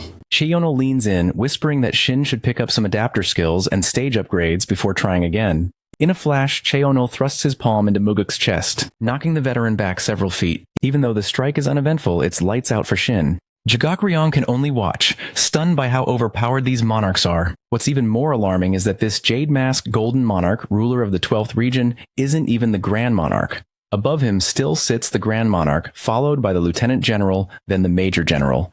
Cheonil is only a Brigadier General, rank 3. Jagak Ryong realizes they have been planning an abyss expedition as midgets, facing giants they can't even reach. Chaos never had the odds on its side. Cheonil turns to his speech, saying these chaos upstarts are in desperate need of a reality check. They might earn their ranks and throw parties down in chaos, but compared to the monarchs, they're nothing.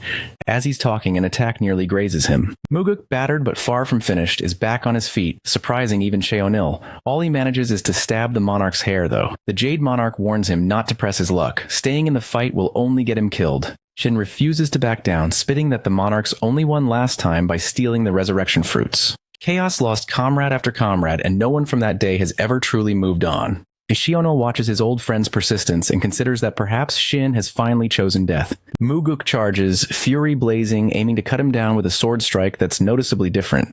Cheonil's face finally changes as Muguk switches to the Heavenly Destroyer form. Still, the monarch neutralizes it with his bare hand, activating the bottomless pit technique. Maybe they really are not worthy of reaching for the stars. Cheonil grabs Shin's face, reminding him that they couldn't change anything 900 years ago, and they're sure not going to change anything now. Jigglemun's look makes it clear that Shin is in serious trouble. Cheonil tells him to blame their new master Jaewon for what's about to happen. Suddenly, a figure emerges from the shadows, apologizing for arriving late. It's none other than the ever-drenched Awakened One, Kaiman. He steps forward, announcing that the Fortress Master will be late, and maybe it's best if the fighting is left to him. Water drips steadily as the new Kaiman draws his sword. Prime Minister Jurgen Shiver, hearing of Jaewon's delay, already doubts the squad will even make it past the starting line. Still, Kaiman signals to Shiver that he's got this under control. There's plenty of doubt. After all, even Shin Maguk with all his grit couldn't manage to win against Bang Cheonil. Yet Kaiman doesn't even blink. He stands calm, absolutely sure of himself. At the same time, Kaiman tells the other clan leaders to evacuate the rest, get them as far from danger as possible. Jigal Munsu suggests teaming up against Bang Cheonil might be the smarter move, but Kaiman is clearly working some angle the others don't see. He steps forward, prepared to face the jade-faced asshole alone. Kaiman knows exactly who the jade-masked Golden Monarch is. What Bang Cheonil fails to realize, at least at first, is who he's up against. Then it clicks. This is the same weakling from back in the day, the one not strong enough to make the expedition cut. Kaiman gives a nod. Bang Cheonil hopes the kid's improved because he's done wasting time on the weak. Kaiman welcomes the chance. He'd be more than happy to teach his opponent a lesson. Kaiman pulls his sword against Bang Cheonil, and the monarch's eyes light up. Bang Cheonil tries the same grab-and-push move he used on Shin Maguk, but Kaiman reads it like a book, as if it's happening in slow motion. That rattles the monarch just a bit. Bang! Moments later, Bang Cheonil's hand twitches like it's been shocked. The Jade Monarch looks more amused than angry. He watches curious, wanting to know what kind of technique that was. It's not the same as Jaewon's signature thrust, but it's just as strong as any normal one. Kaiman makes it clear he's not holding back. Every thrust from here will be at full power, and Bang Cheonil better not mistake him for some weakling. Unless, of course, the monarch actually wants to die. That line alone stokes Bang Cheonil's temper, the nerve of this punk, thinking he can take out a brigadier monarch. He manifests a dark, monstrous claw from his hand, but Kaiman doesn't flinch. He pierces the incoming monstrosity like it's tissue. Apparently, Kaiman crossed a line. In a heartbeat, those creepy, dark claws come at him from every direction, yet he stands composed. Right then, a flashback hits. Our boy Jaewon congratulates Kaiman for reaching the third stage of awakening. Even in that moment, Kaiman's got doubts, still that humble guy wondering if he's worthy. But our protagonist lays it out. Kaiman has been grinding for far more than just 2 years. 10 billion thrusts? That kind of madness doesn't happen in 700 days. Time bends wild on the second floor of the tower. It's a whole different, crazier, time-dilating beast than the first. Back in the present, Kaiman's glowing again, ready to tear Bang Cheonil apart. With a single swing and thrust, he slices through the claws. And the monarch finally realizes he's facing an awakened opponent. He'd heard about Jaewon being big news, but never imagined Gorgon had another awakened beast. Kaiman gathers roaring torrents of water. Looking absolutely majestic, Bang Cheonil scoffs, acting above such a move. But as massive waves rise, Kaiman surges forward with a powerful thrust, riding through the water like a torpedo. Panic creeps onto Bang O'Neill's face as the waves crash over him, washing away his arrogance. Water crashes all around, drenching the field. And Kaiman stands tall, sword in hand. Bang O'Neill has dropped to one knee, his royal smugness gone. Kaiman is ready to finish it, but Jogu Kryung, the priestess clan leader, steps in and cuts him off. He's confused, she's switching sides as if it's all a game. She tells him to stand down. 2 years of training isn't enough to face a monarch. If this were the old Kaiman, maybe that would have shaken him. Maybe he'd have doubted himself. But this Kaiman, not a chance. It hasn't been just 2 years for him. He's been grinding for 200 years, breaking himself in that tower again and again, becoming something new entirely. Kaiman launches a brutal helix death blow aimed to end the Jade Monarch. The attack is wild, leveling everything nearby.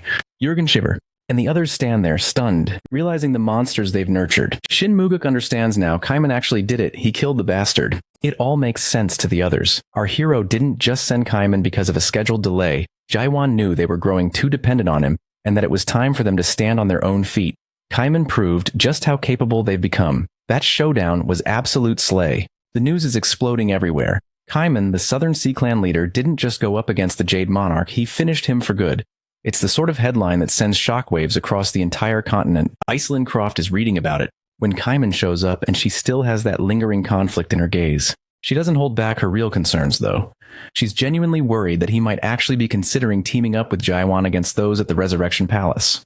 Taking down the Jade Mask Golden Monarch was huge, yes, but at the end of the day, he was still only a brigadier general. That's entry-level stuff compared to what's coming.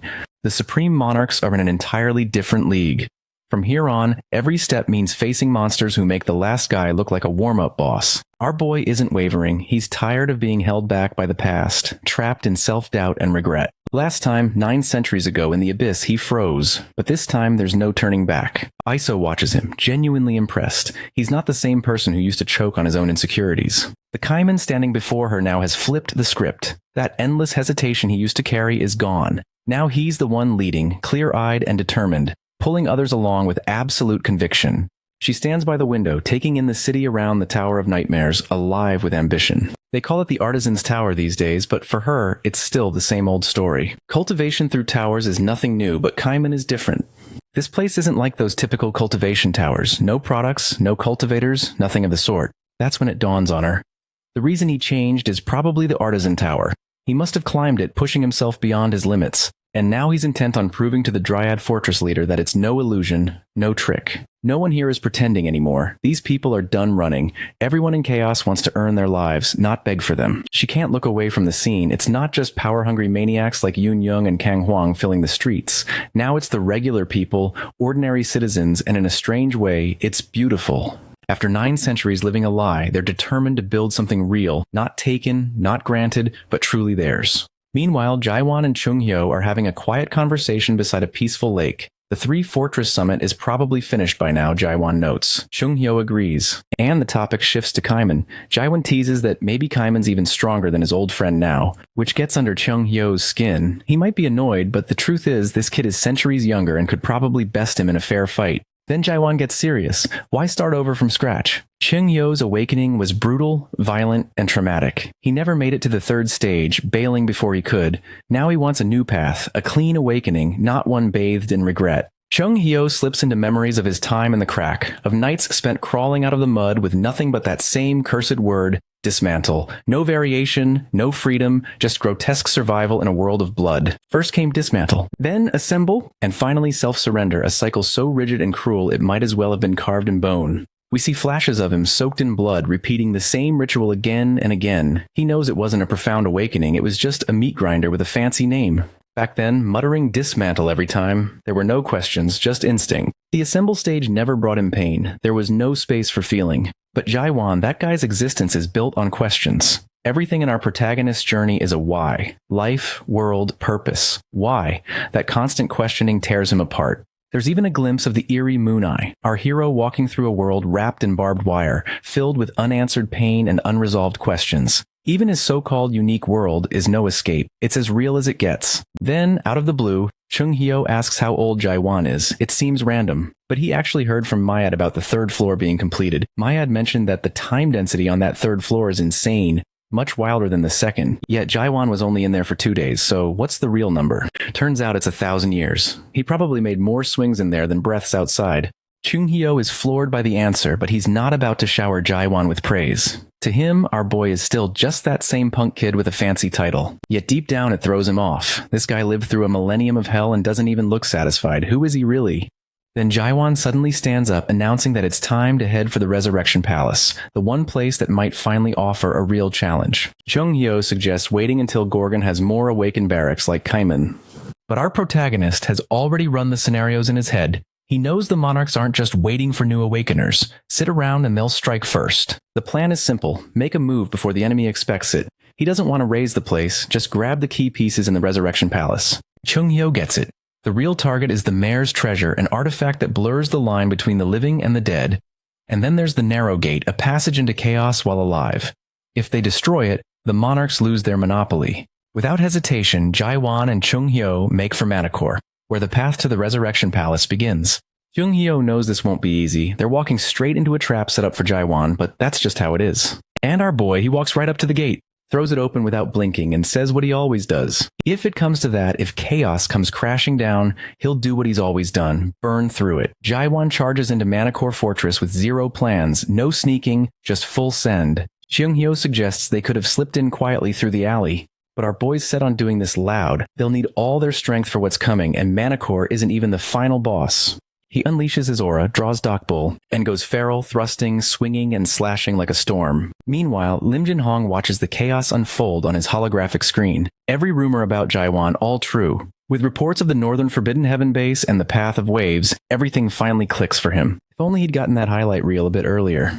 The irony isn't lost. He's supposed to hunt down this so-called product for the Pitch Darkness Lord, and now here it is, stomping right up to his front door, loud as hell. A female voice cuts in, clearly thrilled to see the battlefield being wiped clean. She's not curious anymore about why the Pitch Darkness Lord wants this product. This is no routine logistics run. Siren dances with excitement as Dokbul flashes across the screen, grinning wildly. Lim Jin-hong tells her to watch her language. Not even pretending to be impressed, she drops onto the throne beside him like it's her personal couch. He's uptight about Murim etiquette and protocol, while she couldn't care less. She's here for the spectacle. Our protagonist is out there erasing people one by one, each dropped with a single blow. Listening to her commentary grates on Lim Jin-hong's nerves. But she didn't show up just to annoy, she came to deliver news. The Jade Mask Golden Monarch Bang Sheonil appeared in chaos.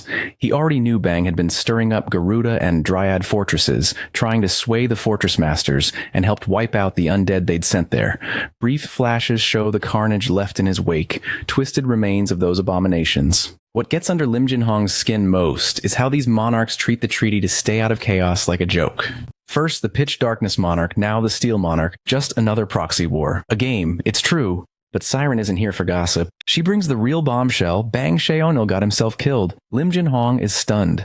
Even more so when he finds out it wasn't a monarch or massive army. It was just a clan leader who did it. In his mind, not even all the clan leaders together could have pulled that off. But Jaewon didn't assemble pushovers, he built a force. The Southern Sea Clan leader alone proves it. This isn't about clever tactics. These guys are diving straight into madness, killing the Steel Monarch's Bang Sheonil, that cocky dog. Brave? Not really. Suicidal. A move like that doesn't go unnoticed. The monarchs all watch each other like hawks in the almighty land. One death and the whole balance shifts. Kaiman just kicked the hornet's nest. Before Lim Jin-hong can spiral too far, Siren snaps him back. Jaewon's coming, so what's the play? He barely blinks. He's smug. The plan's simple. Send the demon warriors, Siren's own handcrafted nightmares. If Jaewon wants a dramatic entrance, they'll give him a hell of a welcome. Jaewon walks with Chung-hyo, roasting him for wondering how a bunch of nobodies wound up steering the Forbidden Heavens world domination plot. Our boy admits he has a point. Then the bandaged figures appear, just like those undead from the previous Fortress Master's ceremony. They crawl out of the darkness, the nightmare only beginning. The squad is surrounded. Evil energy chokes the air. Whatever these things once were, they're now walking corpses with a pulse. One voice cuts through the mess, delighted as if he spotted a celebrity crush. He calls Jaewon the Pathfinder. Word travels fast. A bandaged figure steps forward, mouth torn to the ear, half his face covered, voice grating. Chung-hyo freezes when the creature calls him by his old divine healer title. How does this monster know that? Then it hits him. This is Heinz. Once a guard at the Southern Gorgon Fortress, he used to tend the wounded, collect demon horns, stay loyal for a century. That boy now stands twisted beyond recognition. But Chung-hyo remembers the grateful, righteous guard he used to be. He stumbles over his words, begging Heinz to return to Gorgon and leave this mess behind. Heinz doesn't budge, then he snaps, not with anger, but with memory. 100 years ago, the Crimson Masaha clan stormed the southern checkpoint. Peace was shattered in a heartbeat. Blood covered everything. 50 guards, including the inspector, were slaughtered. Heinz was the only survivor, wounded and alone. Chung Hyo, of course, had been absent for the whole massacre. By the time he arrived, Heinz didn't scream. He begged to be trained to become stronger to stop it from ever happening again. Chung Hyo just gave him the big picture speech, and justice happens sometimes. He offered sympathy, but nothing more. Heinz buried his grief the only way he could, through pain and persistence. He bled, broke, rebuilt. Justice died somewhere along the way. He tears off his mask, beneath it his bone, no second eye, a skeletal horror. Chung Hyo freezes. The kind second-stage adapter he once knew is gone. Standing before him now is the vice clan leader of the Forbidden Heaven clan. Catching up is over. It's time to fight. Heinz grabs his wicked sword, offhandedly mentioning he's heard the Gorgon Fortress Master only ever goes for thrusts. He sounds almost eager. In seconds, he's got Balkan's 8 fangs aligned, turning his blade's aura into a fanged monster manifestation. He follows up with his signature move, Carotid Sever, lunging in with everything he's got. But Jaiwan just tears through the wild swirling aura like it's nothing. Boom, that beastly energy shatters with a single thrust. Heinz is stunned, unable to comprehend what just happened. One of his followers, panicking, suggests they take our protagonist down together. It's desperate, but it beats getting destroyed one by one. Heinz gives the order, and suddenly it's a full surround. Little do they know. This is our boy's comfort zone. His eyes begin to glow as if possessed. Meanwhile, Lim Jin Hong is losing it back at court. Unable to believe the dead demon warriors are getting torn apart like background extras, it's terrifying. He knows the only way they can take Jaiwan down is if he himself, someone almost as strong as the monarchs, joins the field. Because sure, our protagonist is a powerhouse, but if they pile on hard enough, even he might fall. But there's a catch. Jaiwan is still the chosen product of the pitch-black monarch. Hitting him too hard is like picking a fight with fate. If they mess up, it won't just be a lost fight. It'll blow up everything from the roots up. Lim Jin Hong yells for Siren, acting like she owes him, but she's so not in the mood. This guy wants more? She's the one who figured out the Spirit Stone, gave him the Black Cloud boost, and built the Undead Demon Warrior squad from scratch. Now he's asking for more? She doesn't even bother replying. She grabs his face, fingers clamped across both cheeks, ready to seal a deal whether he likes it or not. On the battlefield, Jaiwan is thrusting through the demon army, moving at full tilt with clean surgical strikes that are almost too fast to follow. Heinz's hatred grows. He can't stand that this 60-year-old kid has achieved more in a fraction of the time compared to his own 2 centuries. The guy turns into a walking horror show. Whatever monster act he had before looks tame now. Transformation erupts. Tentacles burst from his mouth. Eyes blaze with hellfire, and it's clear that earlier metamorphosis speech was pure nonsense. Heinz is still lost in 100 years of rage and lets it push him over the edge. He manifests an evil spear staff and without warning charges at the occupied fortress master. Our boy dodges the savage spear attack that cracks the ground, causing even Heinz's own henchmen to flinch. Heinz tries to launch into another hard work and morality speech, but Jaiwan ends it right there.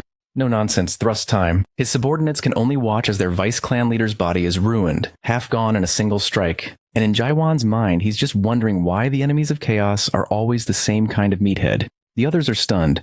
Their 9th stage vice clan leader obliterated just like that. Our protagonist is out of patience. He's had enough of these for the cause speeches. Bam, another clean stab, slicing straight through the darkness and lighting up the battlefield. For the vice clan leader, it's Moon Eye World time. He's forced into a reality check. These fools thinking pain makes them justified get a brutal dose of perspective. Above, that massive eye symbol unveils the true meaning of hell to Heinz. Even he who never bowed to anything can't ignore the suffering the awakened, Jaiwan, endures. This is the unique world of an awakener, as it appears to those who refuse to submit. The giant eye watching everything is no exaggeration.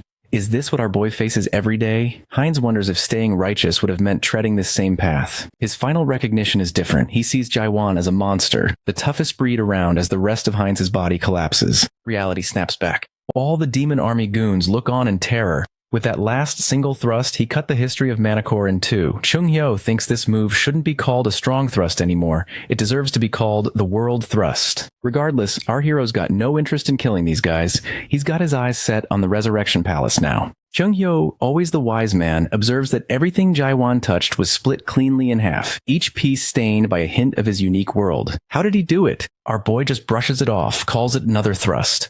Chung Hyo suspects he might be close to surpassing the self-surrender stage of awakening. Suddenly, both sense the spiritual pressure of a lieutenant general rank monarch nearby. Before the conversation can go anywhere, the space-time around our heroes starts warping. The experienced one should know what's happening, but he's a bit slow catching on. He realizes it's a transcendent rank space teleportation skill, Warp. Only as a beauty appears, it's Siren. She's impressed that whatever's left of the undead demon army actually fears Jaiwan. He wants to know who this piece of work is.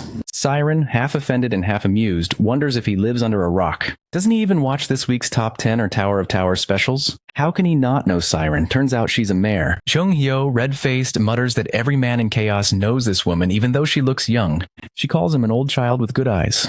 She scolds them for not calling a mare by the proper race name. At least that's the standard. She teases him with his hat. Before introducing herself as Siren Armalt, Jaiwan realizes she's the Dream Demon Mare leading the Forbidden Heaven clan uprising. The Fortress Master could ask plenty, but he's got bigger priorities and tries to excuse himself. Siren, however, has orders. She's here to derail him and bring his advance to a halt. Jaiwan grips his sword, fully resolved, but Siren isn't ready to let this devolve into a bloodbath. A flicker of panic flashes across her face as she tries to outmaneuver him, offering him a chance to become her product instead. It's a low move, breaking her words so quickly, but she clearly doesn't care about a lost cause. The man who asked her to stop him, Lim Jin Hong, is already dying, if not dead, caught in the fallout from that Manticore-splitting thrust. Jin Hong sits slumped on his ruined throne, the court collapsed around him. Siren tells Jaiwan that if he agrees to join her, she'll conveniently forget her promise. But before she can finish, his thrust almost takes her out. She dodges at the last second, yet our protagonist isn't charging in recklessly. He might seem like someone who doesn't listen, but his instincts are tuned in. He senses it now. Her spiritual pressure is wild, far more intense than when she was hiding before. This girl isn't some regular punk. He's starting to think she's actually Major General level. Her whole strategy is to talk sense into him, warning that if the Pitch Darkness Monarchs are already hunting, he's in real trouble. If he just agrees to become her product, she'll pull strings, hide him away, and keep him safe. But our boy doesn't waste a thought on her offer or threats. She gets the message and snaps her fingers. Instantly, massive serpent monsters appear, summoned by classic Mare Authority magic. As the serpents lurch forward, Siren makes clear her offer still stands if he changes his mind, but before she can gloat, her summons get obliterated almost as soon as they appear. Chung Hyo warns that this can't continue. They need a new tactic. The mare has to go first. Our protagonist doesn't wait. He slams his sword into the ground, kicking up a sandstorm and vanishing into the rubble. Siren gives him credit, calling it clever, but says it won't last, except he's not here to stall, he's here to finish this. While she watches from her floating screen, he's already making his way toward her throne. She mutters that he's sharper than she thought. Before she can gloat further, reality catches up. He's out of the fog. Whatever tricks she planned, he's already flipped the script. In a blink, he's got her by the neck, asking if she wants to keep pushing it because he can end this right now. Instead of panicking, he considers options. She might help them reach the abyss or reveal something about Mullark. The first mare perched at the top of the illusion tree. He offers to take her back to Gorgon, but she just laughs in his face. In seconds, she slips free of his grasp, dropping to the ground, shaking her head as if she almost won and still lost. The swordsman is left dangling in the air, trying to figure out how she got so far away. Spoiler, she didn't. Suddenly, her hand appears behind him, grabbing him like a mischievous ghost, and she hugs him from behind, dragging him into the 8 gates of hell. Judging by his reaction, this isn't his first time with Hell's Gates, but the one he'd seen before, that was nothing, just a knockoff. This is the real deal, no illusions, no filters. The whole 8 gates of hell is mare-level territory, probably one of Mullark's creations. Now we get a montage of our boy blitzing through each gate as if it's an everyday task. 4th gate, Black Chain Hell, done. 6th gate, Frost Hell, done. He slices through each one like a speed run. Siren watches, visibly rattled. She knew he was skilled, but not this kind of hell-breaking monster. She blurts out, asking if he's even human anymore, and Jaiwan, calm as ever, tells her to bring out every card she's got so they can end this. But this horror ride isn't over yet. Next up, a gate crawling with arms opens, revealing a massacre built from his own memories. Blood-soaked visions heavy with guilt and trauma. Siren makes it clear no one has ever made it past the 7th gate. Even with all his fire, our protagonist is staring down the hardest trial of his life. Then, out of nowhere, a vision hits. Himself, younger, staring back and demanding to know who he really is. In an instant, he's plunged deep into a psychological nightmare more dangerous than anything he's faced so far. Our boy finds himself dead center in a psychological circus, face to face with an army of himself, each pulled from a different era of his wrecked timeline. There's the young version, wide-eyed and raw, the soldier scarred and cold, one fresh out of the tower arc, blood still in a stare, and they're all talking. Not glitchy illusions, not puppets, these are fully aware, fully him. He knows what this place behind the 7th gate is meant to do. shatter the mind before it breaks the body. So he draws his sword without a flicker of hesitation. It's game time. But it isn't the faces that cut deepest. It's how these versions think exactly like he does. They move like him, size him up with the same ruthless precision. This isn't just a boss fight, it's self-destruction on repeat. Outdated or not, every last one still fights with his lethal edge. Even so, instinct takes over. The first strike needs to be his, no hesitation. Most don't have the finesse he's earned lately. They thrust and swing, but they're missing the edge. He starts taking them down, quick and clean, avoiding their eyes. Then smoke creeps in, thick and familiar. He turns, expecting another killer clone, and sees himself again from those tower days, haunted, silent, but this one doesn't attack. He just pleads, tells our protagonist to stop. The smoke curls tighter. It doesn't feel like illusion. The stink of old wounds of memories that should have stayed buried is suffocatingly real. He swings anyway and cuts the figure down. But as it falls, he knows where the smoke is coming from. It's one of those pioneering memories, the kind that chokes him. Nearly all his memories are soaked in violence. But this one stands apart as a paradigm shift. In it, a man enters a blood-splattered room, tears streaking his scarred face as he faces the then-corporal Jaiwan. He apologizes, voice broken, then raises his rifle under his own jaw and pulls the trigger. Before dying, he says if our protagonist were in his place, he'd understand. The younger Jaiwan screams, not numb yet to horror. That man had been his counsel and successor. Harassed relentlessly until the night he shot every superior who tormented him. Jaiwan was the only one he spared, so the man spent just 15 days in detention. His final statement, Jaiwan never participated in the abuse. That was probably when our hero first began to hate the system. Long before he entered a world of skills and screens, he'd already lived inside a broken order, one that hid, devoured, and suppressed its own people. Chaos was only different because it didn't pretend. He's reaching his limit. Every swing, every version of himself he cuts down is another step into a psychological minefield. It doesn't matter who stands before him, a grizzled veteran, a teenager, even a child. Each demands the same question, who are you? With every answer left unspoken, something inside cracks. Siren just stands there, watching like it's the best entertainment she's had in centuries, practically craving popcorn. She recalls how those awakened always complain about the self-surrender stage being a horror show. Letting go of who you were and becoming someone new isn't supposed to be easy. For awakeners, it's even worse since they're hyper-aware, scarred by too much life and too many memories. It's soul-crushing. Cheung-hyo keeps trying to snap him out, yelling, shaking, but our protagonist doesn't respond. Even Mare's dream demons have ended themselves in this place, unable to bear it, and Jaiwan is only human, forcing his way through torment made for something far beyond. This isn't just about killing himself over and over. It's about watching every memory dissolve until nothing is left to prove he ever existed. In a life like his, forgetting is inevitable. The echoes keep coming, versions of him screaming, demanding, who are you?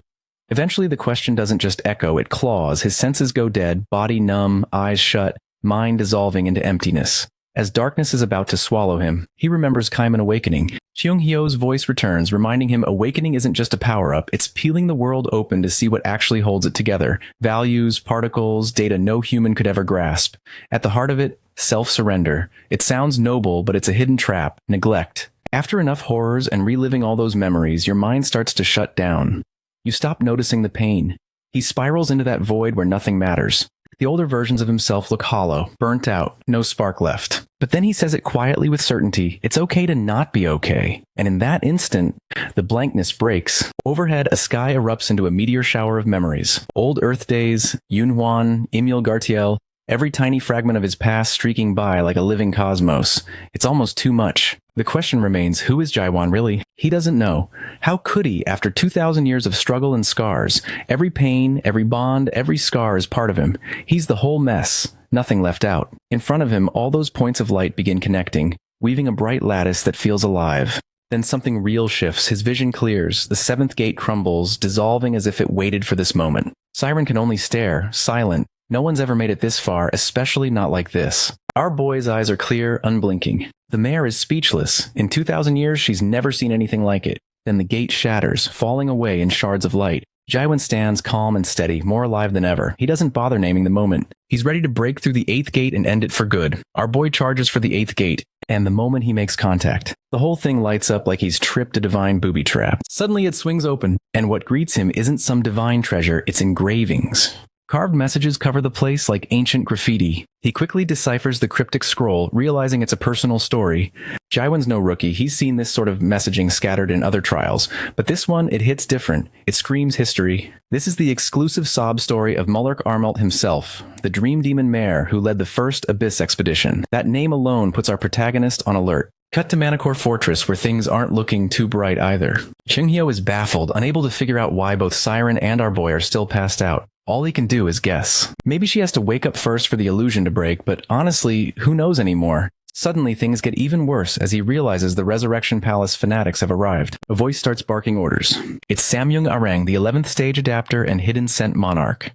If that monster finds him, Chung-hyo's as good as dead. He quickly drags Jaiwan and Siren into a blind spot. One of the 9th region's top generals has shown up. The troops notice Arang falling silent, then calmly praising them for holding the area for the monarchs. But a moment later, he thrusts his hand, crushing a fleeing rodent with a single blow. Fear ripples through the ranks. As he commands them to capture whoever's hiding below, almost certainly our boy. Moments later, old man Chung-hyo is totally losing it because guess what? Siren is now conscious. The 7th gate must have been her Dreamflix subscription limit, time to upgrade to premium. Still, he's fuming while she lounges, claiming she just saved their skins.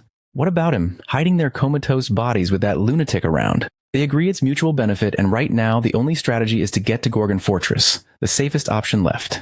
Siren plays at surrender, but in truth, she couldn't care less about strategy. All she wants now is unfinished business with Jaiwan. Meanwhile, Chung-hyo deserves a round of applause. He might not have predicted every twist, but he stayed sharp. He already sent a messenger eagle to Gorgon, meaning the awakened warriors have direct orders from the Fortress Master.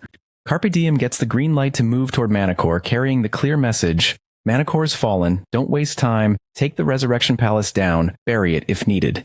Everyone's fired up. The palace is about to become a cautionary tale. Leaders like Kaimon and Shin Muguk rally the charge. It's finally time for liberation. And this isn't just any army. 300 awakened powerhouses are ready to go, with the Savant clan head Jiggle Mayun fully locked in. But as soon as they arrive, it's clear it won't be a walk in the park. Samyung Arang is already waiting, cool as ever, tossing an insult their way. He mocks them for being so overambitious, assuming they could stand a chance. They should have just stayed loyal to the status quo, safe in their fortress. What happens next is brutal. A single strike from Arang creates a shockwave, hurling much of the army back.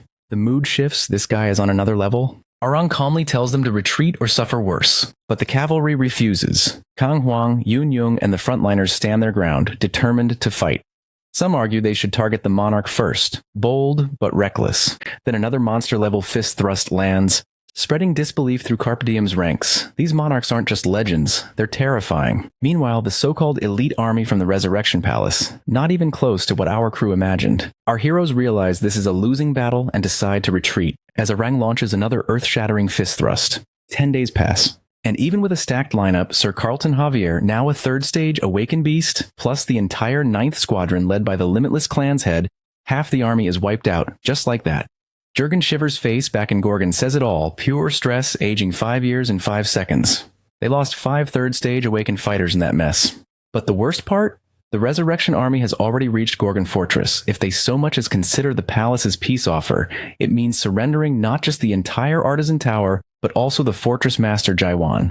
Stakes have never been higher. Isel and Croft sit silent in the inner fortress meeting, making it clear they're out of options. Kamen reminds everyone that the Master had warned them about these kinds of shenanigans. Then Iso proposes something no one expected. If cornered, maybe they'll have to seek out Hiyu, Lord of Steel. Everyone knows the Pitch Darkness Lord is stirring trouble, and maybe that chaos could actually help. The Resurrection Squad is crawling in from the 9th region, and Hiyu's got a massive grudge against the guy who broke the treaty. So Iso figures maybe it's time to use that rage. But Jurgen objects, pointing out the obvious. They killed Bang Sheonil. Kaiman executed the Jade Masked Golden Monarch just days ago. That's not something anyone can ignore. Then again, with monarchs, death doesn't always stick. If someone dies in chaos after passing the narrow gate, they can respawn in their original body back in the almighty land. Kaiman concedes it's an option but draws a hard line. No help from those almighty land jerks. He wants Iso to be clear. Chaos has to defend chaos. There's no shortcut. Meanwhile, our protagonist is still deep in his epic slumber. While Siren, ever the watchful mare, keeps her eyes locked on him like a silent guardian, someone really ought to keep quiet around the patient. But to be fair, the tension is thick enough to cut. They've spent days trying to wake Jaiwan, yet nothing works. Chung-hyo is losing his mind while Siren just sits back, doing nothing. He demands to know what she did to him and when she thinks he'll wake up. She brushes him off, telling him to be useful if he's so desperate. Really, Siren? 10 days of her spells and still no progress. And why is she even sticking around? He always figured she was loyal to the Pitch Darkness Lord, but she's over that now. She's seen something that changed everything. Our protagonist might actually break through the 8 gates of hell, no small feat since those gates were designed for mares, not humans. Chung-hyo doubts the gates will pose any real challenge for Jaewon, but that hope is all they've got. Siren mentioned she taught the skill to the Savant clan, thinking anyone could use it. Few realize just how rare it is to clear the gates. Even in the rare cases when humans tried, it was always humans who cast the gates, not mares. They just aren't made for this kind of ordeal. But Jaewon is different. He broke the 7th gate like it was nothing, and now he's out facing the 8th alone. In context, anyone who survives the 8th gets some serious cosmic spoils. Clearing it should earn someone the title King of Freaking Chaos. Yet the reward turns out to be some raggedy legacy from her godfather Mullark. Cheung-hyo barely has time to make sense of how insane that is before. Boom, our boy wakes up looking anything but fresh. His face still wears the marks of hell. He gets up, silently catches up on everything, and heads straight for the inner fortress meeting, even though the room is thick with people ready to offer him up to stop the Resurrection Palace's power grab at Gorgon Fortress. Chung-hyo tries to stop him, knowing the Fortress Master is worth more than any treaty. But Jaewon just strides past, not even glancing back. Ultimate disrespect, but whatever. The doors to the inner chamber slam open. Jaewon walks in, Siren and Chung-hyo following behind. Kang Hwang, Kamen, and Jurgen Shiver light up. Isolincroft sits with her timeless old hag expression. Kang Hwang and Kamen are barely done celebrating when he drops the bomb. He's heading to the Resurrection Palace. Just like that, Yoon Young looks like he's been hit by a truck. Kaiman's instantly against it, and Kang Hwang can barely find words. It's drama hour at its peak. Jaewon tells them straight to quit with the pity faces. He's fine and he knows what he's doing. Yoon Young steps forward, telling the master that people died fighting the Resurrection Palace's golden boy. For hope, for something real, for him. The Carpe Diem army isn't just a force now, it's a belief. And then he confesses he hates Jaewon, hates him for giving everyone something to believe in, because now they can never forget, they can't go back. And yet they need him. He better understand, all anyone wants is for him to stay. They're ready to fight just to keep him from walking away, but they've missed the point. Our hero never asked to be sacrificed. He's only announcing that he's no lamb for slaughter. If it wasn't clear before, now it is. He's not going to the Resurrection Palace with his tail between his legs. He's marching in to flip the place inside out. And that's the whole plan. Everyone stares, Iso and Jurgen sitting silent. Here we go again, written all over their faces. The rest of the room freezes, struggling to process what they've just heard after the Carpe Diem bloodbath. Our boy lays it out. No more delays. They move now. Siren almost looks amused, like she's watching a free movie. He doesn't care about their reality's limits. And that's the trouble, because the others are still stuck inside them. Yet somehow they follow anyway. People start lining up to go with him, like they've waited 9 centuries for this moment. The mood pivots from tense to electric. He's reckless, but he's got the charisma that drags everyone into his madness. Then, out of nowhere, he drops another bomb. He's only taking 4. Kaiman is the obvious pick. Then he throws in a wild card, Siren. Her face goes from amused observer to blindsided participant in a heartbeat. Pure comedy. Siren isn't buying any of it. She makes it clear she's not going. Everyone else is too busy arguing that 4 people can't pull this off to notice her protest. Jaewon keeps brushing them aside, insisting he, Chung-hyo, Kaiman, and Siren are enough for the job. He wants the rest handling logistics and support. No matter how blunt she gets, ranting in her corner, he refuses to acknowledge her refusal. Isolincroft finally states the obvious. Will nuking the Resurrection Palace actually help Chaos, or just unleash something even worse? No one really knows what keeps Chaos together, and if the regime falls, countless factions might pop up out of the chaos and rip everything apart. Yoon Young cuts through the debate saying forget unity, burn the palace first and figure out the aftermath later. Most agree that destroying the Narrow Gate should be the main goal. The Fortress Master points out there are still ways into Chaos, even if the gate gets closed off to the monarchs. Meanwhile, Chung-hyo and Siren are mock-fighting like kids, oblivious to the apocalyptic stakes. Yoon Young, nearly losing it, can't believe monarchs might actually choose death just to return to Carpe Diem. Our boy raises the one question no one wants to face. What if this entire effort to crush the Resurrection Palace doesn't even affect the monarchs? He's not running from the possibility. He's ready for the worst. Just then, Siren's done playing around. She grabs him to make it clear she's not joining this madness, but our protagonist doesn't flinch. He's tuned out her refusals, because deep down, he knows he's got one ace she can't resist. The mystery behind the 8th gate of hell. Her curiosity is burning now. She has to know what Godfather Mullark left behind, and for that, she needs to be in. They strike a simple deal. She helps him. He shares the secrets of the 8th gate of hell. The 4 of them head straight to her workshop. Kaiman calls it a shrine, dolls, posters, the whole I'm your idol display. Chung-hyo grumbles as he skims through the gear, muttering that fame ruins people. Siren snaps back that most of it was made by her godfather Mullark. So if they don't like it, they can keep their picky hands and judgmental eyes off. She taps away at her hologram screen, ignoring the roasting. The workshop is supposed to be off limits, but the warp drive they need for the Resurrection Palace jump is stored here, so she has no choice. Cheung-hyo keeps tossing snark. He finds a tower labeled the 10 trillionth regressor, only to learn the reward is getting blessed by the Mare of Legends, which is her. He bursts out laughing. She insists she built it before she was even 1200, but that doesn't help her case. They keep poking around, dragging her pride through the mud. There's even something called the cultivator that, spoiler, doesn't cultivate. For the boys, it's comedy gold. For her, it's a humiliation circus. She thinks that even dancing butt naked wouldn't be half as bad as this roast disguised as a tour. But the truth is, Chung-hyo's nosiness isn't random. These guys were products once, sold and stuck like collectibles in the timeline. She gets it. Picking up one of her own figurines, the weight hits her. Each shiny little piece was a life. Trapped, frozen, sold, the guys can joke. Because the alternative is treating her like a monster. They're forming opinions about the towers, trading comments, roasting her. Then one of them stops and points at a specific tower. She glances over and calls out its cheesy name. The World After the End. It isn't finished, though. She started it after her first meeting with Mullark and never got to show it to him. Standing there, she realizes she never thought of the products as people. She just built towers without thinking about their meaning. Maybe it's time to reconsider. Still, now's not the moment. They notice the portal in her lab, one leading straight to the Resurrection Palace. An uneasy feeling crawls up her spine, though she can't explain why. Maybe it's the same dread that made her godfather abandon everything at the end of the Abyss expedition. Flash forward, and suddenly the crew stands in a classy castle courtyard. It's stunning, but the admiration is cut short by guards yelling for people to line up, follow protocol, and stop acting like they own the place. Classic castle energy. Someone yawns mid-scene, bored with the degenerates lined up hoping for reincarnation. These fools don't get it. If they actually wanted a shot, they'd be after the fruit depository instead. Wasting half a year in line is madness. The man talking is none other than the 72nd Resurrection Palace Master, Fog Monarch Hitchmere. It's his 3rd year holding the title. One of his people tries to defend the crowd, saying they just want to keep serving him. Hitchmere's over it. He chokes the air with fog, just to remind everyone who's in charge.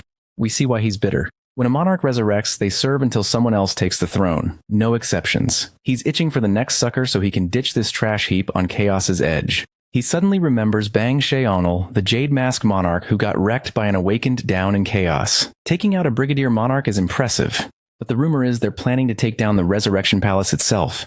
How do they expect to pull that off? Being Palace Master right now is nothing but a headache. Still, with the 9th region monarchs having squeezed through the narrow gates, something huge has clearly shifted. Hitchmere wants to see it for himself, but let's face it, the title is only prestigious on paper. Meanwhile, the reincarnation queue is as mundane as it gets. Until crack, a wall splits open like it's been waiting centuries. It's an ambush. Chaos isn't knocking, it's breaking in. Suddenly, Hitchmere unleashes a wave of fog. Total devastation. But the guy he's up against isn't your average Chaos commoner. He blocks the whole thing. Hitchmere wonders who has the guts to pull off a stunt like that. He sizes up the slick wave pattern blade in this man's hand, swings and realizes his opponent is on par with him. Hitchmere manifests his weapon, blocking the blow. Is this the Fortress Master himself? He sees the water-style quirks and knows it's not, which only makes it worse. If this is just one of the Gorgon Fortress Master's lackeys and he's this strong, then hell's waiting. The man greets him. Long time no see. Looks like the finally revealed Kaiman knows the Resurrection Palace Master, but there's no time for business cards now. Kaiman's here for one thing, to settle the score. 900 years ago, Abyss Expedition, history Hitchmere would rather forget, but Kaiman hasn't let a single detail go. Hitchmere doesn't waste a second. Out of nowhere, he vacuums the whole battlefield and launches an insane fog thrust attack. It's not just ridiculously strong, it blinds Kaiman too, cutting his vision to 0. The field is thick with fog. What's worse, Kaiman can't even sense the faintest trace of Hitchmere. For all his brutal tower training, his sensory skills are failing him. It's a setup for Doubt to sneak in and mess with his head. Meanwhile, our boy in the background isn't having any of that. Jaewon steps up, tells him flat out to drop the defeatist attitude and actually believe in his own strength for once. That's when Kaiman shuts his eyes. It clicks, Hitchmere's going to strike from above. Kaiman's ready for it. He swings, blocks, and lands a solid hit right in the ribs. The look on Hitchmere's face? Pure shock. He thought he was untouchable, invisible in all that fog. With things under control here, Jaewon decides it's time to press on, taking Siren with him. Their main objective? the Pleasure Palace, where the fruit and the narrow gates are hidden at the Resurrection Palace's top. The vibes coming off that place aren't good given the situation. Kyung-hyo and Kaimon are left to hold off any lackey brigadier monarchs who might try to storm the Pleasure Palace. And storming they do. Soon 2 old-timers enter the scene, the Seven Fear Monarch and the Firewheel Monarch. As the fog clears, a shadow steps forward. The Firewheel Monarch calls it out instantly. No need for stealth, since it's obviously Chung-hyo. Sure enough, he steps out wielding a giant staff, making it clear he's ready for business. The 2 monarchs, however, are unimpressed. They were expecting Jae-hwan himself. This, just the divine physician playing soldier, coming all the way to the Resurrection Palace without backup. To them, it's a death wish, and they seem eager to grant it. Chung-ha sizes up the situation fast. His first swing is dodged, and their weapons are anything but decorative. They warn him, Brigadier Monarchs are on the move, and soon the place will be crawling with powerhouses. Chung-hoo doesn't blink. Instead, he locks in a shield, battle-ready, and manifests a dragon. His message is clear. Bring it on. We jump to the Pleasure Palace. And it's exactly what the name suggests. Monarchs lounging like they're on vacation, surrounded by beautiful women, each monarch being personally served in style. The whole scene is pure indulgence, as if nothing could possibly go wrong. But the timid monarch, Rika, who's more observant than bold, nervously points out that something outside is clearly brewing.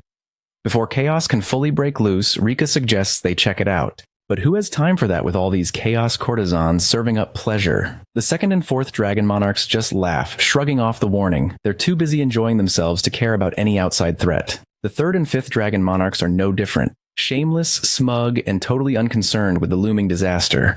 To them, the only real danger is if the female monarch alliance back home finds out about their antics and delivers some royal consequences. But right now, that's tomorrow's problem. Chaos in their eyes is just a playground.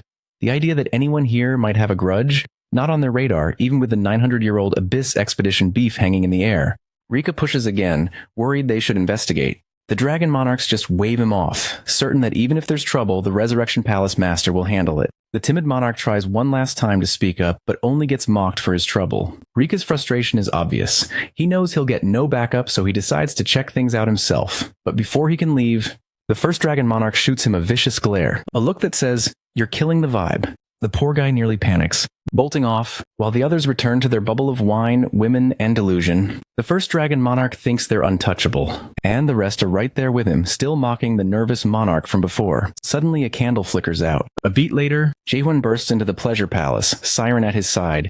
The room freezes. In an instant, everyone realizes the raid on the Resurrection Palace isn't just a rumor anymore. Our protagonist doesn't even need to draw his blade right away. Just standing there, calm and unbothered in the middle of their hedonistic playground, is enough to rip the smugness off the monarchs' faces. The first Dragon Monarch recognizes him immediately, Gorgon Fortress Master, live and in person, and tries to play it off like Jae-hwan is walking into his own funeral. Nice try, but that's never been our boy's style. No negotiations, no fake politeness. Just pure, unmistakable, I'm here to end you energy. He's already mentally mapping out how to turn the entire room into a Dragon Monarch graveyard. You can feel the shift. The monarchs grasp exactly what's changed here. The bottom line is definitively clear. Chaos isn't their playground anymore. Siren's dream demon senses tingle, attack incoming, but before she can warn him, Jae-hwan is already moving, high speed, body slamming his way into the fray. One monarch tries to flip the momentum, planting a foot on a pillar and rebounding in for a counterstrike, but our guy meets it clean, turning defense into a punishing offense. Another monarch intercepts him with a swift arm swing. Suddenly, the numbers game is obvious. The first Dragon Monarch makes a threat, boasting that Jae-hwan will pay for ruining their pleasure. He drops the word that shifts the mood from playful to predatory. This is execution time. The monarchs start circling, bouncing around our hero as if toying with him, treating it like a warm-up. Attacks blur, each one faster than the last. Too quick for ordinary eyes to follow. At first he's unfazed, weaving through, countering with razor thrusts, keeping them at bay. But solid hits are elusive. His targets slip away or close in, keeping the pressure mounting with every exchange. It's like fighting shadows. No weight, just the tension building. One monarch pounces from above, going for a killer shot.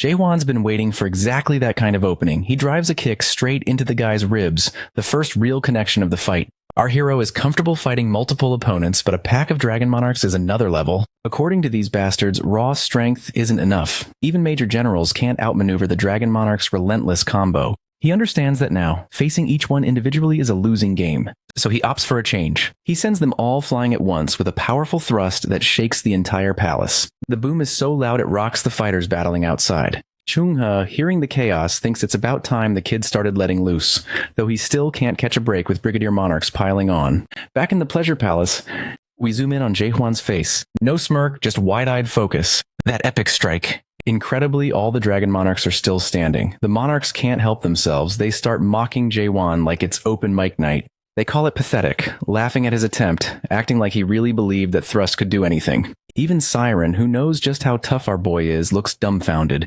These guys are on another tier entirely. That last thrust didn't just fail, it bounced off like he'd flicked a pebble at them. To the Monarchs, it's straight up insulting that he'd even try. That's when the first Dragon Monarch loses his cool. He's done letting the kid pretend. Now it's time to show the difference between so-called chaos pests and real monarchs. Suddenly their aura surges. The Dragon Monarch title isn't just for show. A massive dragon forms out of pure technique looming overhead, ready to erase everything. It dives for our protagonist, too fast and furious. He narrowly dodges, a miracle really. Instantly, he counterattacks with a solid thrust, the kind that would drop any regular foe on any other day. But against that dragon, not even a scratch. The Monarchs laugh harder. The fact that he even thought it might work is a bigger joke to them than the attack itself.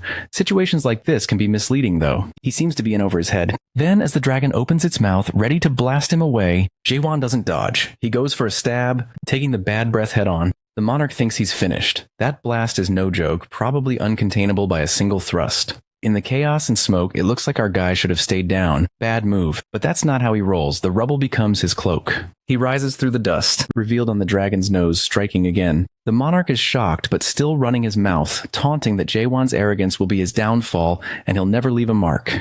But our boy isn't here for the banter. He channels all his energy into one deadly stab. That's when the Monarch realizes this isn't a bluff. The attack is dangerous. He retaliates, pins Jae-hwan to the ground, spits more insults, then pulls back. For once, our hero's done listening to these royal windbags. He tells the Monarch he talks too much and does what he does best. He shuts him up with a world thrust. Boom. The Pleasure Palace is no more. It's a post-apocalyptic ruin. Kamen and Chung-ho just stand there, watching the fallout. It's official. Following Jae-hwan is risky business. Sure, you could die, but at least you'll witness something legendary. That's Chung-ho's take on it. Back amid the wreckage, the once massive dragon aura fades. Siren, ducked behind cover, pieces it together, showing up with just 4 people. That wasn't reckless. It was calculated. He wasn't bluffing. Meanwhile, the first Dragon Monarch looks like he crawled out of a blender. Clothes shredded, ego in tatters, face full of disbelief. These monarchs have massive egos, and getting rocked like this is not something they're used to.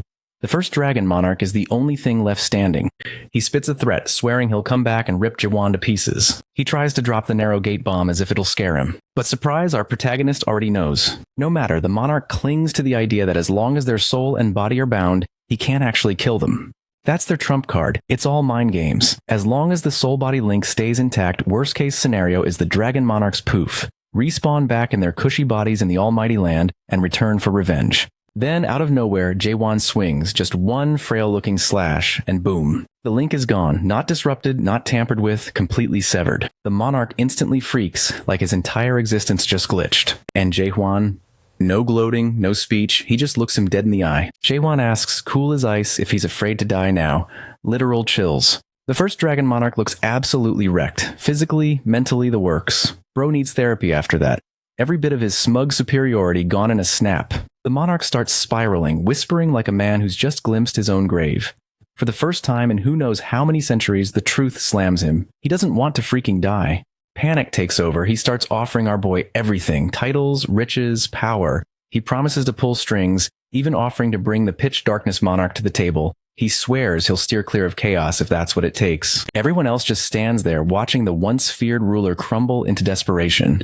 It's almost pitiful. At his lowest, Jae-hwan ends it. One clean chop, no mercy. It's a spectacle. The timid Monarch, just returning, freezes at the horror. The 5 god dragon Monarch bullies are finished. 9 centuries of Monarch dominance flattened in a flash. The timid Monarch suddenly realizes he's next. He's about to get kicked by our protagonist and killed like a stray dog. He turns to run and warn the major generals, but Chung-ho catches him. And Chung-ho, for once, looks utterly terrifying. Everyone regroups as Kamen reports to Jae-hwan. Chung-ho follows, dragging the scared Monarch along. He reminds the team about our boy's order to bring the Monarchs alive. Even though that nearly got them all killed, they somehow managed it. Then the question comes up, who's this rat Chung-ha picked up? Siren recognizes him as the timid monarch, a joke to his peers. He made brigadier level, but nobody took him seriously, the weakest of the bunch. Time for business. Chung-hoo stresses again that Jaewon wanted these monarchs kept alive. They weren't told why until now. He wants to truly end them by severing their brain link. Execution time. The timid monarch is practically losing control, begging to be spared from this death parade. Siren wonders aloud why Jaewon isn't treating this rat the same as the others. But our boy has a reason. In war, you leave certain witnesses behind to exaggerate your reputation for everyone else. Plus, odds are this guy will spill where the fruits are stashed. Sure enough, with a trembling finger, Rika points out the vault where the fruits are kept. But this isn't any ordinary vault. It was crafted by a Meister, and its passwords regenerate endlessly. Only an artisan-level Meister can crack it, and that means Siren. Finally, it's her time to shine. Before anyone can officially ask her for help, Jaewon is already attacking the vault, ignoring any plan. Chung-hoo tells him to get a grip while Kamen wonders aloud how they'll ever find a Meister. Siren yells that she's right here, but they ignore her. So she gets to work herself. These ingrates can thank her later. Suddenly, our protagonist notes that the vault feels looser than it was a moment ago. And of course, they don't acknowledge Siren's efforts. Classic, it's a moment. The fruits the expedition team fought so hard to secure, finally within reach. Chung-ha nearly collapses under the weight of memories. Mulak, everyone who gave so much, he drops to his knees. But once the emotion settles, it's clear there aren't many fruits left. Looking back, it's obvious. They were rationed over 900 years. The hard reality hits. They'd hoped to deliver life to all of Chaos, but this barely covers a single group.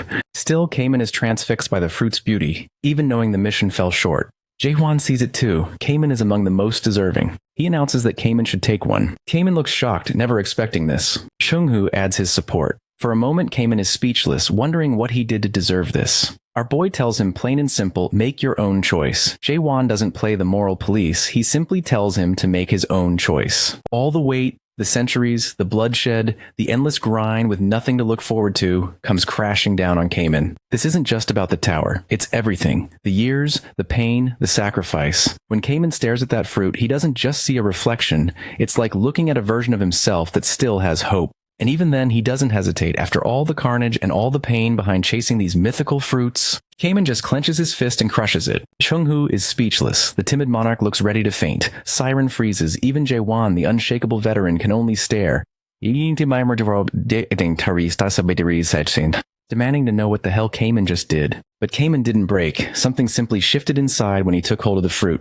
There are only 10 left now. A pitiful handful compared to what the fruits once represented. They're not symbols of hope anymore. They're the spark that will set off wars. In the current state of chaos, Kamen's choice makes perfect sense. Everyone is fighting so a few can feel alive. That's not salvation, it's just another power game. For the first time, Jaewon smiles. That took real courage. And Kamen isn't done. He turns to our boy and asks if they should destroy the rest. Jaewon nods. Absolutely the right call. He already understood the risks, but a disillusioned outsider shouldn't be the one to make that decision. It had to come from chaos itself, and that's exactly why he chose Kamen.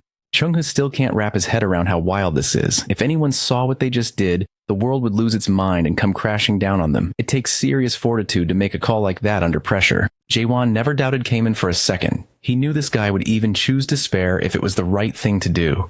He just made a choice between anarchy and personal salvation. They ask Kamen if he regrets it. He just laughs like regret isn't even in his vocabulary, right in the middle of that prideful moment. Jaewon suddenly screams Kamen's name in panic. Bang!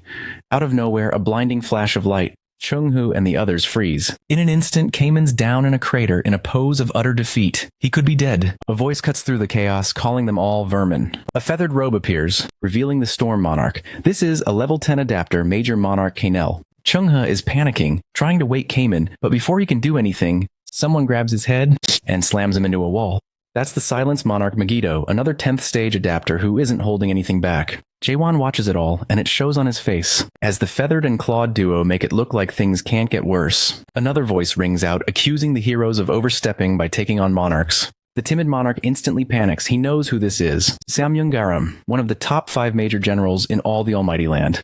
While the timid monarch has a meltdown, Samyung-garam casually tells Kanel and Megiddo that he'll be the one to take Jaewon's head. No hesitation. Jaewon orders Siren to get Kamen and Chung-ha out before this turns into a massacre. The monarchs are amused. They tell the fortress master to worry about himself for once. In seconds, Megiddo's dark shadow arms crawl from the ground, wrapping around Jaewon like he's being dragged to hell. Kanel dives in, but our hero manages to dodge even while restrained. As Jaewon tries to catch his breath, Megiddo strikes with a nasty dust claw. Jaewon barely blocks it with Dark Fall, but it's obvious these guys are on a whole different level, absolute monsters.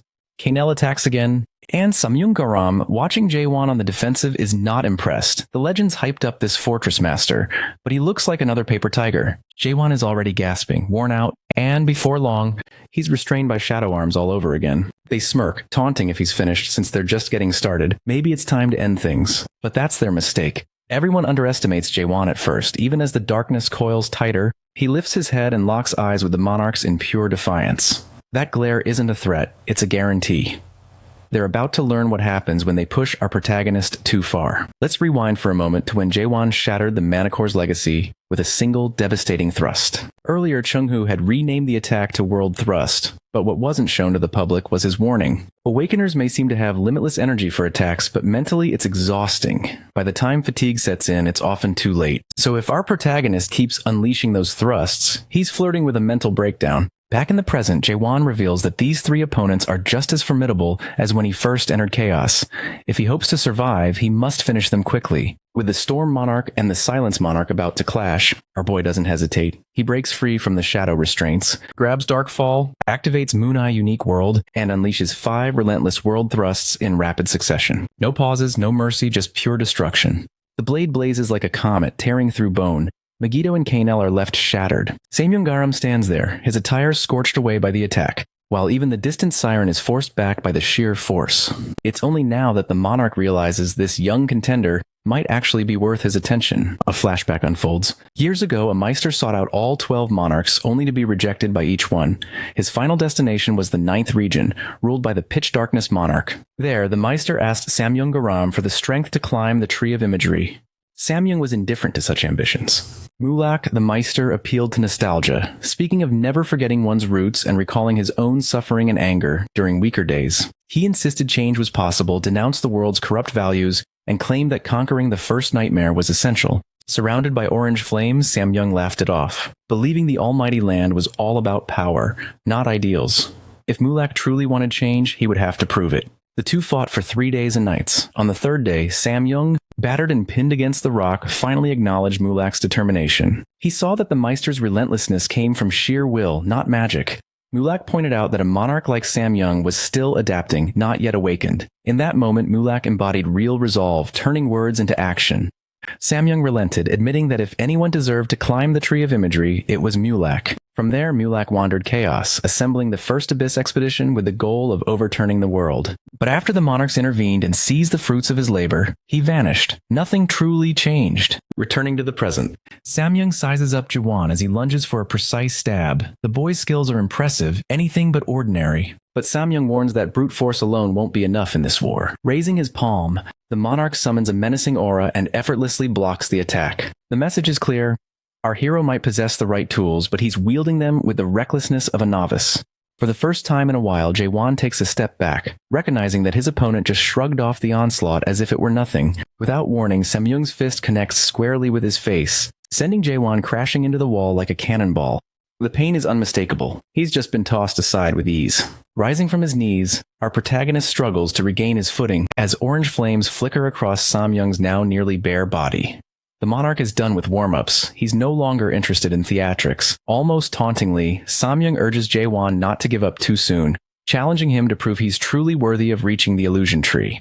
Our boy can't quite grasp how this opponent is tougher than the elites he defeated earlier. It's not as if Samyung Garam is using flashy techniques. When our protagonist charges in for another thrust, Samyung simply calls it reckless. With a deft move, he flips the blade and transforms it into a world thrust, slamming his fist into the sword's path as if parting the air itself. That's when it clicks. Samyung's fists aren't ordinary. He delivers a world thrust just by clenching a punch at Jaewon, each strike carrying a force like the laws of nature, gravity with intent. But Samyung doesn't stop there. He casually nullifies Jaehwan's signature move as if it were nothing and pounds him into the ground with brutal efficiency. Spirit attacks mean little to the monarch. The type of power our protagonist wields is simply not what the system recognizes. Samyung's next words cut deeper. He claims awakened ones are so focused on destroying the system's world They forget it belongs to someone else as a unique reality. His power isn't just spiritual, it's primal. He's not using the system, he is the source. Our hero tries to draw him into the Moon Eye world, but Samyung brushes it off as uninspired, an unremarkable unique world. He grabs Jaewon by the face and slams him down, leaving him sprawled and humiliated. In Samyung's eyes, this doesn't resemble true awakening at all. With a conjured orb in hand, he prepares to end it then and there. At the last possible moment, Jaewon regains focus and raises Darkfall in defense. The block holds, but his arms are scorched and shaking. He realizes quickly that the Moon Eye trick is useless here, and even his grip on Darkfall is faltering. Samyung watches with cold impatience, demanding that he stop relying on gimmicks and reveal his true power, the origin of the world. Suddenly, a flashback. Our protagonist stands before the 8th gate of hell, witnessing what Mulak left behind, a record of the abyss itself. The walls are filled with countless inscriptions laying out the unvarnished truth of awakening. There are 6 distinct stages. Finally, no hints or riddles, just the complete blueprint. Awakening begins with doubt, then understanding, and finally self-surrender. Jaewon has already mastered these 3, which fall under the Fallen World category, but it doesn't end there. 3 more stages follow, not just as upgrades, but as the Genesis stages, meant for building something new.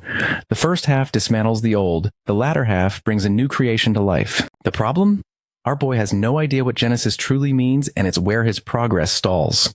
Samyung, meanwhile, has run out of patience. He's no longer willing to watch Jaewon fumble towards world-making. With just a glance, Samyung can tell that our protagonist doesn't even understand how to access his own world, so the monarch decides to take matters into his own hands. That's when Jaewon notices a rock nearby. Behind it, Chungho, Kamen, and Siren are hiding, trying to stay out of sight.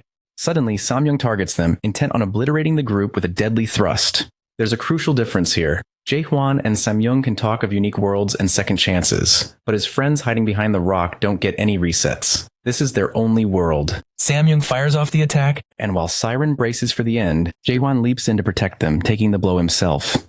The damage is severe, but he shields his friends. That's when clarity begins to dawn, not as a sudden revelation, but as a gradual, undeniable awareness. He thinks of his only world, growing up with his parents, school days, watching Yoonhwan die. These moments shaped him, even if they now blur together. Back then, he never questioned reality. Things were simply as they were, and that certainty upheld the system. Now as he approaches Genesis, he finally understands. The missing piece isn't some artifact or secret, but conviction. Belief was once enough, but now he needs a conviction that surpasses even belief to begin this Genesis. Yet he knows he's not there yet. The scattered personalities of his memories and the burdens he carries make it clear current conviction alone isn't enough. Every version of himself, past and present, must stand behind this resolve, and time is running out. Samyung readies his fist for the final blow. However, it's Jaewon's own past selves who become the true obstacle. They stare back at him, doubting. To them, this new world seems like a mirage. Having never lived it themselves, they see no reason to support him. They simply watch, judging. That's when our protagonist snaps. If his past selves can't stand with him now, then he's done waiting for their approval. Let them rot where they came from. He's moving forward with or without them. Bam. Jaewon's face smashes into a pillar. Radiating power, Samyung Garam pummels him relentlessly, and it soon becomes clear that our hero isn't fighting back because he's completely spent. The voices of his past selves break through, warning that if he throws everything away out of sheer stubbornness, every version of him will perish. They remind him he's endured enough to be hardened by now, forged in the fires of his own hell. Even Samyung seems to feel a twinge of regret, realizing he's beating down someone already at their limit. With renewed determination, our boy opens his eyes, grips the handle of his sword, and rises to his feet. One by one, those past selves step forward, lending their support. The monarch instantly senses that something fundamental has changed. Our protagonist closes his eyes, taking a moment. Then all at once, he snaps them open. Glass shatters everywhere from the surge of force. Samyung is stunned. From a distance, Siren recognizes what's happening. He's stepping into Genesis. The enormous eye from the Moon Eye unique world appears again, signaling that Jaewon has entered the 4th stage. As the destruction ripples outward, it becomes clear. He now possesses the power to turn lies into truth and belief into reality. This is the 4th stage of awakening, theory. The sight makes Samyung grin with manic delight. The irony that this unique world was designed to erase others isn't lost on him. It's almost poetic. But evolution doesn't mean the monarch will go easy. He attacks again with a signature dust-laden punch. This time, when Darkfall meets the blow, our protagonist holds firm. That's the moment Samyung's excitement spikes. It's as if he's facing Mulak from 1,000 years ago. The thrill-seeker laughs, thanking Jaewon for the exhilarating battle. The tempo skyrockets as they exchange blows faster than the eye can follow. Still, beneath the energy and bravado, it's clear this fight can't last forever. Eventually, it will reach its end. The combatants spring back from the wreckage, then charge at each other with everything they have. Our hero lunges, eyes locked, driving his thrust forward. Samyung counters with his fist. When they collide, bam, an explosion erupts, shaking the battlefield. No matter how wild the chaos becomes, it's obvious the match isn't over yet. In the thick of battle, Jae-won slips into introspection, questioning what he's truly lived and fought for. But amid the relentless dodges and attacks, he pushes those thoughts aside. No questions, no hesitation, just keep thrusting forward. As the fight drags on, fleeting images of his younger self appear, carefree, clueless, swinging dark fall like a child at play. Samyung's laughter echoes through the ruins, and for the first time, a genuine smile forms on our boy's lips. Across the swirling dust, the gladiator has gone fully unhinged, laughing with the abandon of a beast, reveling in the chaos. Jae-won silently thanks him, recognizing Samyung as the perfect adversary he's always needed. They crash into each other over and over, exchanging blow after blow. The monarch refuses to relent, hammering back with merciless strength. Their battle evolves into a wordless ritual, two warriors locked in a moment neither wants to end. Our protagonist leaps back, daring the system to show if that's all it has. Samyung counters with another crushing fist, playfully dismissing the challenge. During a brief pause, Ji-won thanks him aloud for finally giving him a worthy opponent after what feels like 1,000 years in chaos. He realizes he's not the only one who's wielded a weapon for centuries. The monarch has refined his power just as much. They trade a few words of respect before our hero brings up what's been weighing on his mind. Despite all his power, Samyung is still an adapter, not an awakener. The question takes the monarch by surprise. Those were Mulak's words, after all. Samyung wonders what Jae-won truly seeks. Without hesitation, our protagonist declares his goal. He's going to dive to the abyss's depths and climb the illusion tree. The monarch can't help but recall Mulak, the one who nearly killed him 1,000 years ago. Jae-won's resolve is reminiscent of that stubborn Meister. But if our boy thinks Samyung is impressive, he knows nothing of what lurks in the abyss. Most monarchs never made it back. Suddenly, Samyung's aura flares, power surges. As he presses his palms together, the transformation is immediate. He ignites into his Black Gatekeeper general form, a madman reborn. He challenges Jae-won to prove he has the strength and willpower to face the abyss. Observing from afar, Siren remembers overhearing a Gatekeeper demigod conversion, realizing now that calling himself the Major General was an understatement. In reality, Samyung has long reached the rank of Lieutenant General, something he kept hidden. His body radiates a nuclear intensity, and as he raises one hand, a spear materializes in his grip. The monarch demands that Jae-won prove his world's worth. Someone devoted to the system might be able to summon a gatekeeper to defend it, but our protagonist has always known he was meant to shatter the system. That certainty fuels him, as he channels everything into a single ferocious thrust. Facing the spear of the gatekeeper, Jae-won unleashes Darkfall at its most devastating. Samyung wonders whether this attack can withstand the weight of hundreds of lives behind it. The monarch's grin fades as he recognizes the thrust carries Jae-won's entire existence. The blow tears straight through the black aura, obliterating what moments ago seemed unstoppable. Our hero sizes up the moment and strikes with unwavering resolve. Even Samyung accepts it's the end. There's no time to dodge or counter. He meets it with a final nod, acknowledging the battle as one worth every second. Jae-won delivers the decisive strike. The barrier shatters, light rips through the sky, and it's finished. It was a battle neither will ever forget.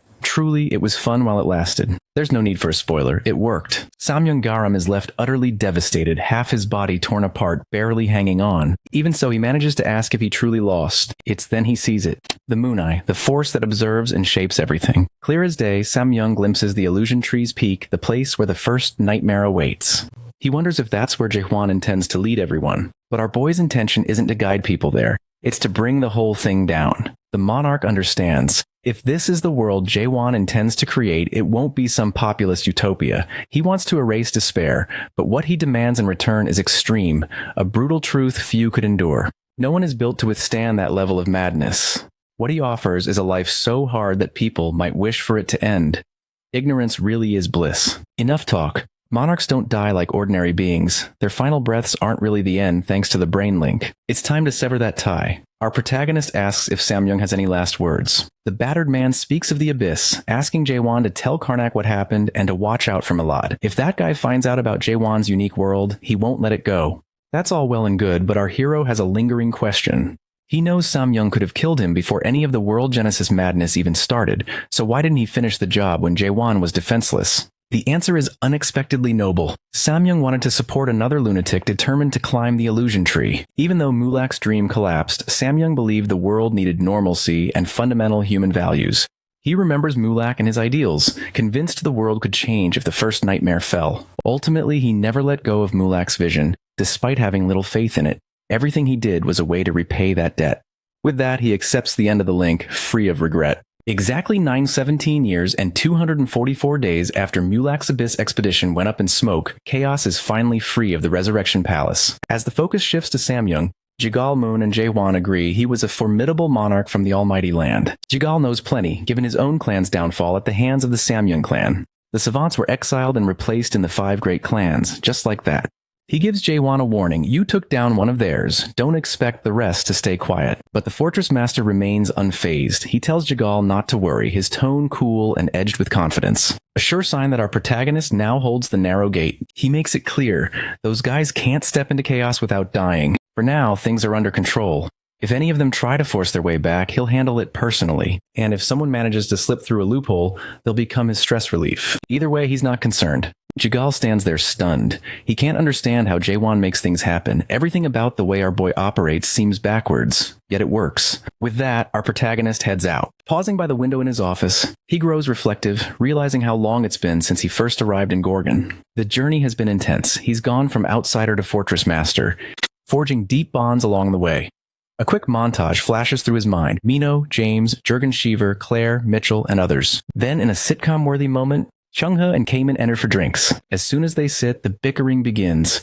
Both are awakeners and equals now. The old man is 2,200 years old. Kamen a bit younger at 154. Their verbal sparring is something only immortals could perfect. It's moments like these that make life in Gorgon feel truly special. Yet beneath it all, a quiet longing tugs at him. Jae-won knows he has to move on. As attached as he is to this world and these people, chaos is just a chapter. Deep down, it's time to let go and outgrow it. We jump ahead to a later moment in the office. Rain pounds against the windows as Jae-won, dressed in a white shirt, sits quietly, lost in thought. Sir Carlton Javier talks beside him, launching into a discussion about seizing the day in the Tower of Nightmares. But our boy barely hears a word. The night has to repeat himself before it finally sinks in. The Nightmare Tower is becoming a death trap. The first floor alone is operating at 100 times normal intensity, and people are losing their lives trying to awaken. Carlton's concern is justified. Even our protagonist can see that things have gone too far. Still, he doesn't panic. Instead, he tells Carlton to relay a message to Kamen. Dial the magnification down a few notches. Awakening is traumatic. He knows that better than anyone. The tower can't be a place where people die just to get stronger. If someone quits halfway, that's okay. Not everyone is meant to face their deepest fears and come out transformed. Some are better off as adapters rather than awakeners, and Jae-won has come to accept that. Carlton wants to confirm, maybe expecting some hesitation, but our hero is well past that.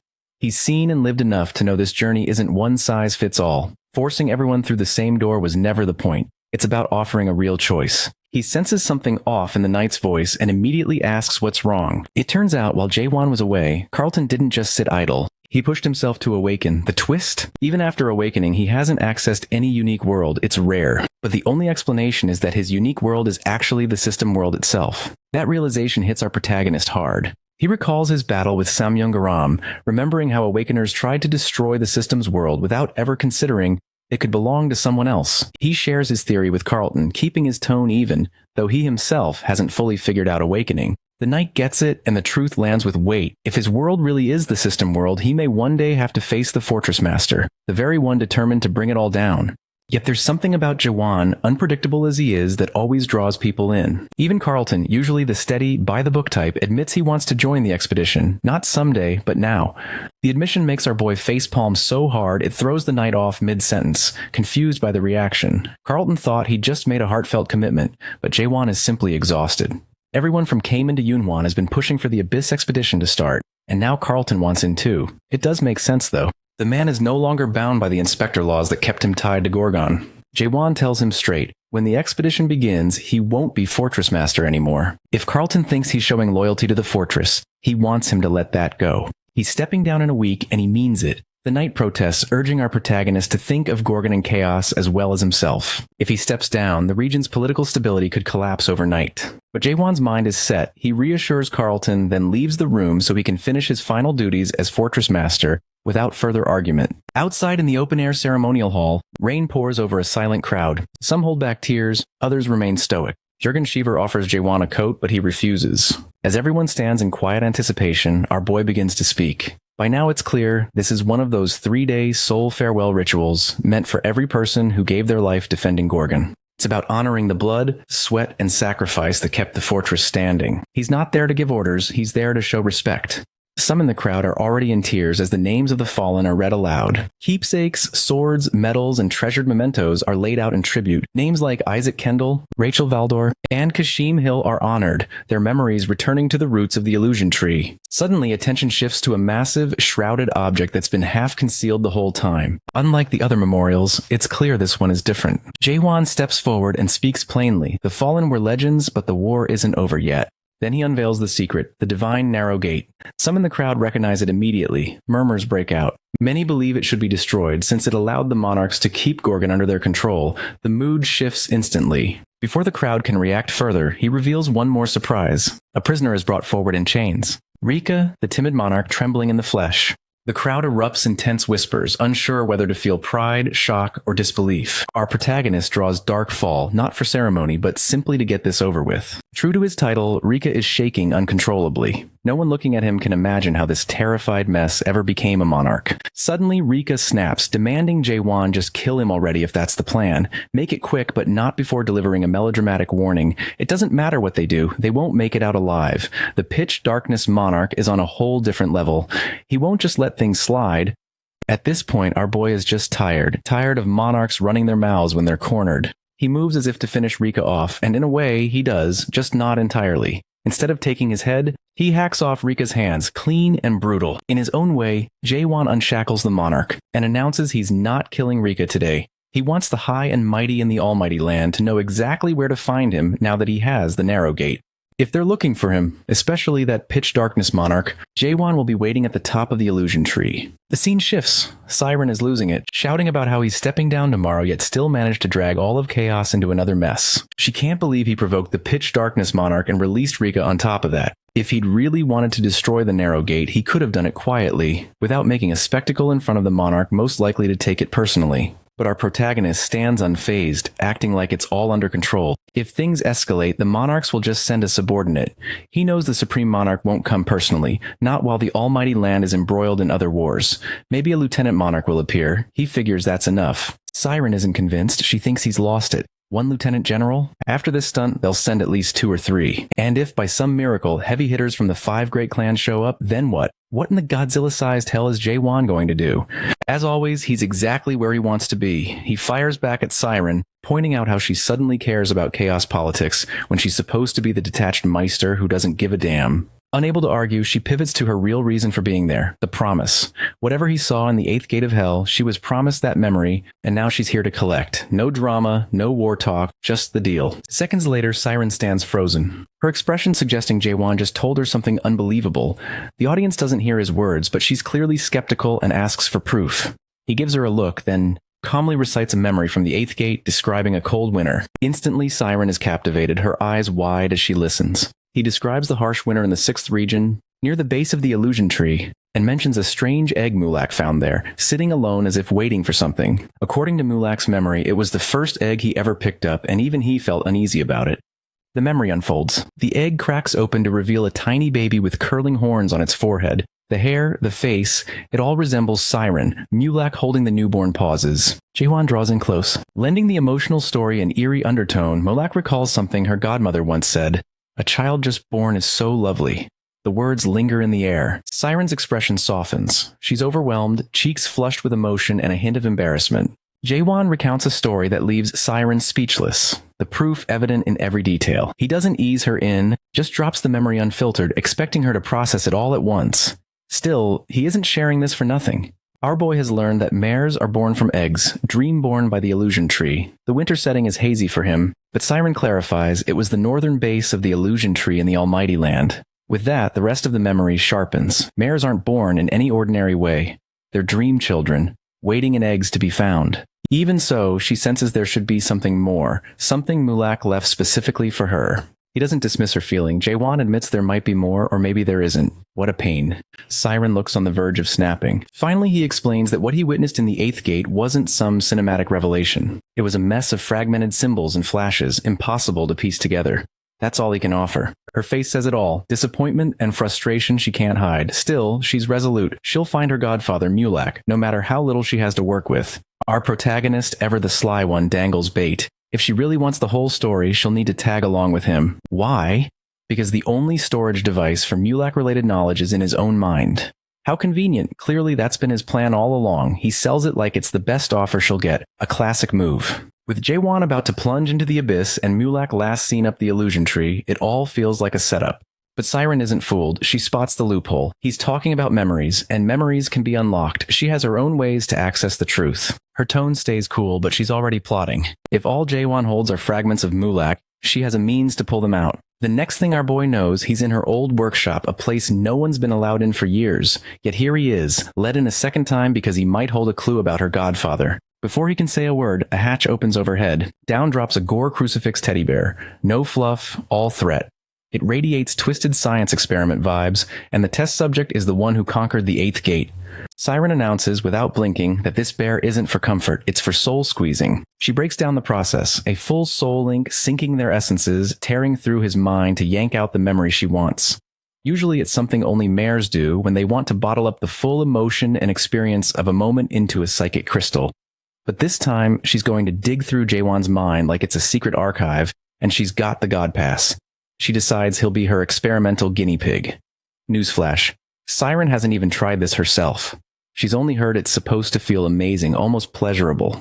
She insists it's not creepy, though her reassurance doesn't help. Once our protagonist is strapped in, she casually announces she's about to start, and it won't sting. It'll hurt like hell. As an extra note, only the target feels the pain. When she activates the process, strange bands of light swirl around them and reality shifts. Judging by Jaewon's calm expression, she quickly realizes she's the one getting overwhelmed by the feedback. She never expected his mind to be such a fortress. Suddenly, she's floating in a miniature galaxy painted in cosmic colors. Spheres of light drift everywhere. Looking closer, she sees their memories, countless and scattered like a surreal archive inside his head. The dive is stranger and denser than Siren imagined. Those mares weren't exaggerating. Jaewon's mind holds a staggering volume of memories, not just detailed, but overwhelming. Now she floats above what feels like an endless plateau of memories, searching for one thing, the 8th gate of hell.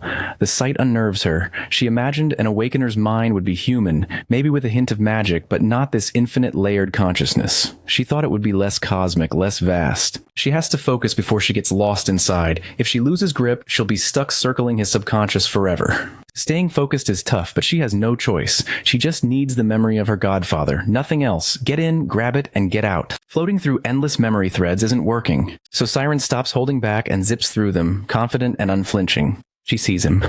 Mulak, her godfather. She sees herself as a baby, then a toddler. She's found it, but it's short, just Mulak calling her name and taking her inside. She can't take it. It hits harder than she expected. Tears spring to her eyes as she calls out, begging him not to disappear. For 900 years, she's been searching for him, and this fleeting glimpse is all she gets. When the truth sets in that it's only a memory, she clenches her fists and swears she'll find him. But all that sprinting through Jaewon's mind has a price. She's pushed too hard and blacks out, trapped in his consciousness, the very thing she'd hoped to avoid. When her eyes flicker open, she's disoriented, maybe even a little angry. Looking around, she realizes the setting is strangely familiar. Enormous buildings, busy streets, a skyline that's unmistakable. Then it hits her. This isn't chaos or the almighty land. This is Earth. No question. It takes Siren a moment to piece things together. This isn't some random simulation. It's the 294th world, Earth. Marys visit this place all the time, riding the roots of the illusion tree like a cosmic subway. Earth isn't a backwater. It's practically a tourist attraction. She remembers how this world was once protected, shielded from the rulers by the earliest mares, which makes her wonder what sort of trap she's stumbled into. Suddenly, it clicks. She's inside the uncanny, a mind structure built from Earth's blueprint, wrapped around Jaewon's psyche like a haunted memory palace. A memory of Mulak surfaces, almost like an old instruction manual. He'd explained that every living being harbors a subconscious terrain called the uncanny. When someone attempts deep-level extraction, this inner space forms itself from the target's hometown, creating a warped version of it. All illusions and memory twists grow from that base. The uncanny is always home turf. Mulak's advice was clear. If you get lost in the uncanny, there's only one exit. Find the guide. In this surreal mindscape, the only fully conscious being is the guide. She barely has time to process this when chaos erupts. A boy darts past her, panting like he's fleeing for his life.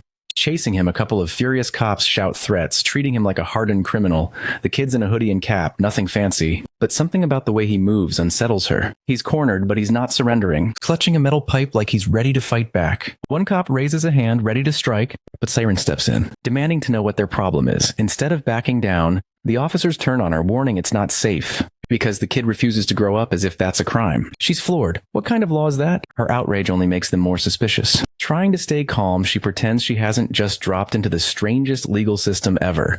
But she stands out. Her clothes, her presence, her everything. One cop moves closer, asking for ID, then freezes when he sees the horns on her forehead, and that's when Siren remembers Mulak's advice. Blend in. Never look like a mythological creature. If the uncanny recognizes an outsider, it acts fast. Too late. She's already been made, cursing her luck. She realizes things are about to go downhill fast. But instead of panicking, she decides to go down swinging. Flames flare around her, until they sputter out. Magic is blocked here. Bad timing. The cops drop all pretense, their forms morphing into system-backed monsters. A flat robotic voice declares extermination. She doesn't get to run. They grab her face. Suddenly, the boy swings his pipe, cracking one of the monsters on the head, and she bolts. In the chaos, it hits her. This isn't just a random brat. He didn't freeze or wait for help. He acted. He must be the consciousness guiding the uncanny. Now that she gets a better look, his sharp features are familiar. The fierce eyes, stubborn jaw, it's all Fortress Master. That's when she realizes the boy is the ego, the inner Jaewon. Let's call him Mini Jaewon. They dart through alleys, Mini Jaewon leading like he owns the place. Siren scrambles to keep up, squeezing through gaps and feeling ridiculous. He throws her a comment about dropping into a memory canal by accident. He's got zero filter and plenty of sass for someone half her size, but he pulls her out of trouble with ease. Then he drops some technical wisdom. Memory fragments end up here all the time, like lost socks in a cosmic washing machine. But she's flesh and blood, and that's a big deal. She stares at him, and he gets weirded out, looking ready to call for help if she keeps giving him that, "What are you? Look." She finally blurts out that he should have found a way to escape already, since everyone's out to get him. He just shrugs and lays it out cold. They all want him dead because he's the only kid in a world full of adults, that's all. In this place, sameness is law. Anything different is hunted like a glitch. Mini Jaewon glances up, curiosity sparkling, and asks what the outside Jaewon is like. Siren hesitates, realizing she barely knows him outside the chaos he drags her into. Still, she tells Mini Jaewon the truth. The real Jaewon's a lot like him, still a kid at heart, playing dress-up in grown-up clothes, pretending to have it all figured out. The answer seems to comfort him, as if someone just told him he won't grow up to be a jerk. Well, not exactly what she said, but close enough. Suddenly the kid focuses up. He insists they need to get her out. Along with the memory fragment she's brought in, she's confused. What memory fragment? He points out something has been sticking in her hair like an accessory. She's amazed this Mini Jaewon knows what he's doing. And of course he does. It's his job. His core purpose is to catch stray memories and put them back where they belong. Siren's convinced now this guide kid isn't just along for the ride. He's literally the getaway plan. What she didn't expect was how effortlessly he'd handle everything. The boy doesn't waste a second. He points out the shard stuck to her and immediately calls a red alert. It's glowing, which according to him means it's top priority. He gives her a crash course: white, green, blue, and red. White is least important. Red means time is running out. If this fragment isn't returned soon, outside Jaewon will be in real danger. The memory's tied to the monarchs of the 12 regions, and that's not something you want slipping out of place. She tells Mini Jaewon to send her back with the fragment, but he can't just snap his fingers. The passageway has its own schedule, opening only when it chooses. Her imagined quick escape isn't happening. She'll have to wait it out. Even the guide doesn't know exactly when the exit will appear. He offers her a place to crash under the overpass. For him, it's no big deal. This is his home. It makes her wonder, how does he track the passageway if he's always here? He doesn't guess, he calculates. He watches for when the Wi-Fi scrambles, a sign the passageway is about to open. Pulling out a battered device, he tracks the signal like it's second nature. Siren wonders if there's a way to hurry things up or bypass the system, but he's firm. They'll just have to wait. Tomorrow they'll gather supplies and try again. As they settle in for the night, she finds herself thinking about deeper things than just memory shards. She wonders if this ego version of Jaewon is really okay, how he survives in the uncanny. It's as if a mare dumped him here and vanished. Maybe this place is the fallout from a nightmare tower. And though she's a mare herself, she thinks about the towers they build and the people forced to live with the wreckage, like this kid, this fragment of someone who's endured too much. That kind of damage must be buried deep in our protagonist, who never gives up. A week passes without a single passageway opening. Now they sit on an old bridge, legs dangling over the edge, talking about how Mini Jaewon does his work. The kid treats returning memories as a sacred duty, even with the cops closing in on him more each day. Siren raises an eyebrow. This cop chase stuff isn't exactly normal. Sure, it's been happening more often lately, but it's still rare. To the guide, it's just another phase, luck flipping between sweet and sour. She asks what he does on the bad days. His answer? Watching other memories like binging Netflix. Siren blinks, unsure what he means. He explains that not all memories are sent back. Some of the white ones he keeps, arguing there's no point returning fragments of uneventful days. What would outside Jaewon do with them anyway? She has no idea how to reply. Whether it's right or wrong isn't for her to judge, so she lets it go. The kid pulls out a memory crystal and demonstrates how it works. With a quick twist, the memory replays itself. It's wild. As soon as he activates one, the space around them lights up like a movie theater, old-style reels whirring to life.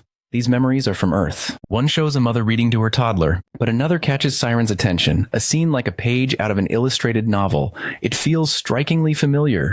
Then it clicks. It's The Little Prince. The book is common enough among mares that Siren recognizes it instantly. She and the guide watch together. In the memory, young Jaewon tugs at his mother's sleeve and wonders if the little prince ever came to Earth. She gives him a soft smile and says he did, then adds the line that always hits home. The most important things in life can't be seen with the eyes. Siren knows this story well. Among mares, it's essential reading. The message lingers, a little prince wandering the world, seeing what adults have forgotten. It's about a child trying to remind grown-ups what truly matters, his imagination, his greatest strength. Siren remembers the prince dies at the end, and maybe that's the point. Innocence only stays pure if it's allowed to end. Toddler Jaewon asks what happened to the world after the prince was gone. His mother gives him a gentle answer. Saying the world stayed and the little prince didn't really die, he kept living. She tweaks the ending to spare his heart. That version stuck. The belief that the prince never gave up became the core of our hero's resilience. His story may not have a neat resolution, but its roots in a harsh world give it meaning. Neither Siren nor the kid understands why a memory like that was marked white. Those were supposed to be the ones that didn't matter, not ones loaded with this much emotion. But maybe that's just how the system works. To survive, you have to let go of certain parts of yourself. Sacrifice is built in. While they're lost in thought, the boy's tablet pings sharply. He tells Siren to snap out of it. They've got work to do.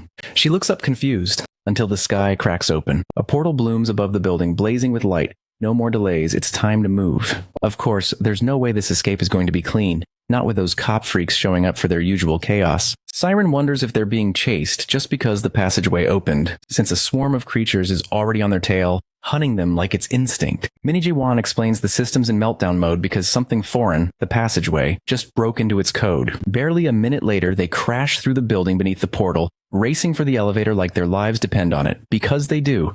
Every second counts. The passageway won't stay open long, and they need to move. As our boy tries to explain all this, one of the monstrous cops manages to grab him by the throat, choking the life out of him. Siren's about to jump in, but Jaehwan's switch flips before she can move. He grabs a pipe and goes full beast mode, smashing the creature with a cold, focused fury that stuns her, not just for the strength, but for how dead calm he is. No panic, no fear.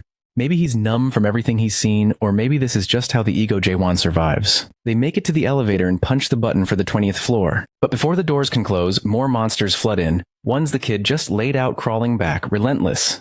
Young Jaewon shouts that these things aren't even real. They're just symbols, rules cobbled together by the so-called adults running this twisted world. That's him giving a philosophical middle finger to the system. With the elevator not giving them the shortcut they need, it's onto the stairs. No other choice. He tells Siren to make for the passageway the second she sees it.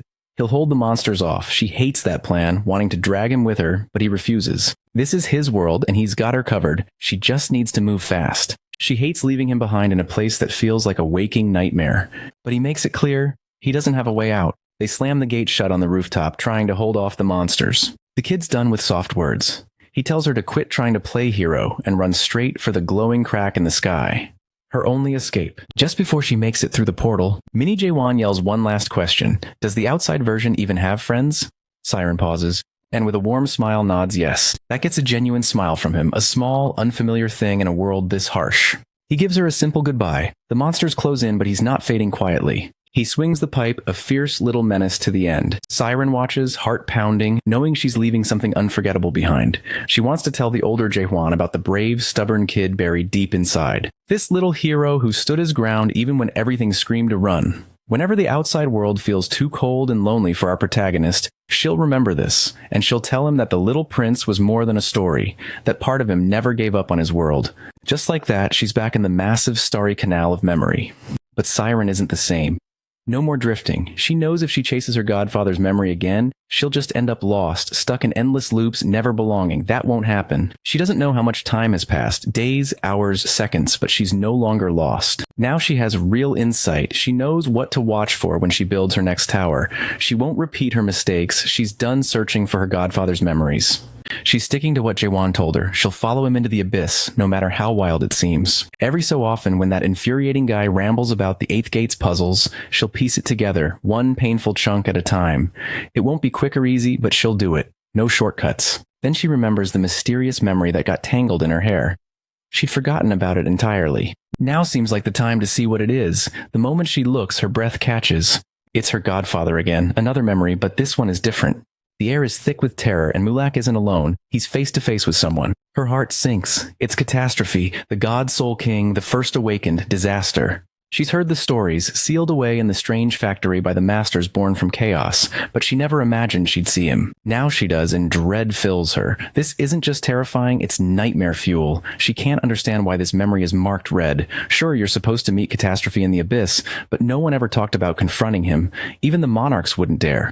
The realization hits her hard. If she's right, the expedition is heading straight into disaster. She has to warn the others fast. Abruptly, the story cuts to an empty stretch of cosmic void. Nothing to mark the passage of space or time. Chung-hoo's voice breaks the silence. 900 years have passed, and they finally arrived. Siren, unconscious, is being carried by someone. The scene grim and heavy. Jaewon's voice rings out. They've reached the gate to the abyss. She's out cold, and somehow our protagonist is still awake even after everything. But with Jaewon, nothing is ever normal. He recognizes the place instantly from Mulak's memories. They're standing before the strange factory. Whatever happens next might be exactly what Siren has been dreading. According to Mulak's record of the abyss, Jaewon says this is the final gate before they enter. Yoonhwan asks his fortress master if he's really going to just barge in. Jaewon nods but tells everyone not to call him Fortress Master anymore. He steps down, and he doesn't expect anyone to follow or rely on him. Still, Yoonhwan can't help but see him that way, which makes our boy smile. Despite his warnings that not everyone could come,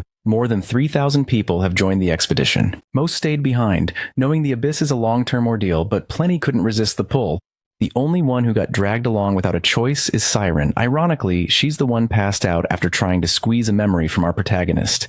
She snores as she's carried, but her skills are too valuable to leave behind. Suddenly, the structure of the factory gate shifts. Hangar doors sliding open. Some are confused, but the sharp-eyed spot-horned beasts waiting inside. There's no choice but to fight through. A massive saber-toothed wolf with red eyes lunges forward, followed by another. Kamen calls for everyone to prepare. The battle is about to begin. Meanwhile, the scene shifts to another place with an antique vibe. The ancient palace of pitch darkness in the 9th region. A shivering, hunched man bows before a figure who exudes mastery. Rika, the timid monarch, recounts how his hands were chopped off in chaos. Despite his shaken soul, he managed to return to his body. Quite the cover-up. He's too afraid to tell this monarch about the conditions our protagonist caused, and he has no idea how he'll be punished for coming back alone. The royalty, absorbed in painting, seems more concerned with the fate of Samyung-Garang than Rika's excuses. It's hardly a shock that someone so reckless met such an end, but he still wants to know about Garang's final moments. Nearby stand the Ice Monarch Vargas and the white-haired monarch Masaha, a few steps lower. Rika explains that Garang seemed to enjoy himself, but when all is said and done, the mood turns grim. Kanail and Megiddo, the 17th and 21st Major Generals, are dead, as well as the 1st Major General, Garang himself, the royalty's own kin. The hidden monarch, and amidst all this, only Rika survived. He forces himself to agree, though terror hammers in his chest. It hardly seems real that a mere brigadier general survived when all the elites perished. The royalty orders him to raise his head. Just meeting that gaze nearly makes him collapse. Jaewon was scary, no doubt, but next to this man, there's no comparison. His presence is overwhelming. This is the true ruler and monarch, the Black Shadow strategist Samyung-hoon. The crest on his badge matches Garang's. He mentions visiting the roots of the illusion tree, the world the mares concealed, saying he's tired of the almighty land and needed a walk. He's probably talking about number 294 Earth. Rika can't really follow, but Hoon tells him to come along if he's interested. It's not a suggestion. Trembling, Rika steps up, claiming it's an honor. Inside, he's not sure if the monarch blames him. As he ascends the stairs, he tries to reassure himself. He's not the culprit after all. He didn't kill anyone, he was just a bystander. Hoon interrupts by showing him a painting of a cup on a dish. Rika quickly praises his taste in art, though privately thinks it looks cheap. When asked what he sees, he replies it's a teacup, obviously. Hoon smiles and reads the inscription. This is not a teacup, Rika can't make sense of it. The strategist explains that the artist drew something that looks exactly like a teacup, then insisted it wasn't, calling the contradiction beautiful. He asks if Rika still thinks it's a teacup. Rika hesitates, then nods. Hoon suddenly grips his cheeks and insists it's only an image pretending to be a teacup. His eyes gleam with intensity as he stares into Rika's soul, declaring it strange anyone calls it a teacup at all. Rika, voice trembling, repeats after him. Hoon releases his grip, remarking that it's not just this painting that's strange. There are countless teacups in the world, all different, all labeled the same. Then he poses the real question. What truly is a teacup? Does it even exist? He's gone full philosopher. Hoon boils it down for Rika. The heart of the matter is what the essence of existence really means. He's amazed that even an adapter from the system could come up with such a profound idea, and it came from a mere earthling. Still carrying that intensity, Hoon asks if Rika gets it. The man has no choice but to nod. The monarch praises him and moves on. Posing another analogy based on the painting, what is a monarch? Without waiting for an answer, Hoon explains, a monarch is supposed to be the most dignified, noble, and important existence in the almighty land. He repeats the words gentler this time. Then comes the twist. Does that mean the ice monarch, the white-haired monarch, or even himself embodied the title? Rika agrees they're the true examples. Then Hoon turns his wild gaze on him and asks, is Rika a monarch? The poor brigadier looks ready to collapse. Knowing he failed to destroy a single product and returned alive while his comrades died, Hoon crouches towards him, eyes cold, and asks if such a person deserves the title. Silence. Then a scream breaks out. Blood splatters across the stairs. The ice monarch hands Hoon a towel. The strategist thanks him, and studies Rika's lifeless body as if admiring a completed piece. He names this new work, This Is Not a Monarch. Smiling, he asks where the fugitives have gone. The other monarchs suspect they've reached the Strange Factory. If so, Hoon wants the 5th and 6th Lieutenant Generals summoned immediately. It's time to teach those arrogant fools a lesson they won't forget. We enter a room filled with earthly objects, a portrait, a computer, and a cryogenic chamber containing something alive. The monarch steps inside what now resembles a laboratory, recalling his recent visit to Earth, world number 294, a place he has grown strangely fond of. But that wasn't the real reason for his trip. In the center of the room hangs a man, bound tightly from every angle and suspended midair. The monarch remembers Rika's message from Jaewon, questioning whether monarchs truly have the courage to die. That's the only way to get their royal hands on him, and Samyung-hoon intends to find out. He addresses the unconscious prisoner, whose face is disturbingly familiar, wondering aloud if Jaewon is ready to test his own courage to stop the monarchs. A knock interrupts him. Annoyed, Samyung-hoon reminds the visitor he didn't want to be disturbed. It's the ice monarch, who brings an urgent question. Now that the narrow gate has closed, how are they supposed to deal with the chaos and insurgents? A sinister smile spreads across Hoon's face. He proposes they follow Jaewon's idea to the letter. If the enemy wants to see whether they have the courage to die, then the monarchs will show them. The ice monarch realizes, horrified, that Hoon intends to carry out that threat himself, and wants the ice monarch to go first. Back at the Abyss Gate, battle has erupted. Kamen and Kang Hwang discuss how the Strange Factory's true products are horned beasts, creatures they haven't faced in ages. Around them, many adapters struggle under the onslaught, while others fight back. That is, until our protagonist charges in and clears a path with ease. Nearby, Kamen and Chung-ha watch impressed. Chung-ha glances at Kamen and catches the uncertainty in his eyes. He suspects Kamen fears he won't be chosen to enter the abyss, but he knows Jaewon would never leave him behind. Meanwhile, our hero moves forward with Dark Fall, slicing through the beasts. Even so, the weapon starts showing signs of wear. It can't heal as fast as the damage piles up, no matter how many horns he feeds it. Jaewon recalls all the brutal battles Dark Fall has endured. He could try forging a replacement, but spirited weapons can't simply be swapped out, and this one isn't evolving either. Mied once explained that spirited weapons evolve in grand leaps, their strength multiplying exponentially. A deafening roar interrupts his thoughts. Even your receiver, or the rear fighters, are thrown off for a moment. From the shadows emerges a massive beast, its jaws lined with fangs, an octahorned monster, a rarity even among veterans. They know that a heptahorned beast demands at least a 7th stage adapter to kill, but an octahorn requires someone of Brigadier General strength or higher. The creature fixes its single eye on our boy, determined to avenge the fallen. As it draws breath for a colossal shockwave attack, Kamen yells for him to take cover, but Chung-ho just shakes his head. Kamen still doesn't get that Jaewon operates on a whole other level. With a flash in his eyes, our protagonist raises Dark Fall and meets the shockwave head-on. The impact hurls lesser beasts aside, and even the other fighters feel the aftershocks. Then they realize he's become even stronger. This Genesis Power Jaewon is not the same man they knew before his battle with Samyung-garang. The octahorn lunges again, but our boy covers the distance in a blink, thanking the beast for its horns as he attacks. Suddenly, a cry to stop rings out from the hangar, grabbing everyone's attention, including his. Among the group, only Chung-hoo recognizes that whoever's in charge has finally shown themselves. Metallic-limbed creatures announce that Garnak got cocky because it had beaten a product before. One of these newcomers has a halo and small horns. They comment that it's been a long time since anyone but monarchs gave Garnak such trouble. To everyone's shock, these are the rulers of all horned beasts, the Decahorns. This is the Strange Factory's true welcoming committee only now making their entrance, and it's not just one Decahorn, but 3. Seeing them brings a genuine smile to Jaewon's face. 3 will provide a much better fight than just one. Among the 3 factory leaders, Edzak comments that he's heard someone was trying to enter the abyss, probably this group. Joniak, the one with the halo, offers some praise, while Ius, the sarcastic third, seems genuinely surprised they're still human. Our boy quickly uses his question ability to size them up. They aren't as formidable as Samyungarang or the Scent Monarch, but they're clearly stronger than Megiddo and Kanail, the Storm and Silence Monarchs. Although the Awakener usually craves a fight, he knows better than to challenge all 3 at once. Chung-hoo interrupts the ex-Fortress Master's thoughts, muttering that he doesn't like the mechanical trio either. Despite the tension, though, these leaders aren't enemies. Recognizing Chung-hoo, Ius can't believe he's returned, remembering what happened the last time during the previous Abyss expedition. Edzak nudges his companion for being too harsh. But Joniak and the others want to invite Jaewon inside.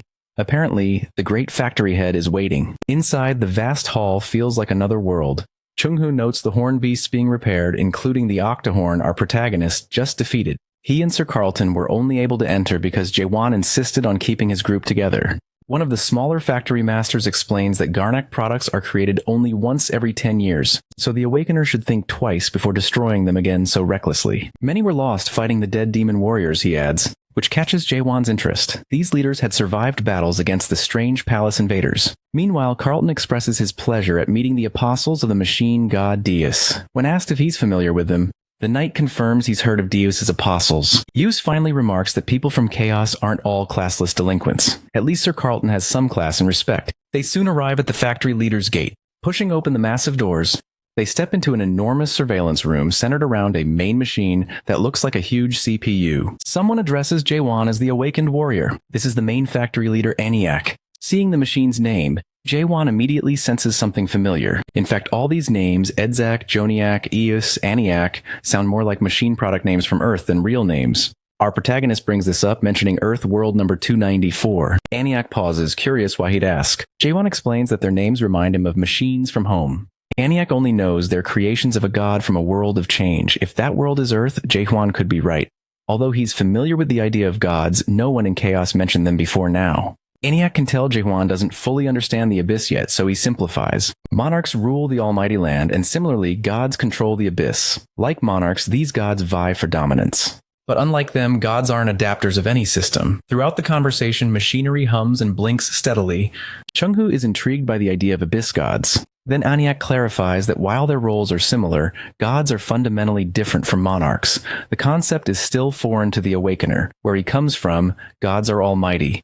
But Aniak describes something else. The gods of the Abyss are not all-knowing, not even close. Sure, some approach that level, but most don't. Admitting his understanding is limited as a created being, Aniak nonetheless offers insight. Jaewon himself would qualify as a god, or at least god-ish. Our protagonist hadn't expected that. But Aniak's logic makes sense. As an Awakener who's unlocked Genesis, the power of creation, he embodies his own unique world, putting him on par with the gods of the Abyss, maybe even surpassing them. Unlike Jaewon, these gods can't act alone. They need representatives. Their power comes from channeling their worlds into followers. The more followers, the stronger they become. The leaders explain that mortals rarely reach Jaewon's level. The definition of God is fluid, since gods are created by greater beings through karma. Only by gathering enough karma to shape a form and win approval from Big Brother can they earn the title of God. Jaewon realizes there must be a being so powerful that even gods need permission to exist. But he's puzzled. Why isn't this info in the Abyss archives from Lance? He asks who Big Brother really is. According to Carlton, it's an organization that guides and oversees the system. Chung-hoo confirms he's heard the same. But Aniak interrupts, saying that's only what ordinary humans believe. This sudden clarity makes Jaewon more curious, but the leaders refuse to elaborate. The only answer, Big Brother, is the god above all gods, the system's ultimate guardian. Suddenly we see a representation of the giant eye in the sky, the same one that appears with Jaewon's unique world. The factory leaders refuse to elaborate further to Jaewon, except for one crucial fact. Big Brother is the top onlooker god. The smallest leader, Joniak, even looks a bit nervous, warning the group that it's best to stay out of sight. Suddenly, our protagonist drops a bombshell. He asks if Big Brother killed their god. The factory trio is stunned, realizing he knows much more than he should. The death of Deus is precisely why they were exiled from the Abyss. The Awakened One is clearly learning plenty from Mulak's records, from visions of the past. Jae-won learns that these leaders made a contract with Big Brother after he destroyed Deus, and were only allowed to remain at the factory because of their abilities. Frustrated but out of options, they had to comply to survive. The records also revealed they'd asked Lance to venture through the Abyss and retrieve their Titan warrior, Deus Ex Machina. Aniak finally explains why Jae-won was summoned. They want him to promise not to enter the Abyss. Chung-ha, however, knows that's impossible. The leaders aren't going to make decisions for their group. Yus bristles, urging the humans to check their arrogance, though Aniak holds her back. The reality is these leaders aren't the true decision makers. The only being who can decide if the Chaos genes enter the Abyss doesn't want them there either. Jae-won realizes Aniak is talking about the Soul King, Catastrophe. The Soul King is furious with him for killing the mega undead pet Magritte, one of the king's loyal and strangely treasured servants. In truth, this is just a warning for our boy. He's momentarily confused by the scenario.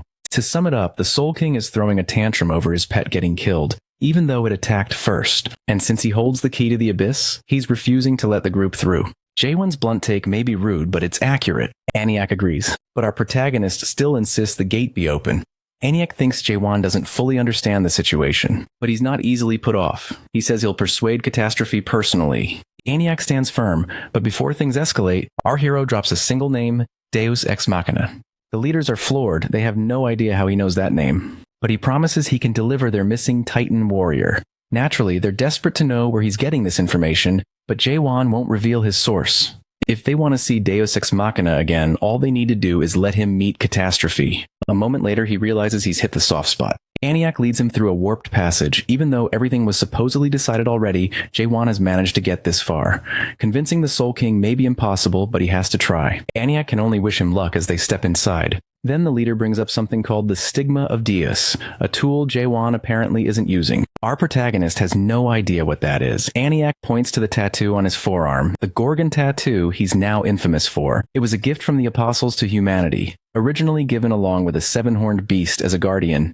Aniak can't figure out what happened after the old fortress master passed it to Jae-won. If he activates the stigma, the horned beasts won't attack, and other apostles in the Abyss will see him as an ally. After a few minutes they arrive, but from here on, Jae-won must go alone. Aniak reminds him he has only an hour. If he takes longer, the door shuts for good. That suits him. He never planned on wasting time anyway, as he walks across a bridge lit by rows of pole lamps. Jae-won admits to himself he's not as confident as he acts. But with Lance's Abyss records, he has a plan. There's no turning back now. This is the only way to reach his final goal, destroying this world. He looks up at the massive door ahead and realizes he's standing before the Soul King's palace. The architecture is unmistakably horned beast made, the scales staggering, a true monument to power and effort. Before he can process it all, the eyes on the door glow, and it swings open. A voice taunts him, the awakened human has arrived to die. This time, Jae-won takes the threat seriously.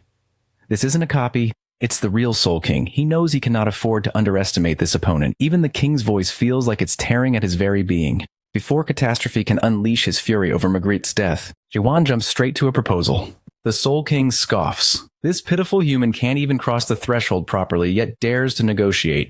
The arrogance disgusts him, but our boy fires back. He points out that Catastrophe, once the first awakened and king of chaos, has been reduced to little more than a glorified gatekeeper, from ruler of all to doorman. If that's the best the Soul King can manage, it's pathetic. It's hard to say whether Jae-won is being reckless or crafty, but he offers Catastrophe a chance for revenge, even as he has to rely on Dark Fall's support just to stand under the pressure. His words cut through, and for a moment, the king falls silent, curiosity piqued by such unexpected arrogance.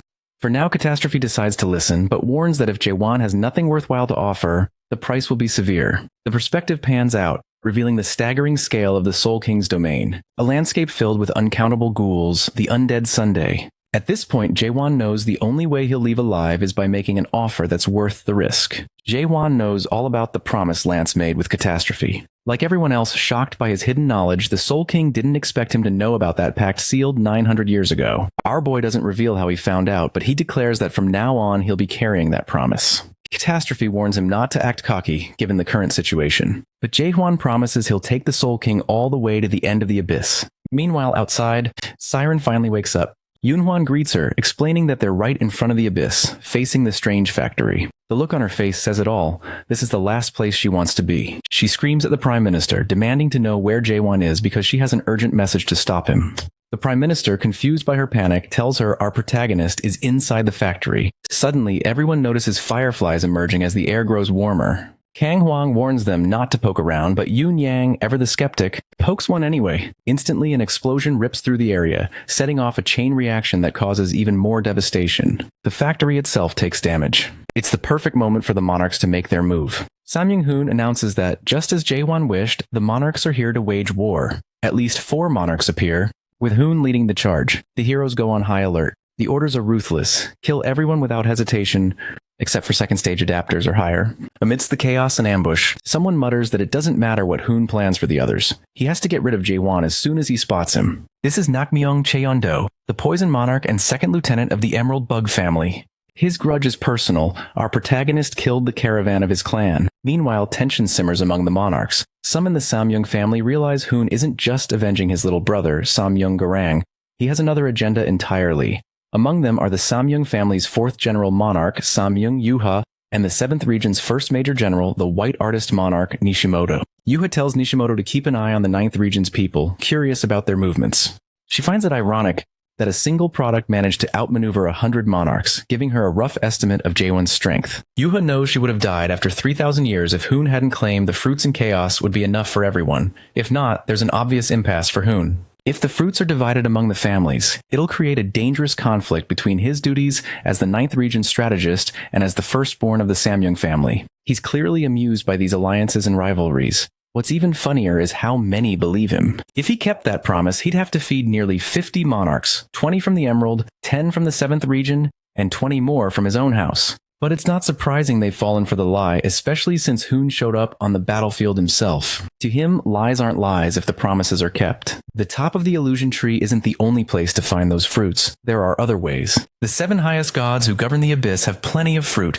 and based on old dealings with the monarchs know how to strike a bargain. They had nearly everything, until they grew greedy for the one thing they couldn't seize directly, the awakened representatives. It's well known the gods need proxies to manifest their will. Now, nothing else works as a bargaining chip except these awakened. With them, any new world can be accessed. The monarchs can curse Jaewon all they want, but he's the missing piece. Hoon orders Vargas, the Ice Monarch, to lead the troops and track down the product. The game is simple. Monarchs aren't peaceful. If they discover the true value of the tower, the awakened, or the product itself, they'll turn on each other to claim it. That's why Hoon must ensure his side gets their share first. He already envisions the artisan tower built to protect chaos, becoming its nightmare. His plan is clear. Use the tower as an awakened factory to supply the gods. Whoever controls more fruits will dominate, and the 9th region will automatically become the top faction. Hoon laughs at his own sinister vision, imagining a future where his region holds all the power, and the almighty land becomes an extension of his domain. His scheming is suddenly disrupted by a strike from below.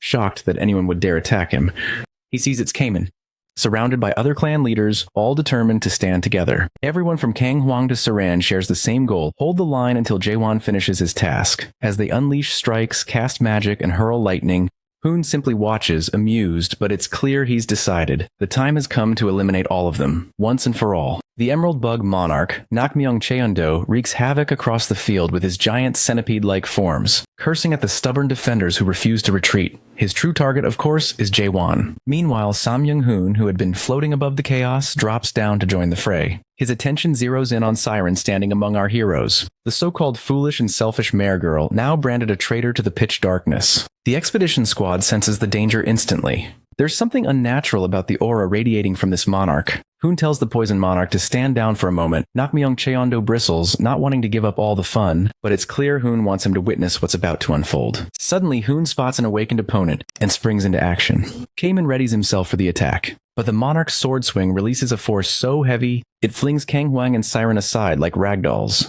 Cayman can hardly believe such a massive shockwave could come from a simple swing. The dust settles, and Hoon stands calmly over the aftermath, declaring that he'll crush these lowlifes so thoroughly they'll never dare look up again. Kang Hwang, still reeling from the blow, burns with rage and vows to tear Hoon apart. Shin Myung-guk and Yoon Yang share that fury, but the monarch just laughs, openly mocking their passion. He admits he doesn't take any of them seriously. but intends to savor crushing them nonetheless. Meanwhile, inside the strange factory's vast surveillance room, alarms blare. Cheongheo is startled but realizes the apostles are just as confused. Bias, still suspicious of the humans, insists they must be behind the disturbance, though Isaac isn't convinced. Antioch orders Joniak to check the situation. Joniak activates the glowing halo above his head, projecting live footage of the chaos outside. The truth is plain to see. The monarchs are the culprits. Cheongheo bolts for the exit, recalling how Jaewon had accurately predicted they'd face the monarchs here. He wonders how they managed to reconstruct another narrow gate so quickly. Was it new technology? Or were they insane enough to have killed themselves just to get here? Memories from the last traumatic expedition flood his mind. He recalls a loved one dying and pleading for resurrection fruits, clutching one in his final moments. Even as the expedition failed, Cheongheo kept telling everyone they'd succeeded, that they brought back the fruits, hoping to give them a sliver of hope. The lie became so ingrained he even debated it with Jaewon over drinks, insisting on their success until it almost felt real. Now facing old enemies once again, Cheongheo's resolve wavers. As he and Carlton step into the chaos, everything feels painfully familiar. Cheongheo trembles, but Sir Carlton urges him to hold it together. Instead, he charges forward, blade flashing, shouting that he won't let history repeat itself. He lands a clean strike on one of the monarchs, yelling for his friends Shin Myung-guk and Kamen as he surges through the battlefield. Then he sees it. Kamen, the strongest among them, is at the mercy of Sam Young-hoon. All around, Franz, Prime Minister Jurgen, and others are in dire straits. Cheongheo barely knows where to begin. The worst is seeing Kamen, half-burned and barely standing, facing Hoon's blade. The monarch recognizes Cheongheo as the divine physician and seems almost pleased to find another awakener, a fresh test subject. Hoon declares he's finished with Kamen, whose willpower was impressive but ultimately futile. He wants to make an example of him, to end him on the spot. Cheongheo screams in protest. As the monarch's blade surges with overwhelming power, Kamen stands frozen, silently apologizing to Jaewon, his fortress master, for not being able to hold the line. Just as Kamen is about to be cut down, a hand reaches from the chaos and yanks him back. At the same moment, Sam Young-hoon is struck from both sides by Sir Carlton and Cheongheo. It's Siren who saves Kamen, though she knows Cheongheo and Sir Carlton can't land their attacks without serious risk to themselves. The monarch handles both effortlessly, knocking them back with a single swing. He looks amused, almost delighted to see there are still a few awakeners left willing to challenge him. Cheongheo finally realizes that poor Kamen was running on nothing but muscle memory. He was just barely holding on. Sam Young-hoon's overwhelming spirit power is so intense, just his words are enough to make the air feel heavier. Their tense standoff is interrupted when three familiar figures appear, the factory leaders, apostles of Deus. They demand to know what Hoon thinks he's doing, interfering in their business. He greets them with his usual unsettling calm, saying he's just here for a product and will leave once he has it. The apostles ask if he means Jaewon, the one who opened Genesis. It's clear they hate that the monarchs see living, conscious humans as nothing but products on a shelf. Sam Young-hoon, cutting through the formalities, insists they open the gate so he can take Jaewon. The leaders hesitate. Losing patience, Hoon curses them out and gives them a final warning. A surge of energy erupts from him, blasting the leaders back. Aes steps forward, spitting curses of her own at Hoon for interfering with the factory. Returning to basics, Hoon reveals he knows all about Catastrophe, the Soul King, trapped in the strange factory, and that the apostles have been useful in keeping him sealed. But Hoon delivers a brutal reality check. Monarchs never interfered because the factory was still useful. It kept Catastrophe, one of the three ancient gods and the strongest deity of the Abyss, locked up. Things have changed. Hoon couldn't care less how strong Catastrophe is now. To him, the Soul King is just another fallen god clinging to the respect of the undead. Sam Young-hoon boasts he's now stronger than the 12 supreme monarchs were 1,000 years ago, and he's not waiting any longer. The apostles warn him to reconsider, but Hoon is done pretending the monarchs are on good terms with the factory. Ace lunges at him, her companions trying to hold her back. The monarch conjures a magical seal above his head, a massive dragon aura taking shape. Only now does Ice realize she's in real danger. Onlookers freeze as she braces for impact. There's a blinding blast. For a moment, it feels like the end of everything. While Cheongheo reels, powerless, a voice calls out to him, asking if he's the divine physician and begging for a battlefield report. He turns to see Yoon Yong waiting for hope. Only now does Cheongheo notice Yoon Yong's mutilated, blinded eyes. He grits his teeth, heartbreaking for the Lightning God clan leader. All he can say is that if Yoon Yong still had his sight, he wouldn't have the heart to answer. They can't win like this. Suddenly, a memory of Seola's words cuts in, asking if he plans to run away again, just like last time. Cheongheo freezes, fear washing over him. But memories of Jaewon ignite a spark. Our boy, charging into every fight as if victory was inevitable, never backed down, even against the Soul King. When Yoon Yong asks if their fortress master has returned, something steals inside Cheongheo. Maybe Jaewon is already gone, but even so, he would never have bowed to the Soul King. He tells Yunyang the Fortress Master hasn't returned, but that doesn't mean they've already lost. Yunyang laughs, understanding the meaning beneath those words. Even if the fight looks hopeless, surrender isn't an option. The sky clears, and Xianghao, Yunyang, and the others stand ready, weapons raised, determined to fight to the end. For the first time, Samyung-hoon is unsettled. Their defiance is a direct challenge to his power. Uncertainty flickers across his face. He realizes this is what nobility looks like, the will to choose their own fate. He briefly wonders if all awakeners are like this, if he'll ever be able to sell them to the gods of the abyss. He calls out to Vargas, ordering him to change plans. Every last awakener must die. The massive dragon gathers energy, preparing to unleash devastation. Just as it seems like the end for everyone, a sudden whoosh tears through the air. The explosion doesn't come. Samyung-hoon realizes what's happened. Standing there, calm and unshaken in his mission armor with Darkfall in hand, is Jae-won. Our protagonist glances at the others and simply apologizes for the delay. Jae-won, his face marked by strange scars, arrives late and apologizes, prompting the company to sigh with relief. He quickly orders them to clear the area, expressing gratitude for their endurance against the formidable Samyung-hoon. The monarch, radiating royal arrogance, refuses to believe that this ragged man is actually the Fortress Master. He scoffs at our protagonist's tattered appearance and lack of decorum, doubting anyone would come this far for a nobody. Still, his curiosity is piqued. Impure energy escapes from Jae-won, carrying the faint traces of catastrophe, the Soul King himself, suggesting that catastrophe allowed someone this unremarkable to survive. The monarchs mock the Chaos followers, incredulous that they would risk everything for someone with such a beggar's appearance. They cannot fathom sacrificing so much for a product like our hero. Suddenly, new figures appear. The 9th Region's 5th Lieutenant General, Black Cloud Monarch Magatha, and the 6th Lieutenant General, Dragon Leg Monarch Serem. Serem's impatience grows, but Samyung-hoon explains that their main obstacle remains Jae-won. Our boy, already out of patience with these self-satisfied monarchs, wonders if they plan to stand around making small talk all day.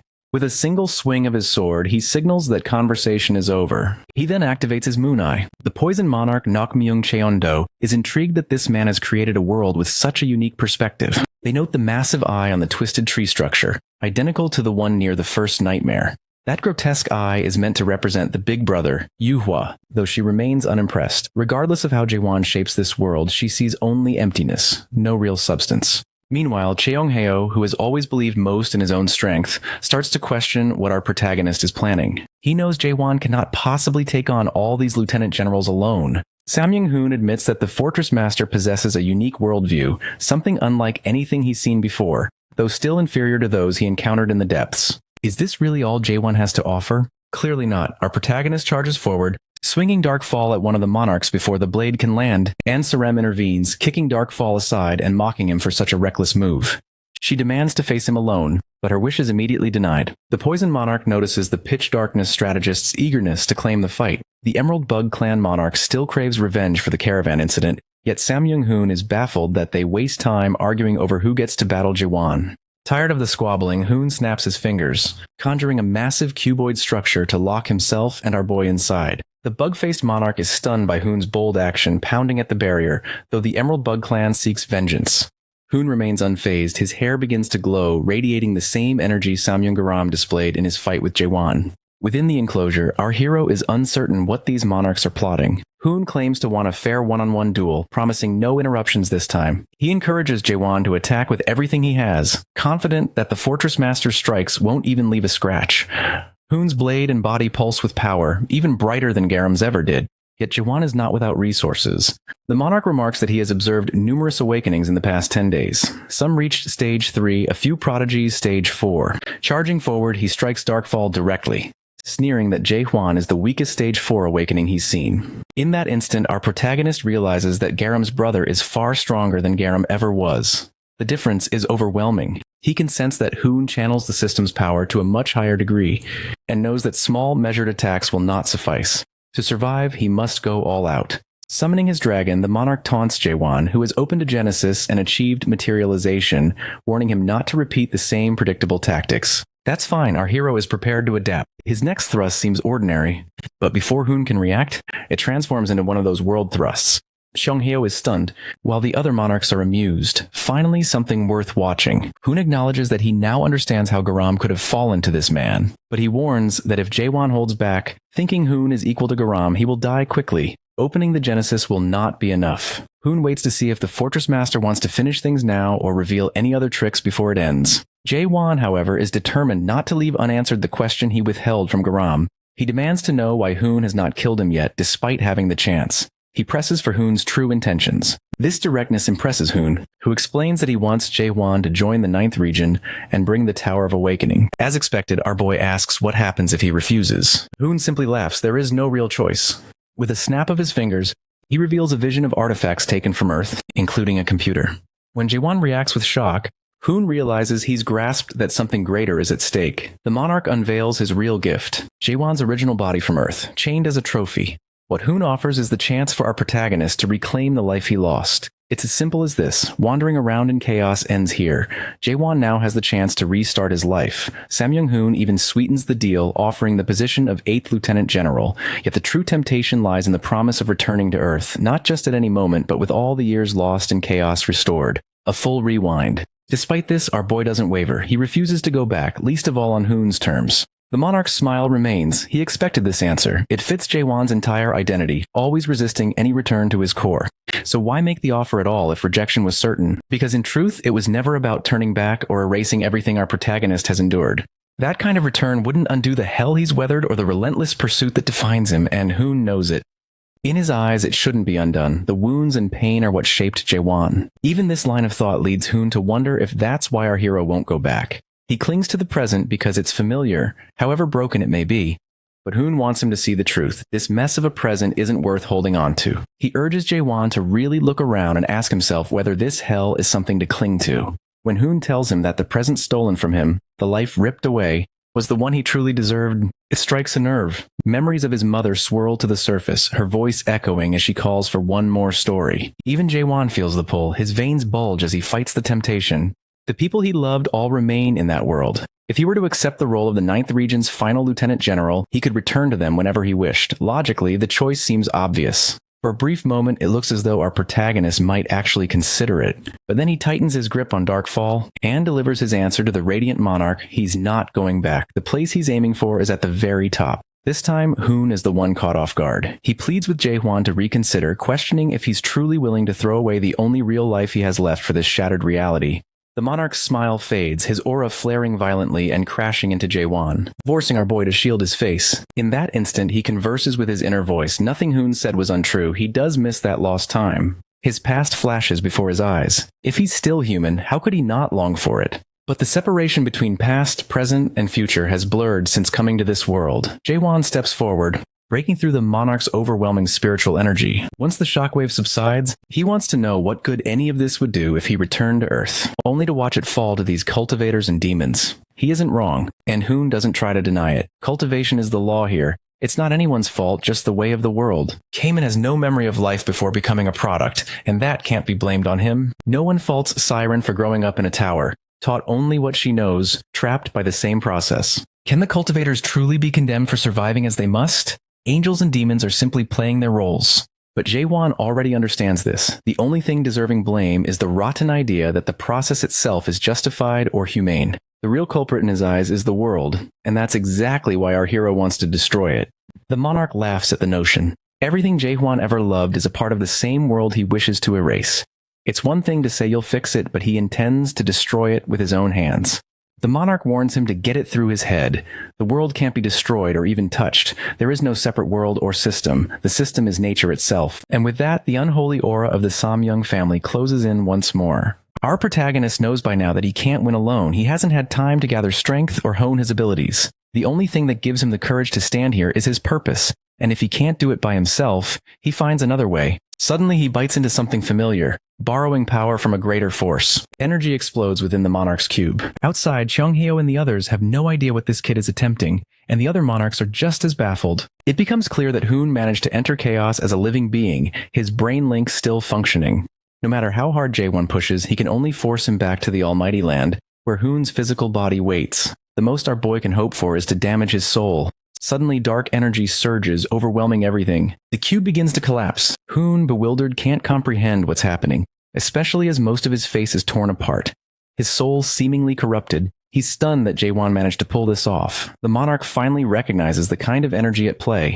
as his cube is devoured by catastrophe. Soon, something dead and horned becomes visible behind him. Giant, fanged, undead monsters emerge from the darkness, their crazed eyes swirling in the gloom. A laugh, too inhuman to be real, echoes through the valley. Onlookers scream in horror as they witness a new version of Jaewon, his heart exposed and beating in the corrupted air. In a voice both foul and distorted, he greets the monarch. This marks the descent of the true Soul King, Catastrophe. Suddenly, a system message appears discussing the recent earthquake, likely originating from chaos. The participants speculate whether the descent of one of the three ancient gods, Catastrophe, means he has been released. The scene shifts to a figure standing amidst a bloodbath of bodies, wearing an organization medallion, and observing chaos with keen interest, especially because Seola is there. Back at the entrance, Sam Young-hoon trembles. Massive undead beasts surround Jaewon's possessed form as he sits high above, like a monarch on a throne. Thunder rumbles in Hoon's chest as he recalls the Akashic records. Catastrophe was sealed over 1,000 years ago by the supreme monarchs of all 12 regions.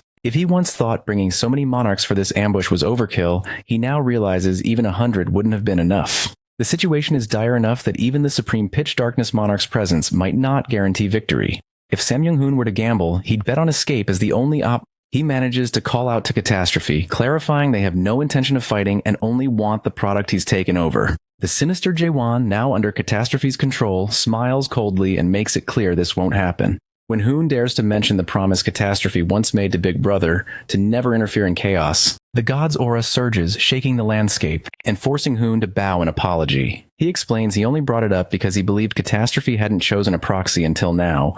Jaewon, however, isn't a proxy. The man Catastrophe has taken over is simply protecting his own world at any cost, making him the perfect candidate for a contract. The look on the monarch's face reveals just how deep the trouble runs. Catastrophe is unmoved. With a flick of his finger, he unleashes a raging tornado, stunning everyone. The devastation tears through the land and panic sweeps over the other monarchs. The swirling energy convinces them all that death is inevitable, exactly as Catastrophe intends. Sam Young-hoon tries once more, invoking the promise to Big Brother, but the god dismisses it as an exception. Though this power bears Catastrophe's mark, it isn't his will at play.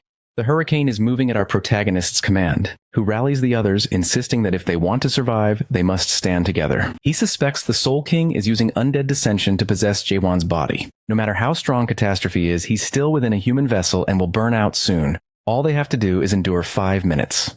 The other monarchs shout at Hoon's reckless optimism, with Nakmyeong Cheon-do the loudest, declaring that the Emerald Bug family, the Nakmyeong, won't join in this suicide. Sam Young-hoon can play the hero alone. Catching sight of the Emerald Bug Monarch, Catastrophe recognizes them as those who created the Spirit Stones in an attempt to analyze his world.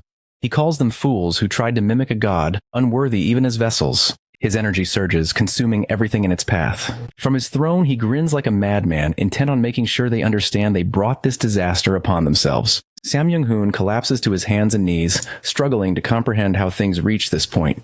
Suddenly, someone screams for the monarchs to rise and fight. It's Sam Young-yuwa. All they need to do is last 5 minutes. Catastrophe seems almost entertained by their display of courage. Hoon realizes some among them are willing to stand together, and the monarchs push forward, fighting through hordes of undead beasts and the now flooded valley. Hoon knows casualties are inevitable, but fighting is better than succumbing to despair. Their counterattack is fierce, so much so that for a moment they believe they might actually wear down the king. Their hope lasts only until Catastrophe, amused by their defiance, raises a single finger. The true catastrophe begins. Sam Young-yuwa's head explodes in a spray of blood. Others follow, their bodies torn apart in a gruesome spectacle. All except Sam Young-hoon are reduced to scattered remains. The carnage is so overwhelming that Hoon's mind fractures. Still on his hands and knees, he can't comprehend what he's witnessing.